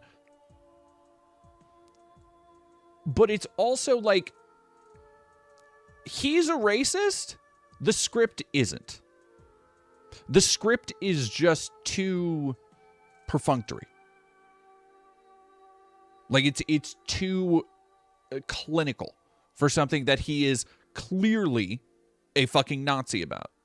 That just exploded. All of this hits the physical earth, and now earth exists, okay? They believe this because the Bible says, let there be light. In the Kabbalic view, it's not let there be light, and then a light switch is flipped. It's let there be light, and then this happens. This fucking thing happens. So why is that important? Well, they believe that, like, most of the good stuff, okay, went into the souls, the finite amount of souls that would become Israel, the Israelites, and that the rest, that's us. So we got like mostly the bad stuff. There's some good in us. There are some good people within us, but the vast majority of us were the gunk. We're like universal space garbage, basically. Yeah, no shit. Israel, they're mostly good, but what exists within them is some gunk, some universal garbage that needs to be expelled. And to them, this is how the world was created. And this is how the energy of God exists in our world. That instead of being filtered down in a proper and pure way, now the energy of God is just, it's all over the place. It's coming out of the walls. It's all around us all the time. Legalized shamanism, thank you for following. Guided, and it's kind of just bouncing around in the world, okay? And like I said before, if you watched my other videos, you know that they believe that the job of the rabbis is to control the power of God. And this is the vast majority of the Zohar, is talking about how do we corral all this loose God energy and use it for stuff. They also believe that in this, a kind of like dualistic event happened, that basically the demonic was created. So this is why the demonic is seen as bad. It's basically the rejects. The full coagulation of this gunk is turned into this realm called Sitra Achra, literally the other side. Israel, they have pieces of heaven with a little bit of that gunk, okay? And then us, the Gentiles, we come from and possess this like big connection to by virtue of our gunk to Sitra Achra, the other side, the demonic, the impure. Dualism is a... So here's the other thing that bugs me about this shit is that there's never, you go down into the comments and you don't see people commenting like even as a anthropological perspective. And Nehemia, you're kind of going off in the comments. You're not going to get corrections on this because they will take it as whatever they... What is... Kongu is fucking going crazy on the screen right now. They will take whatever they can that will help to engineer their narrative. That's it. Like, that's their primary goal in this kind of thing. Big thing in this, and you're going to see that throughout this tradition. There's a lot of good and evil, pure, impure, Israel. Also, chat, Koa says hi. Lights the nations, the Goyim. This is kind of the central theme here, okay? That is the basis of Kabbalah. You may have heard the phrase Tikkun Olam, mission statement, I guess, of Judaism. It means repairing the world, or more literally, repairing the face of God. This is actually a Kabbalic concept. This is not found in the Torah. This is a Kabbalic concept that has just survived into this sort of modern secular age. They believe that it is the job of Israel, of this blessed people, okay, that aren't full of gunk. They need to do their mitzvot and their prayers and all these things to clean up the world, to repair this grand structure that just exploded. And once they do that, God flows into the world and then everything is great. And the only way they can do that is when the Messiah shows up, but more on that later. For now, let's get into what this actually means for us today in the world. Now, Kabbalah is obsessed with speech as power, more specifically words of power. Yeah, there we go.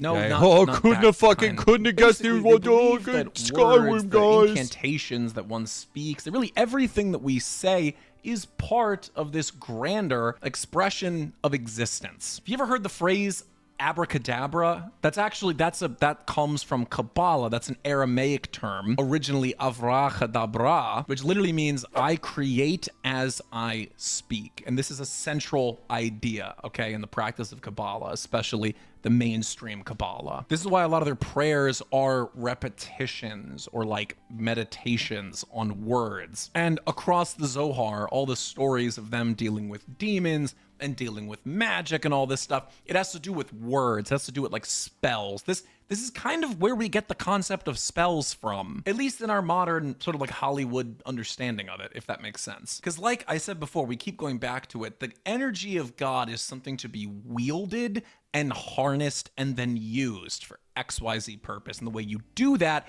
is through words. It's through speech. It is through incantations or inscriptions. They're very focused on this idea that every single word has a dual meaning and that nothing really literally means what it means, that like there's always a dual meaning to be abstracted from everything. So what are some of the actual beliefs and stories? Because let's be honest, folks. I know why you're here. You want the crazy demonic stuff. Because you're fucking okay? You don't want to hear me racist, just dude. ramble on Because your and on fucking about fan base is light racist. and philosophy. You don't. No. You're here for the crazy demonic stuff that you can show your friends. And so I'll oblige to the fan service. Let's get into the Zohar's practicality.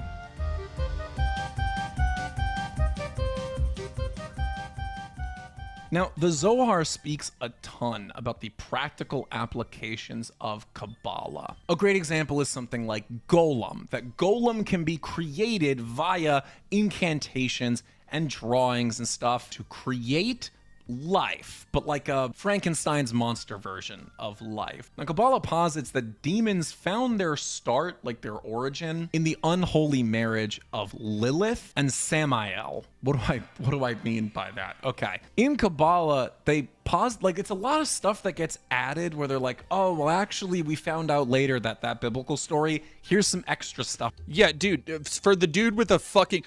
incredible for the dude with the Christo-fascist, oh, God help us, was starting off to be like, yeah, they added shit later. Can you believe this? Doug, how long was, how much was Paul alive, Paul of Tarsus after Jesus?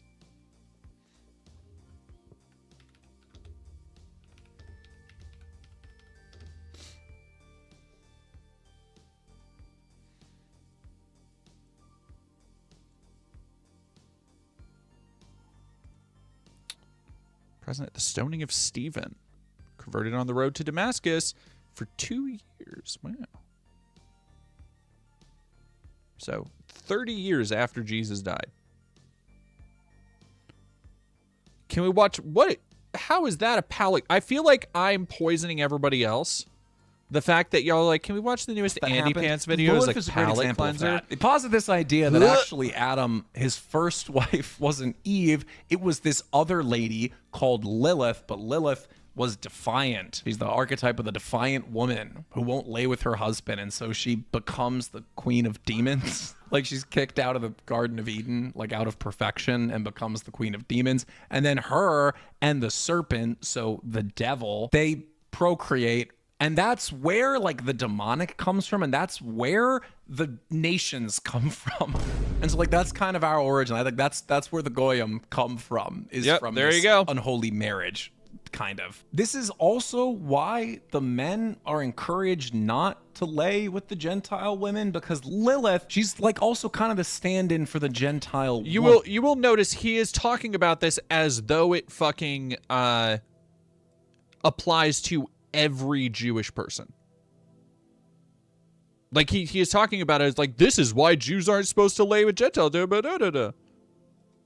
for the Goyim woman, defiant, kind of like worldly. And so they believe that when you sleep with them, you gain a bunch of gunk. You gain a bunch of this universal gunk. That has to be noted. That, like, one of the reasons why, especially Hasidic communities, are so, like, they don't want to deal with outsiders, they don't want to deal with Gentiles, is because they believe that if you're around the Gentiles for long enough, you'll start to gain, like, their Goyim gunk. Like, if you hang around the Goyim too much, you'll start to become one.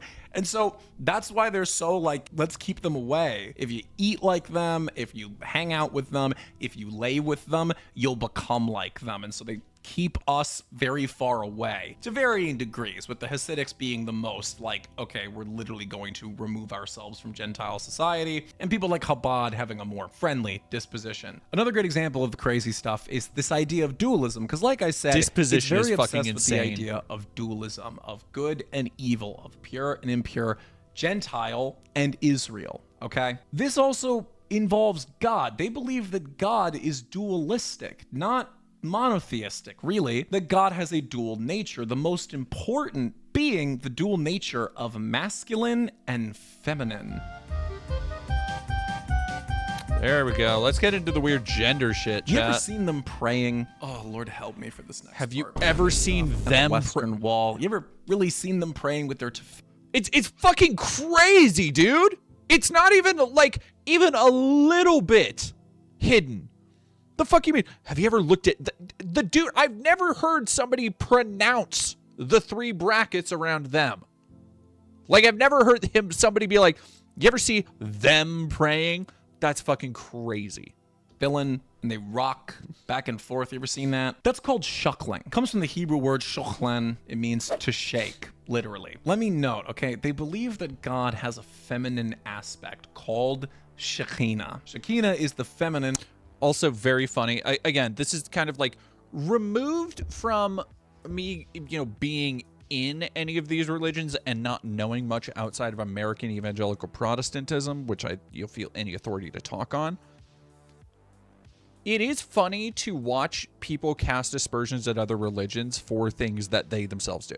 So him trying to be like, can you believe these Jews, they think of God as being both man and woman? Fucking crazy, wackadoo, insane. Unlike me, who believes that it's a triumvirate and it's actually three things in one person. And also, the person who came down to earth for my sins was full God and full man at the same time, and also the three things in the one person, but also imperfect, but also perfect and died for our sins. Like, You want to do you really want to talk about inconsistencies and unrealistic expectations from your Abrahamic religion? You don't. You don't want to step into that fucking arena. Or more aptly, the receiving essence of God. Basically, when the temple was destroyed, which is an event that kind of mirrors the great shattering we spoke about, and they talk about that connection like a lot. They believe really that God split into the masculine and feminine. It's weird, I know. And they believe that the masculine form of God went and followed Israel into the world, into diaspora, into the various places they went to. But they believe that the feminine aspect, the receiving aspect, stayed. Shekinah literally means to dwell or place of dwelling. They believe that the Shekinah, this feminine kind of like motherly receptive energy, that stayed at the temple. And so, like I said before, one of the big things about Kabbalah is this idea of sort of controlling the essence of God, of dominating. Nehemia, thank you for $5. Can I put something into Discord and have you read it? Yes. Can't donate enough to let me explain why this guy's completely wrong. I am sure it's like the way that he is talking so confidently.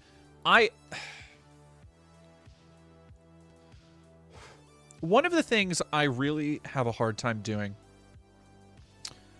especially when I have, like when I'm doing these videos like the one I'm working on now, or the one on nostalgia, where I am tackling and talking about these very intense topics, these topics with a lot of background, with people who have, like when you're talking about philosophy, psychology, you have established fields around them where people have spent decades talking about this shit. So I get really paranoid about it, and I sometimes will put that, I'll be like, hey, I learned about it from this, I read this, if anybody has any, because these topics are incredibly complicated. And I try to get them fucking right. I try to apply them in an accurate way. It's not always easy to do. But it is telling to me the confidence that he's speaking with about something that is incredibly complicated. It feels to me like somebody who doesn't actually know what the fuck they're talking about. And they are, it's the same tone I feel and I've heard in other white nationalist things where it's just like, oh, actually, they actually believe this. And it's just, it comes down to fucking trust me, bro, and vibes. The essence of God. Do you see where I'm going with this? To quote the Baal Shem Tov, zivug, coupling. They believe that they're fucking it. Yes, I'm not kidding. They believe that they're fucking it. Like that. Chat. Nehemia, do they believe that they're fucking God? Inquiring minds want to know. That's when they are swaying. I wouldn't be surprised if he's gonna. We're getting to the back half. That's when they gotta. TT, is it bad I associate you with Jack and Daxter because I played the trilogy while watching your stuff? No, I have plenty of games like that where I've also. Koa says yippee when y'all said hi. I have plenty of games I have like weird associations with, especially for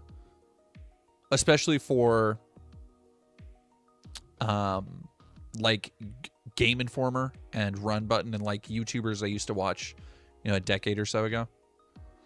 Woof, that fucking hit hard.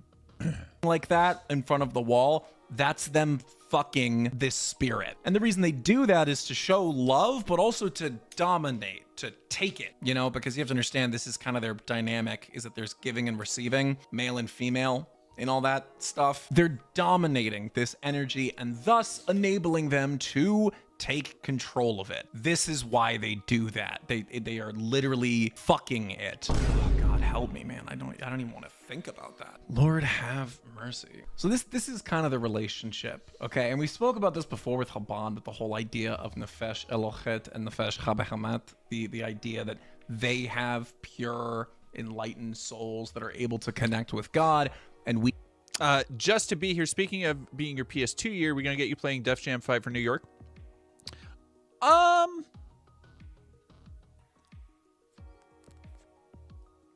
It's one that I do want to play. I've never played the Def Jam games because, again, as I was talking about earlier, I was way too fucking young.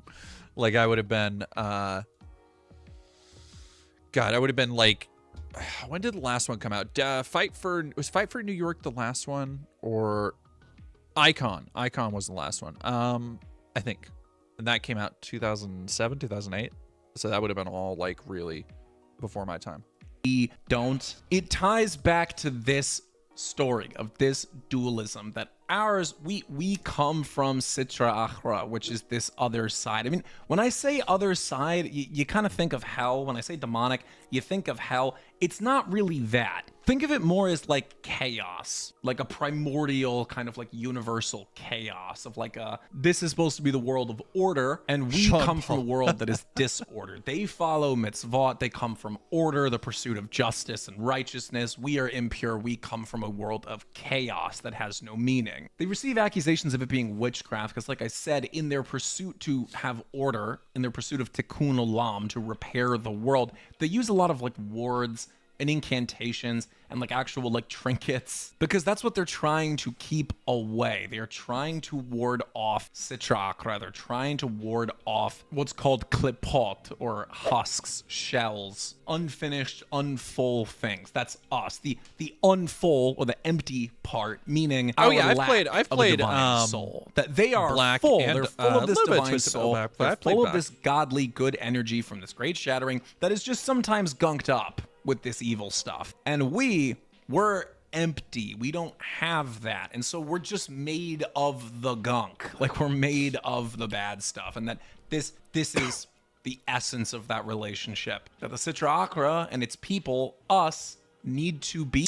See, because here's the thing that I actually, that I for a half second at the beginning, I thought this wouldn't be a chud. Just because he seems relatively kept. This guy, like Vic, looks-wise, he could go either way. I've seen fucking, like, millennial baristas that look like this dude. True Crime Streets of LA, I actually did just start playing. But it bums me out that this is little more than a... God, that gunked me up.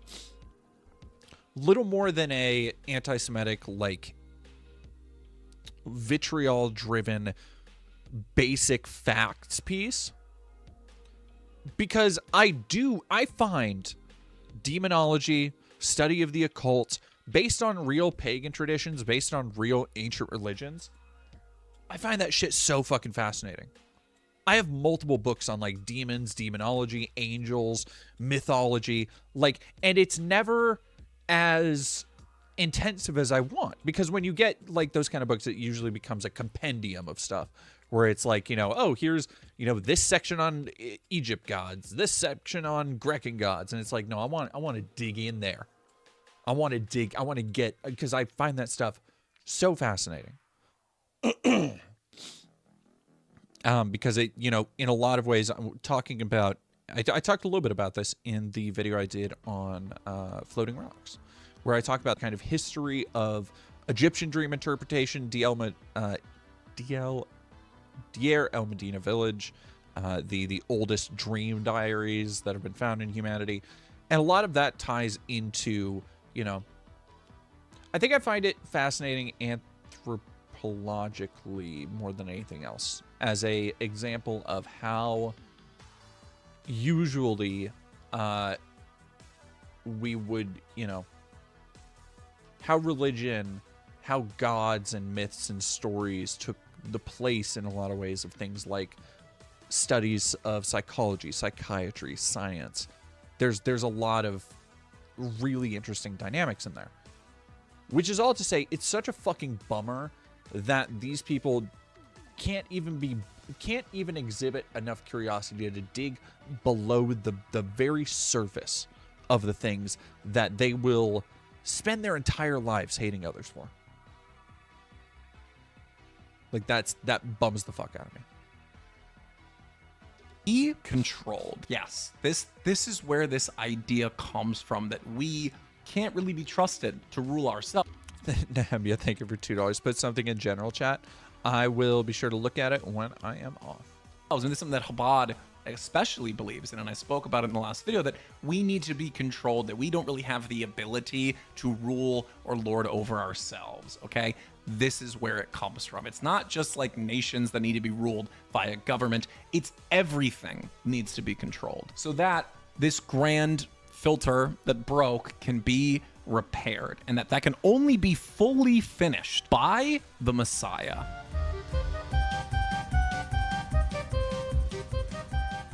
Now, the Kabbalic understanding of the Messiah is a lot bigger than just a holy man or someone who delivers a people from oppression. No, he is seen as like the last missing piece, like the final piece that will string together everything needed to fix this great filter, the great tree of life. He is the final piece that will fix everything. This is actually why the Mashiach is constantly represented with a crown, both because he will be seen as a worldly king, but also because the tree of life, the top, little circle, is Keter. It's a crown. That's him.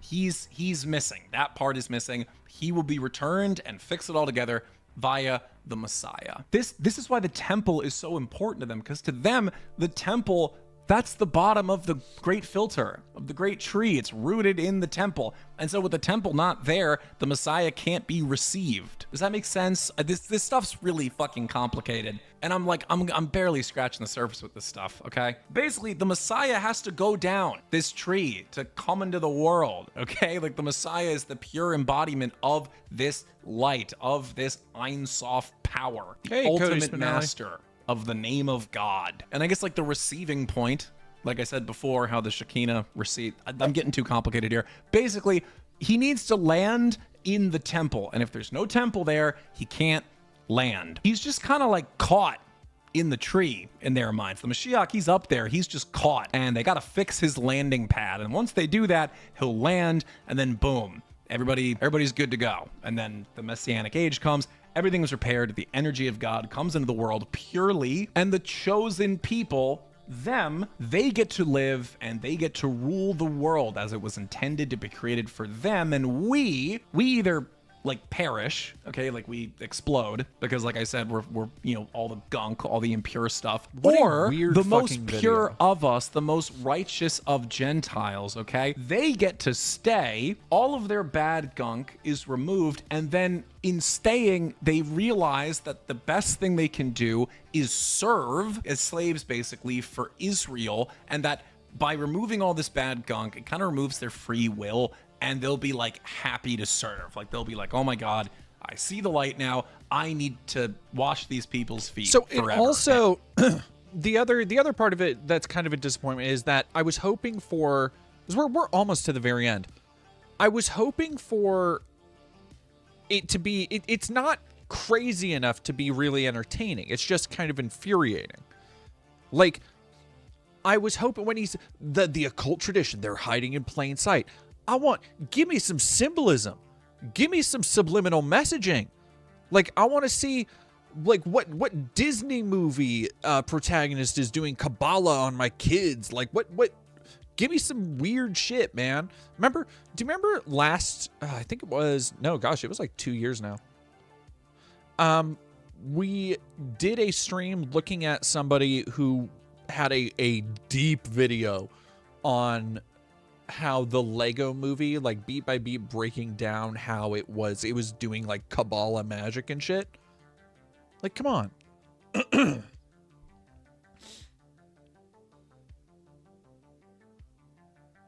And that's my eternity, and I'm so blessed to have that. I don't know, I guess that's, you basically, you become Matt Walsh, if that makes sense. I would like to know, because that's such a fucking insane.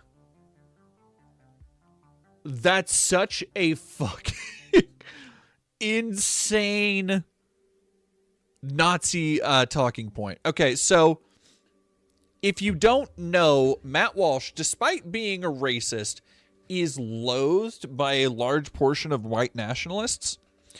Groypers particularly, because he works at Ben Shapiro's. So they consider Matt Walsh, they like go into here.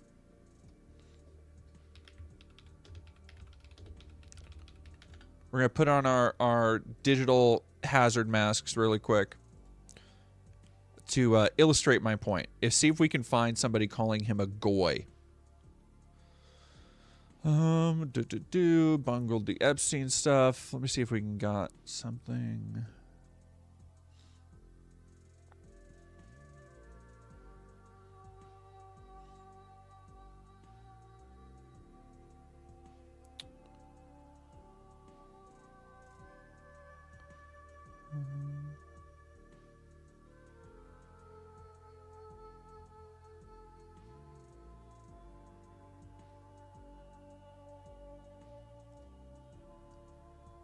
I want him to talk. If there's one, this is weird and degenerate. Cross string.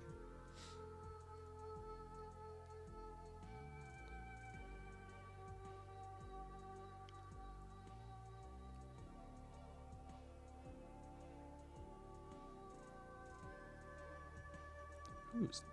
Oh, it's made with AI. What? This is okay. This search did not go how I planned. I have seen it before. I have seen, however, the reason why that was the whole impetus behind him saying you basically become Matt Walsh is that the implication being that Matt Walsh is a slave to Jewish people. Like that's the joke. Again, something like that's not something you pick up. You got to be in those spaces. You have to have spent time with those people to recognize that. Enough to make a joke about it. Like, that's crazy. I already know I'm going to be hearing so much in the comments about how, oh, well, you're wrong about this, you're wrong about that. This is an incredibly simplified version of this stuff.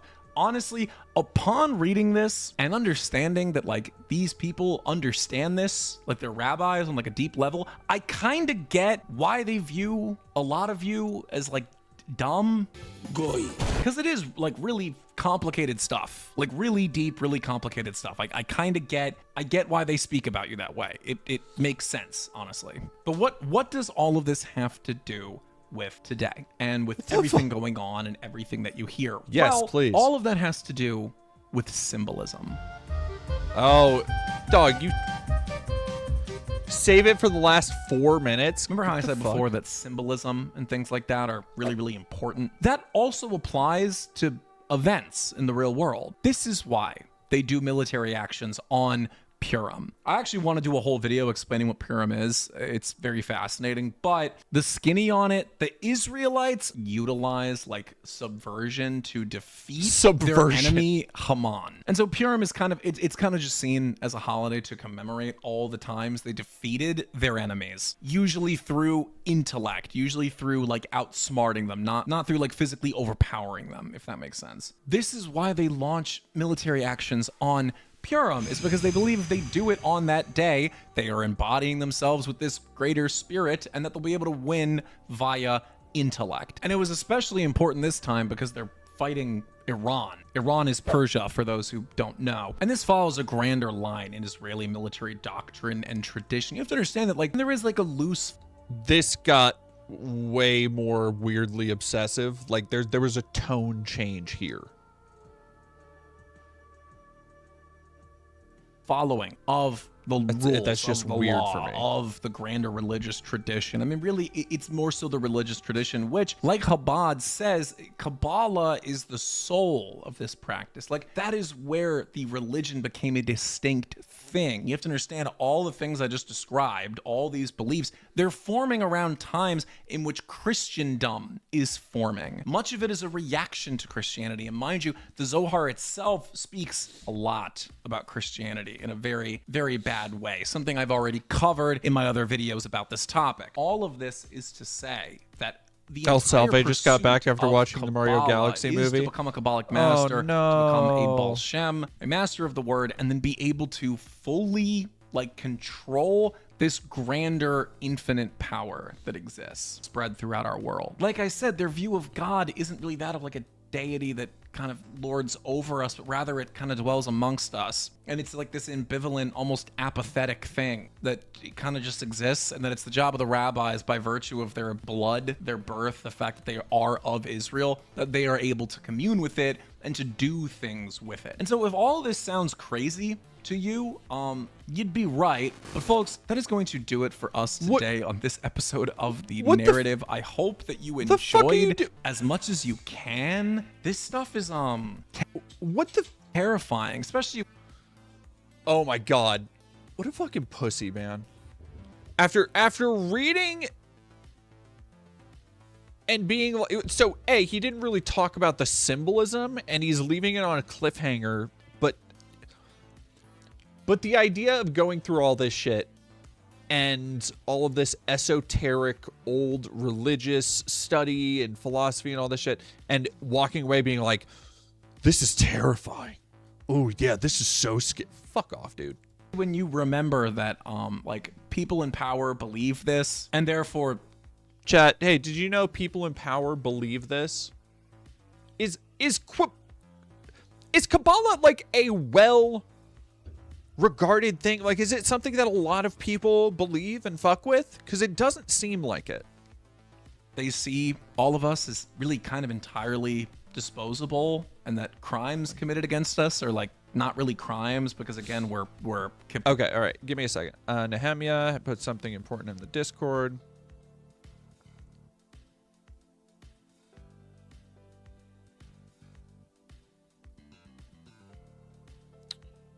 General. All right, here we go. First, so this is the Talmud. Yes, okay. So this is, again, this is something I've had explained to me multiple times, and this is basically my understanding of the Talmud. What Nehemiah says here. Okay, here we go. This is Nehemiah in the Discord chat. So first thing you need to know about us is that we write Nehemiah's Jewish. We write everything down. The Talmud, for example, is a compilation of discussions about a commentary on the Torah. That means that every opinion, popular or not, accepted or not, is included. While some of the things this guy is mentioning may have been said at some point, that does not mean they are canon to Jewish philosophy and tradition. For example, his idea that the Goyim have gunk is not true at all to my knowledge, though it might be present in the most antisocial ultra-Orthodox movements. Demons are also not inherently negative. We do not ascribe every bad thing to the Gentiles. Good and evil are believed to be caused by inclinators rather than satanic or divine forces, and it's our job as good humans to choose to do good rather than evil. This is where basic Jewish morality comes from, but the most basic thing is, none of this is canon to my knowledge. Sorry, this is out of context for you not watching the stream right now.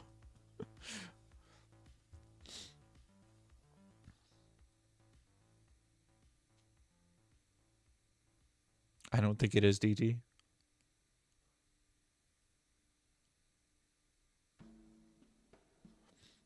Lot where like husks were empty. Scary stuff, but if you want to hear me talk about this more in an unfiltered and real way, what do we think? I'm betting Rumble. Be sure to follow me on Kick and Rumble. Woo! 1 for 1. 1 for 2. I was gonna say Kick, but I was gonna say Kick or Rumble. Damn it! I should have gone with that. I've been told by many of my fans that I should probably start putting some content into platforms like that so I can speak in a more raw and unfiltered way, the way that people like. So I definitely would love to start doing deep dives of this on Kick, so where you I can do speak slurs? with kind of full brevity. So do be sure to follow me there, and also follow me on every other platform, every other mainstream platform. Folks, thank you so much for watching and all the love you've been showing my videos. I hope that this one reaches people, and I hope that a truth is spread here, and I hope honestly a further understanding is spread here, because my goal with this channel, it's not hatred. I'm not a bigoted guy, and like I really mean it when I say that this stuff. I'm not a bigoted guy. I'm just surrounded by ethno-nationalist texts about the Great Replacement. Okay, brother. I'm not a bigoted guy. Okay. Stuff is not intended to invoke hatred. I'm very interested in the study of the world, and I'm very interested in knowing what the people in power think. But let me also make it very clear at the end of this video that like it's a pretty small minority of people that practice this stuff. It's just the unfortunate thing is that the people in power, like the wealthiest of them, that's the ones who's practicing it. So you see how that kind of lends itself? That's not. No, that's fucking crazy, dude. Oh, that's. All right, somebody said Andy Pants has a new game. We're already in hell. We're going even deeper.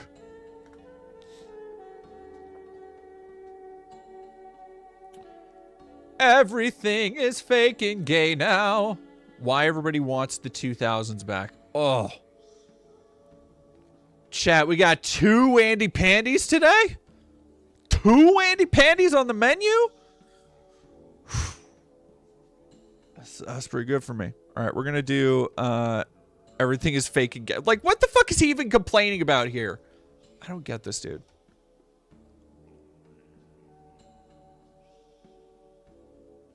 Modern video games be like... Yeah, no, explaining the joke is great. I feel like he has made this game so many times, or made this video about games so many fucking times. It's crazy. Andy Pants, somehow Andy Pants has returned. All right, I'll be right back. That's not how you say that. Say what? Transvestites? Yes. It's transgender. Transgender men. Presentation in media. I am a trans woman and I've been playing games for my entire life, so... You're not though, dude. You're just fat. Lying about biological realities doesn't help anybody. You're just fat. You're just a fat guy. You want to lay with me, is that it? That I do. Will you follow me? To a place more comfortable? I love you. My husband's still in the outer city with the few cows we have left. Games from the 2000s were like this. Who do you think you're talking to, you?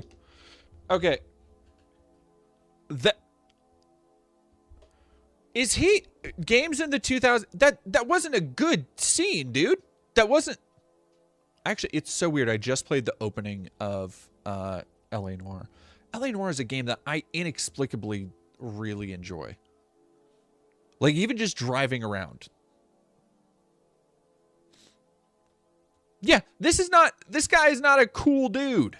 German junkie whore. Here's the deal, Airto. You give me information, and I won't give you to immigration. Based. You fasting for Yom Kippur, Mr. Cullen?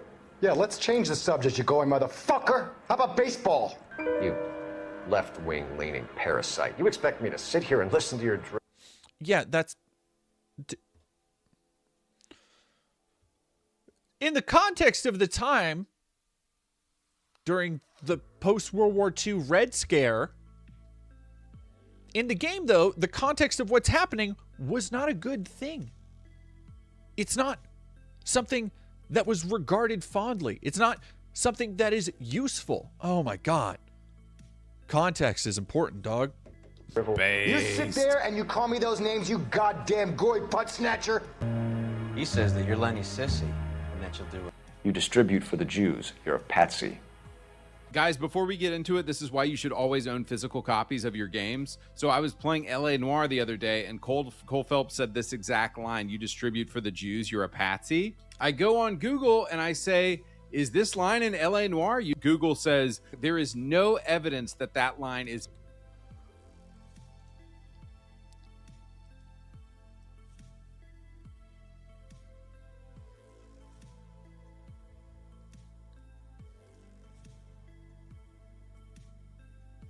I don't know how fucking stupid you have to be to not realize this doesn't prove you right. It's not that AI, he is convinced himself, God, please, I want him to tell me that this is a Jewish plot to censor him. I need him to tell me this is a Jewish plot to censor him for one line in a game from 2011. Oh, come on. In the game. Guys, I don't trust AI. AI is lying to us. The only thing this is exactly why we should own physical copies of games. So guys, the point of this video what did I fucking is that say? Everything is fake. AI is lying to us. Like, no, it just didn't recognize. In a game like that, there are hundreds of thousands of lines of dialogue.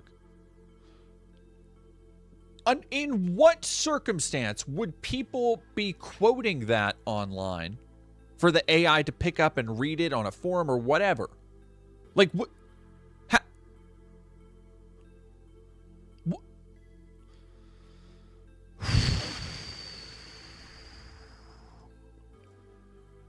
And gay now, and I want to talk about games from the 2000s that were real, that were... I don't know if Tell Me Why was a detective game. Also, yeah, somebody noted 2011 game. He keeps talking about games from the 2000s. Authentic, that were edgy. So we're going to do LA Noire and compare that with Tell Me Why, which are both technically detective games. I've recently been playing Saints Row from 2006. Bro, this game is so based. So I want to compare Saints Row from 2006. It's just like Andy Pants, somebody who ostensibly was inside a woman consensually long enough to have a child. Ostensibly. Allegedly. A grown-ass man coming out here and saying, bro, this 2006 game is so based. Yeah, McCansell, Saints Row 1 was just a GTA clone. So I actually played through Saints Row 1. I didn't finish. I got pretty far into it. I didn't finish it. Probably 2-3 years ago now. And it was fun in the way that like GTA clones can be fun intermittently. But it was very much in the shadow of GTA 4, and they hadn't Saints Row 2 is the one where they were like, okay, no, we have to tonally differentiate ourselves. Like, we have to be different and let's go weirder, wilder, and had much more of a like Tony Scott, Robert Rodriguez kind of grime to it. Yeah, Saints Row 2. God, I wish they would fucking remake Saints Row 2. I like the Saints Row 3 remake, but that is a game. Saints Row 2 is a game that visually, is not a pretty game. Not a pretty game. With the gay, woke, watered down abortion, Saints Row 2022, the reboot. Okay, and then finally in this video, I want to talk about Medal of Honor as a series and compare it with Battlefield 6. Why? What? Why?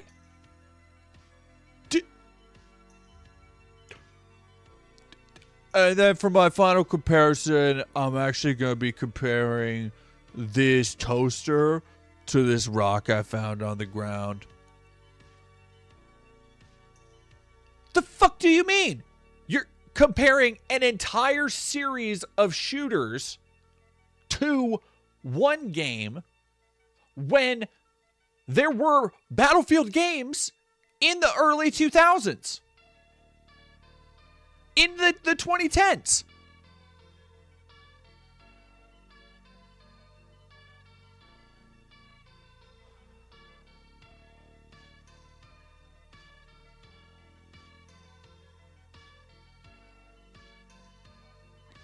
This motherfucker. Oh. Tell me why. Sorry, I keep seeing people. Tell me why. So that's what you're going to get in this video. Guys, before we get into it, I have to show y'all this clip of this insane woman. Like, this chick is like the final boss of Reddit. If Reddit had a final boss, it would be this ugly bitch right here. Watch this. There's a point of privilege on microphone 1, then we'll go to microphone 3. Go ahead, delegate. Yes, hello. I was standing here with my gender equity card before. Is this an old clip? But can't you have to watch Asman? you can't even just find the clip on your own. Well, whatever. What is this why crap do I even expect mean? a little Point bit of privilege and gender equity card? Like, these people still wonder why everyone hates them and nobody can stand them. Yes, hello, I was standing here with my gender equity card before you called on the previous speaker. What the fuck? How is this content, bro? You fucking hack piece of shit. 125K views 1 day ago. You are padding.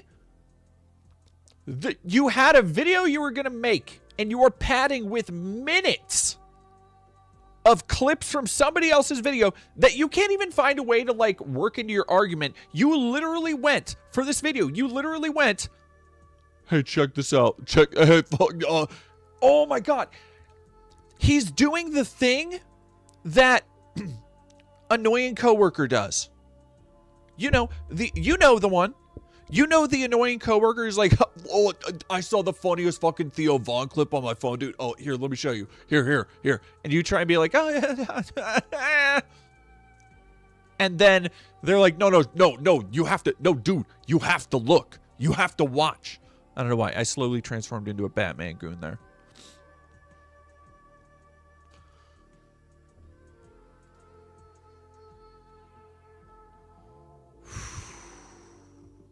Wild, dude. Wild, brother. That's my point of privilege that I would like to raise. I will explain the speaking order, which is fixed, that I cannot amend, which is the pro-con rotation. You can move yourself.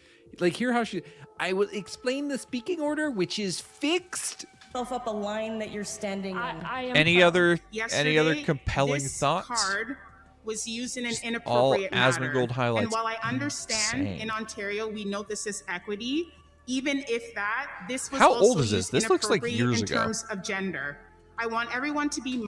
It's just a bunch of childless fucking women that nobody wants. Like, nobody can stand these people. They're not having kids. They have nothing else to do, so they go to these dumbass meetings and say dumb shit like this. Mindful that these cards, Dude, look at Asmon's reaction. for individuals like myself who identify as a black woman. Why is that fun? Like, okay, I'm genuinely trying a little bit to understand the thought process of somebody who is entertained by Asmongold, who would watch Asmongold's reactions to things.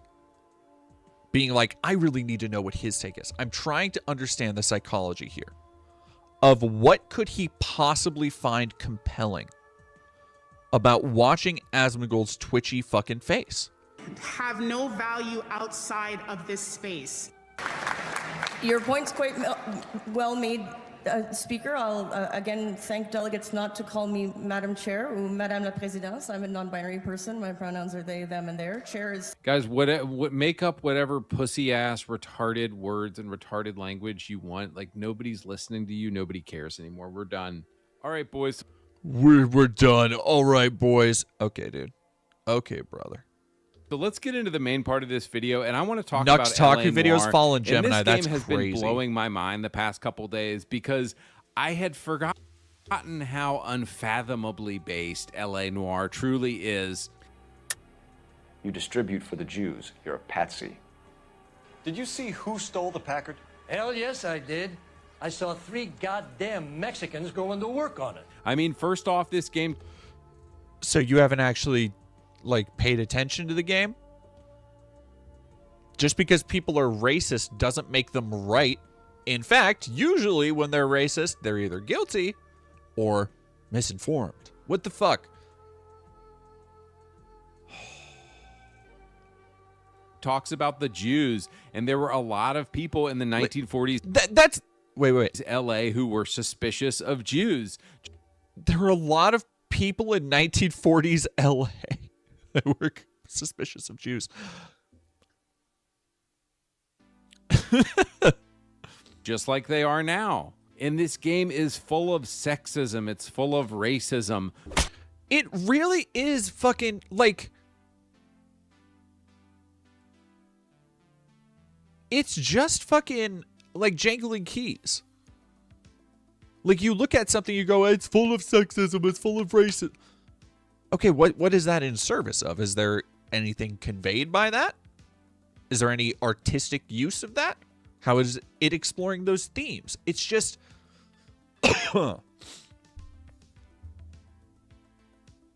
yeah, Gork fucking hanging by his balls. Who do you think you're talking to, you German junkie whore? But it's incredibly realistic. And the thing that I think for me was so refreshing about going back to LA Noire is it reminded me of a time when game developers You didn't were play not that shit afraid, originally. when they weren't scared, when they didn't cower before the gay woke mob. But game developers like Brendan McNamara, who made LA Noire and Bondi Studio there in Australia, he made the game he wanted to. Okay. The director of... oh, shit, I'm gonna die. The director of LA Noire was infamously fucking terrible and ran his studio into the ground. Like, it is a famous story of game development hubris. That's... yeah, sure. Make, and he didn't compromise. And this was from a time when developers had balls, man, and they showed games exactly as they were. They showed a time period exactly as it was, and they did not compromise. What the fuck are you talking about? They showed games exactly as they were. I'm begging you, dude, try and write a script. I'm assuming you can write. So let's watch a couple clips. Tooting and hollering and yelling obscenities. Sit here, boys, running. He can't take some. How it was in the 1940s. And you know how we talk about all these horrible films and movies that are being adapted for a modern audience and all this? Dog.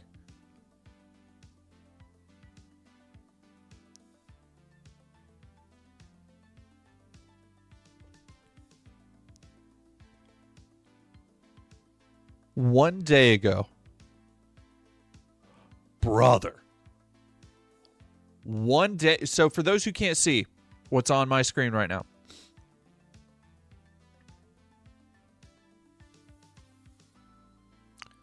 He posted this unironically, talking about modern remakes one day ago.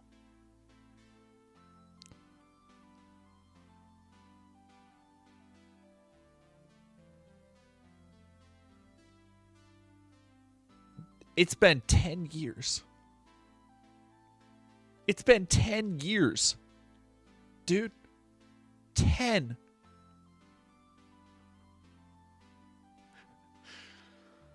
Not only 10 years, 2 Ghostbuster movies ago. There have been 2 Ghostbuster movies since then. God, he's so fucking dumb, dude. This garbage. What I think made LA Noire so based is it didn't adapt shit, bro. LA Noire, it's almost boring at points. The gameplay can almost become boring in LA Noire because of how much it refused to adapt. Like I said, Brendan McNamara, the guy who made LA Noire, he had a vision for this game, and that vision was, let's show a historically accurate 1940s LA, from the language to the clothing to the everything. Let's show this game. Let's show the people. Let's show the language exactly as it was. And those of us who love this game, that's exactly why we love it. Now, on the opposite side of the spectrum from the based LA Noire is this fake and gay retarded game, Tell Me Why. So I'll just summarize the plot for you guys. There are 2 sisters. They are born in a family, and one of them decides that she feels more comfortable as a man. And so over the course of their lives, one of them, grows a fake beard and starts dressing as a man and pretends to be a man. And as the game goes on, you're supposed to be like, it's so stunning and brave for you to change. It's not a... First off, that's not a... Very much not the same fucking type of game, dude. All right, why is... Sorry, my mouse is doing its thing again. Okay. Absolutely not this. Yeah, also, there's no way this fucking dude played a game. And yeah, Cruise Control for School, the entire reason I stopped it to say, how do you grow a fake beard? If you growing it, it's not fake, dog.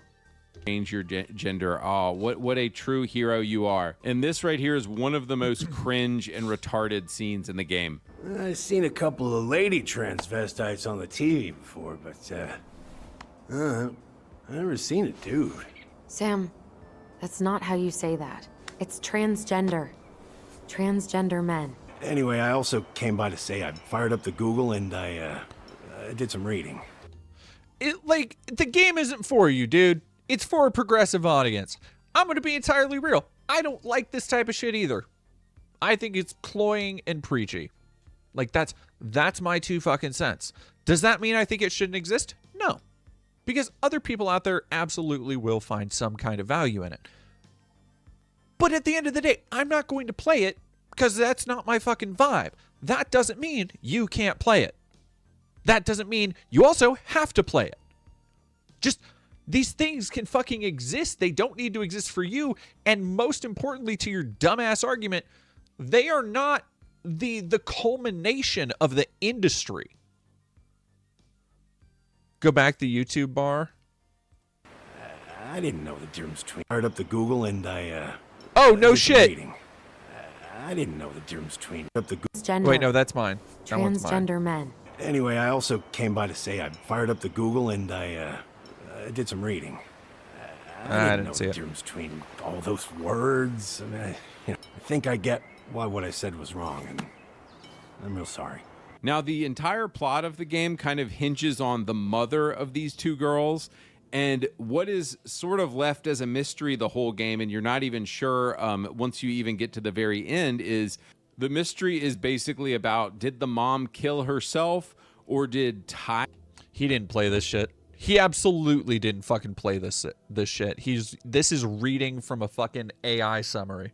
And we absolutely know that he like his argument hinged on it earlier. Oh, fuck. Crazy. All right, give me 1 second. I'm going to switch games.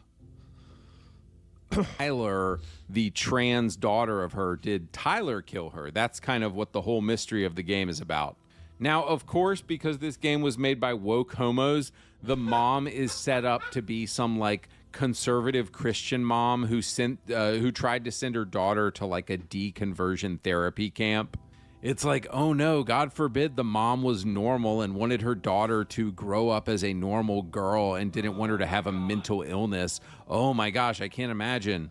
But basically the whole game, the mom is shown as this like villain, and it's like, oh, she didn't believe in her. She didn't think she was really, should really be turning into a boy and all this stuff. And so it's your typical like, oh, casting the conservative as the bad guy. Oh, conservatives are the worst. Even though, let's be honest, these people are the freaks. These people are the immoral ones. They're the freaks. So on the topic of real versus fake and gay, I recently popped in Saints Row from 2006, which, if you remember, was an Xbox 360 exclusive. And this game has unfortunately always lived in the shadow of GTA, even though I've always thought that some aspects of Saints Row were even better than GTA, in my own personal opinion. So replaying Saints Row 1 with Julius and Johnny Gat and the 3rd Street Saints this week, the thing that stood out to me this time is just how edgy, violent, and nihilistic and kind of horrible gang life and street life is presented in this game. It's like I was just really fucking into how realistic Saints Row. Like, don't get me wrong, Saints Row, the first one is a little bit grittier. It's not as silly. But dude, what the fuck are you talking about?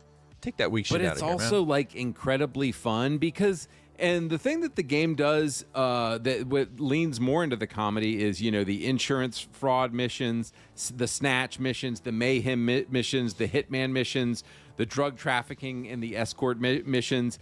And I think where the later Saints Row games went wrong is I think they just fucking, the later games became way too comedic.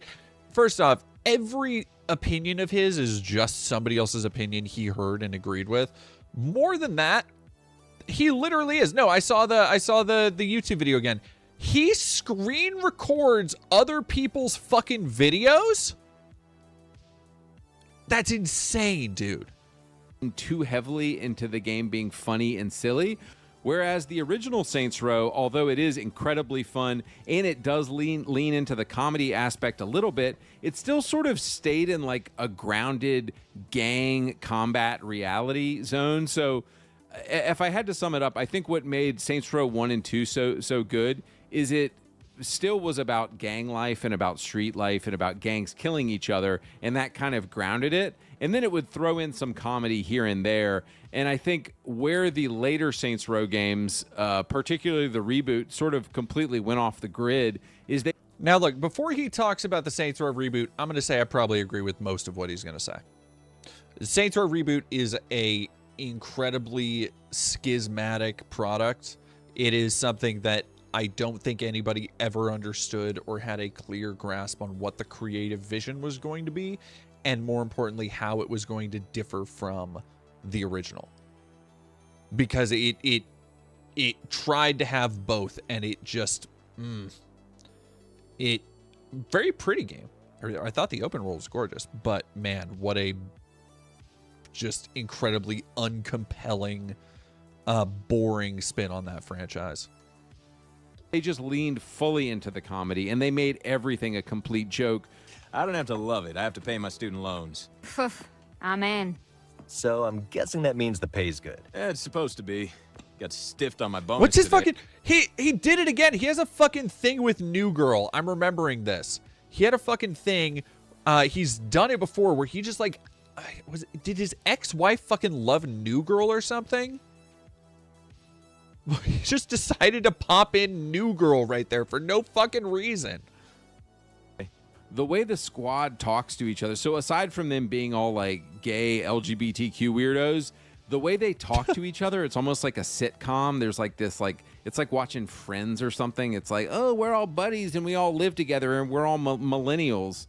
And it's like, guys, you can't have this like New Girl style millennial dialogue going back and forth and then run in and rob a bank. It just doesn't make sense. Like, why would they be so jokey and sarcastic, but then also be these hardcore criminals? So You before my people. Nice left. Been practicing. I can tell. This guy had his password be a bunch of 5s. Pick it up, Eli. I'm just saying, he could have at least made his work for it. I guess what I'm saying is the half sense of his humor, videos are just fucking and the playing characters clips. that are presented doesn't God, match with lazy what the characters motherfucker. are doing, and sort of that disharmony. It just doesn't make any sense, and I think that's why people really didn't like this game. All right, guys. So finally, I want to talk about the Medal of Honor games. Did he? And what I he barely. God.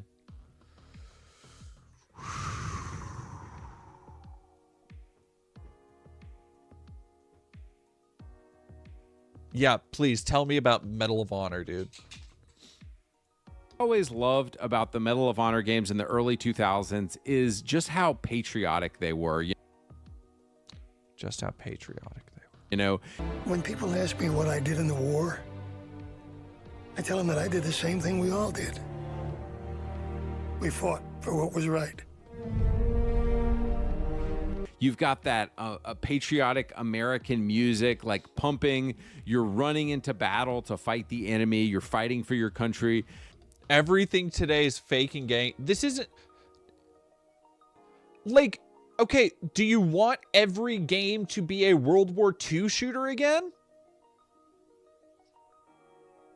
Like that's why they were patriotic. They were World War II shooters. Us versus Nazis. People you fucking dig, dude.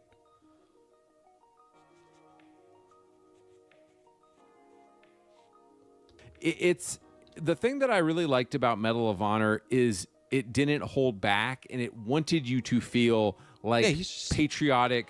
I have never seen like this level of fucking laziness is wild.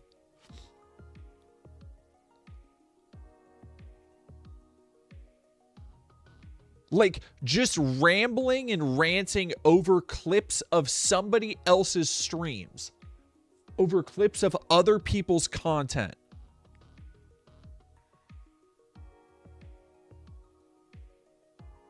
And his audience eats the shit up. You're not though, dude. You're just fat as fucking brilliant. Had my ass dying. Misspelled your twice.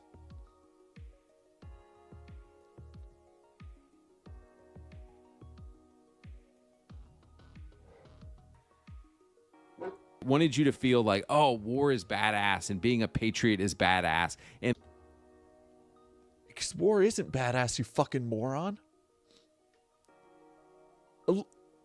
This is awesome. That was kind of the objective. Medal of Honor wanted you to feel those things.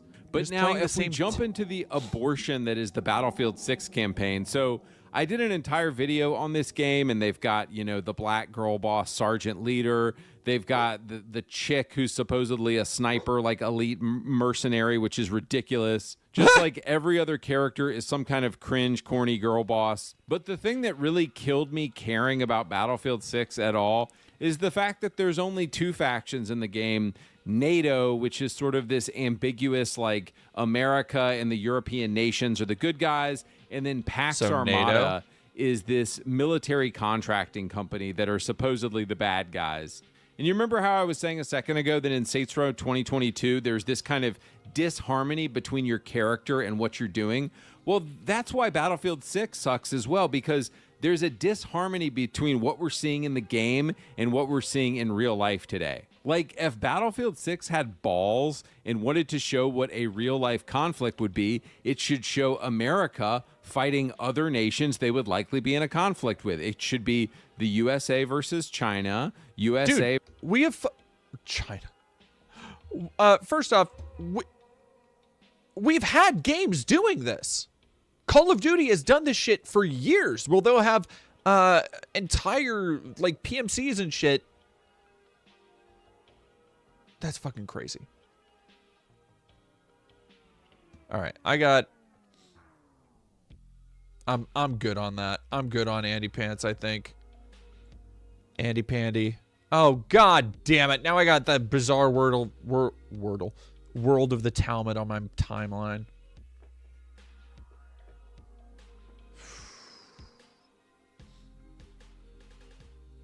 My fucking... My shit is cooked, dog. Forbidden History of Zionism. 1 hour of Chud, Agarthian, esoteric schizo music to survive the Kali Yuga.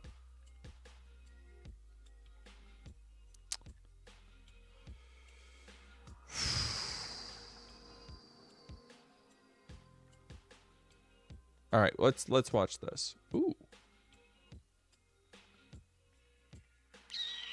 Go watch Alice in Wonderland, y'all.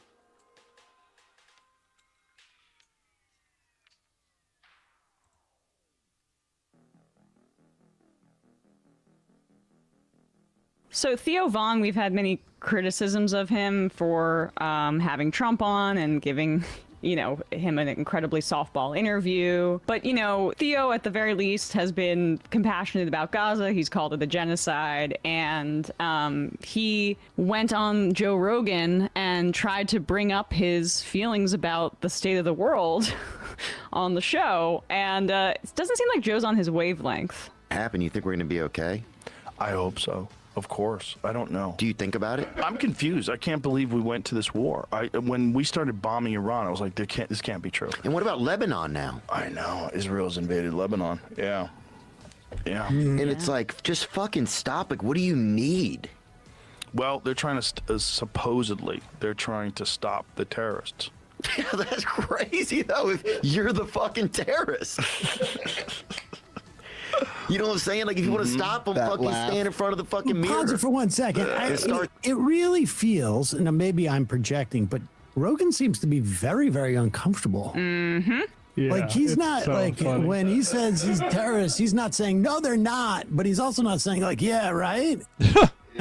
It's strange. I haven't seen him be this passive in a conversation in a while. I wonder why that could be. I mean, after all, he just eviscerated Donald Trump the other day, didn't he? And he's really okay. Well, his buddy Peter Thiel is heavily invested in Israeli weapons and surveillance technology, so maybe that has something to do with that. Supposedly, because they're going after the terrorists.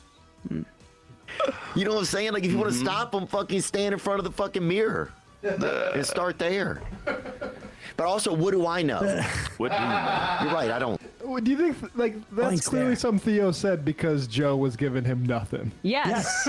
Blank It's stare. uncomfortable. I like that this is the end of the interview too. Yeah. Is this well, a shorter? It's the whole. There's more clip. If you go to the clip after this, Theo is peppering this through the whole interview. He And said Joe just gives him genocide. nothing? Yeah. You'll see more examples of it. Okay. Yeah. But here's how Joe. We should follow this through to see what happens after this comment. You know what I'm saying? Like, if you want to stop them, fucking stand in front of the fucking mirror and start there. But also, what do I know? What do you know? You're right. I don't. But it's all just like, fuck, there's got to be some way that we're better than What they're this. saying is like if this was found out by the story Oh, about Christian boy. Noem's husband was found out by like a newspaper online, Allegedly. and that if they can find this out, then obviously hostile intelligence services, according to CIA officer Mark Polymaropoulos, knows this stuff as That's well. enough right there. It's just they Oh, return yeah, back we to could- we're Brian. willing to do- I mean, what do you know? I'm not going to say anything. I mean, he really avoided saying anything there. Allegedly? Like, dude. What do you mean allegedly? There are photos of the husband. It's interesting how Allegedly. he's quite careful about people in power now. He has a kind of a similar problem that Trump has, where you can like butter your bread when you're outside of power by being critical of those in power. But once you've gotten into power and things are going as badly as they're going, he doesn't feel like he can justify any of this. Yeah, this is number 20. It's even better. Something like that now. Like, what do you think's going to happen, With Joe? Iran? No, just with, I mean, like, I feel like the shit that's happening out. Fighting Hobbit. Thank you for 13 months. We broke down and adopted an orange kitten today. He won't stop purring like to a worrying degree. Took him to the vet. Nothing wrong with his brain or lungs. Just afflicted with terminal happy boy syndrome. If he's an orange cat, I don't know if you've ever had an orange cat before, but they are known to be, they're prone to malfunctions. Let's say orange cats are, in my experience. Out there is going to come here eventually. Well, most certainly will. Imperial boomerang. You know? I mean, if Homeland Security. I would like to actually make a point on that. Does anyone feel safer that we're just attacking civilian infrastructure in Iran in the midst of a war? Does this make us safer? Absolutely. We're fighting them over there, so we don't have to fight them over here, man. Or are we provoking them over there so they eventually might be incentivized to do something over here? There's nothing that the administration would love more. If Joe was actually engaging in like real conspiracism, and there are things that exist, like there are conspiracy theories. If he was, back to his roots and being earnest about this instead of a paid hack for the technoligarchs at this point, he would be thinking in that manner. Oh, are they acting in such a way that they want to provoke some sort of violence to further justify this war? Bombing bridges and schools? Yeah. Instead, he sits there like a dumb, roided up rock and just like shifts around in his chair as Theo Von tries to approach some semblance of humanity. He doesn't stop it in its tracks, and they're doing a great job of preventing a lot of them. You know, there's a lot of things that they catch that you don't even hear about that are like terror cells infiltrate, but they know there's people in this country. That was the most. So, by the way, Rogan is also, in addition to being a credulous dipshit towards it should surprise you if you've ever seen so many of his clips where he will have people come on the show that he will just believe basically anything anybody tells him. Extends to even Alex Jones. He is still like good longtime friends with Alex Jones. Fucked up thing about people being all nonchalant about the border being wide open for 4 years. Yeah. Because men of military age entered into this country from foreign countries, and we have no idea why. We don't know if they're just honest people looking to make a better life for them and their families, send money back home. That'd be best case scenario. But that's not all of them. So what percentage of them are terrorists? What percentage of them? Pause it for a second. It's not Pause it zero. for a second. It ain't Pause zero. It for a second. Pause it for a second. Will you Google how many of the terrorists on 9/11 came across the border illegally? Came up quick. 0. Oh, 0. Okay, interesting. That's very strange, because I thought that was the our biggest fear. I mean, the idea that we have all these sleeper cells in this country, presumably from Iran, right? I mean, isn't that the idea? Yeah. Like, at what point do they start getting activated? The largest exporter of terrorism in the world. Yeah, like, what's going on here? Is the DHS, which is probably about as understaffed as it's been for 20 some odd years, because all of them are working on trying to find somebody's grandmother, someone's abuelita, who is, working at a food truck or something. If we've rolled up an Iranian sleeper cell, is there anybody out there who thinks that we wouldn't hear about that? Do you remember? Honestly, are you like, there's a lot of stuff they don't tell us. Yeah. I mean, are you kidding me? Sure, man. Yeah. Do you remember when Trump, in his first term, was claiming that they were finding prayer rugs, Muslim prayer rugs at the border? Yeah. Like, that's Joe. That's scary stuff. That's it. I mean, this guy is just a standard boomer, idiot, MAGA Republican. Yeah. I mean, there are military age men. So in other words, males over the age of 18. We have a lot of under the age of 18 males, of course, come in. But military age, like, you mean prime working age? Yeah. You mean the exact person who could actually walk, whatever, 10, 20, 100, 200 miles to get to the border and then come and work in the fields? You mean, as opposed to someone who's like, we're not getting all the 65-year-old men.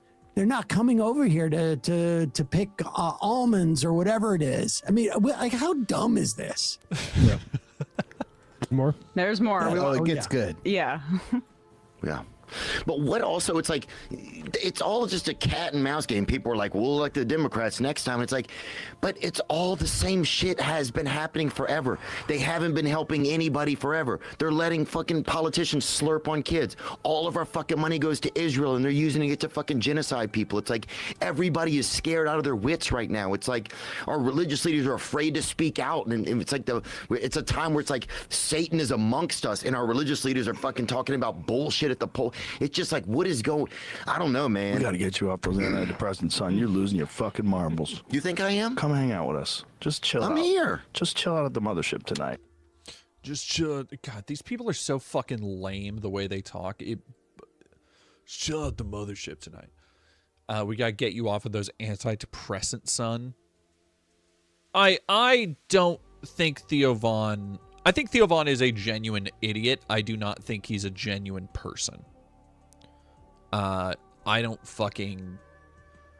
Like, I do not... I've seen this going around in circles and people being like, oh, he's coming around, or, oh, he's, like, finally waking up. And it's like, no, I think he is from the same crop as somebody like Rogan. Yeah, he's playing a character. Like, the dude came from fucking money. Fucking money. Money. I do have to pee in a little while, but... You can pee. I'm going to pee in a minute, man. Get them off. But no, people are just... Antidepressants, just, God, suck. Nothing. I'm going to say suck my dick. I was. Sorry to be crude. I mean, honestly, like, his response... Theo Von's response to what's going on is probably the most mentally healthy response you could possibly have. I mean, yeah, he's gaslighting his friend. It's kind of gross. Like, on a personal level, it's just rude and mean. Come on, man. Tell him to get off antidepressants. I make hundreds of millions of dollars doing this. It's gonna be fine. Yeah. Also, hang Theo out in does my too. club. Hang out in my club. Come on, man. Forget your troubles for a while. Come to the place where we have absolutely no accountability. And, there's probably millions. There's probably, honestly, you could probably count the number of people that are dead because I told them not to get the jab. And don't worry about it. Come to my club and party. It's literally called the mothership. Come escape with us. Come insulate suckle, yourself. Suckle on the teat of complete lack of accountability for what we say to millions of people. Yeah, if this were not into a microphone, if this were in the Mothership Green Room, Rogan would remind him, dude, you got like tens of millions of dollars. This is for poor people. Yeah. Exactly. This doesn't matter. You're gonna be fine. You're gonna be. We're chosen.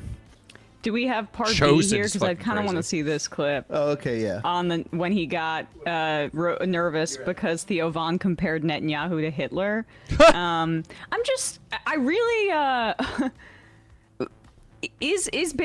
when did Rogan become maybe controlled like psychological operation opposition? I don't know when that turn happened, Oh, but with years. all of these tech guys that he's having on, and the way that he's totally dropped the Epstein files thing now that it hurts the Republicans, like that was his whole thing for quite a while. So I don't know. It would make sense that he's nervous about criticizing Israel. And even Bill Clinton said that about. Did the weed just kick in? For me, no, we'd been kicking in. We'd been kicking in. Alrighty, chat. I am Eepy. I need to get some food. I wish I had gotten started a little bit earlier. Because I would like to have kept streaming a little bit, but I do need to go get food. I guess I could eat. I'll be done streaming. Y'all don't need me to eat on camera and such. We're gonna go say hi to Riverboat Jack. I hope you all have a great rest of your night, great weekend, stay safe. I have a bunch of videos I'm working on, so go and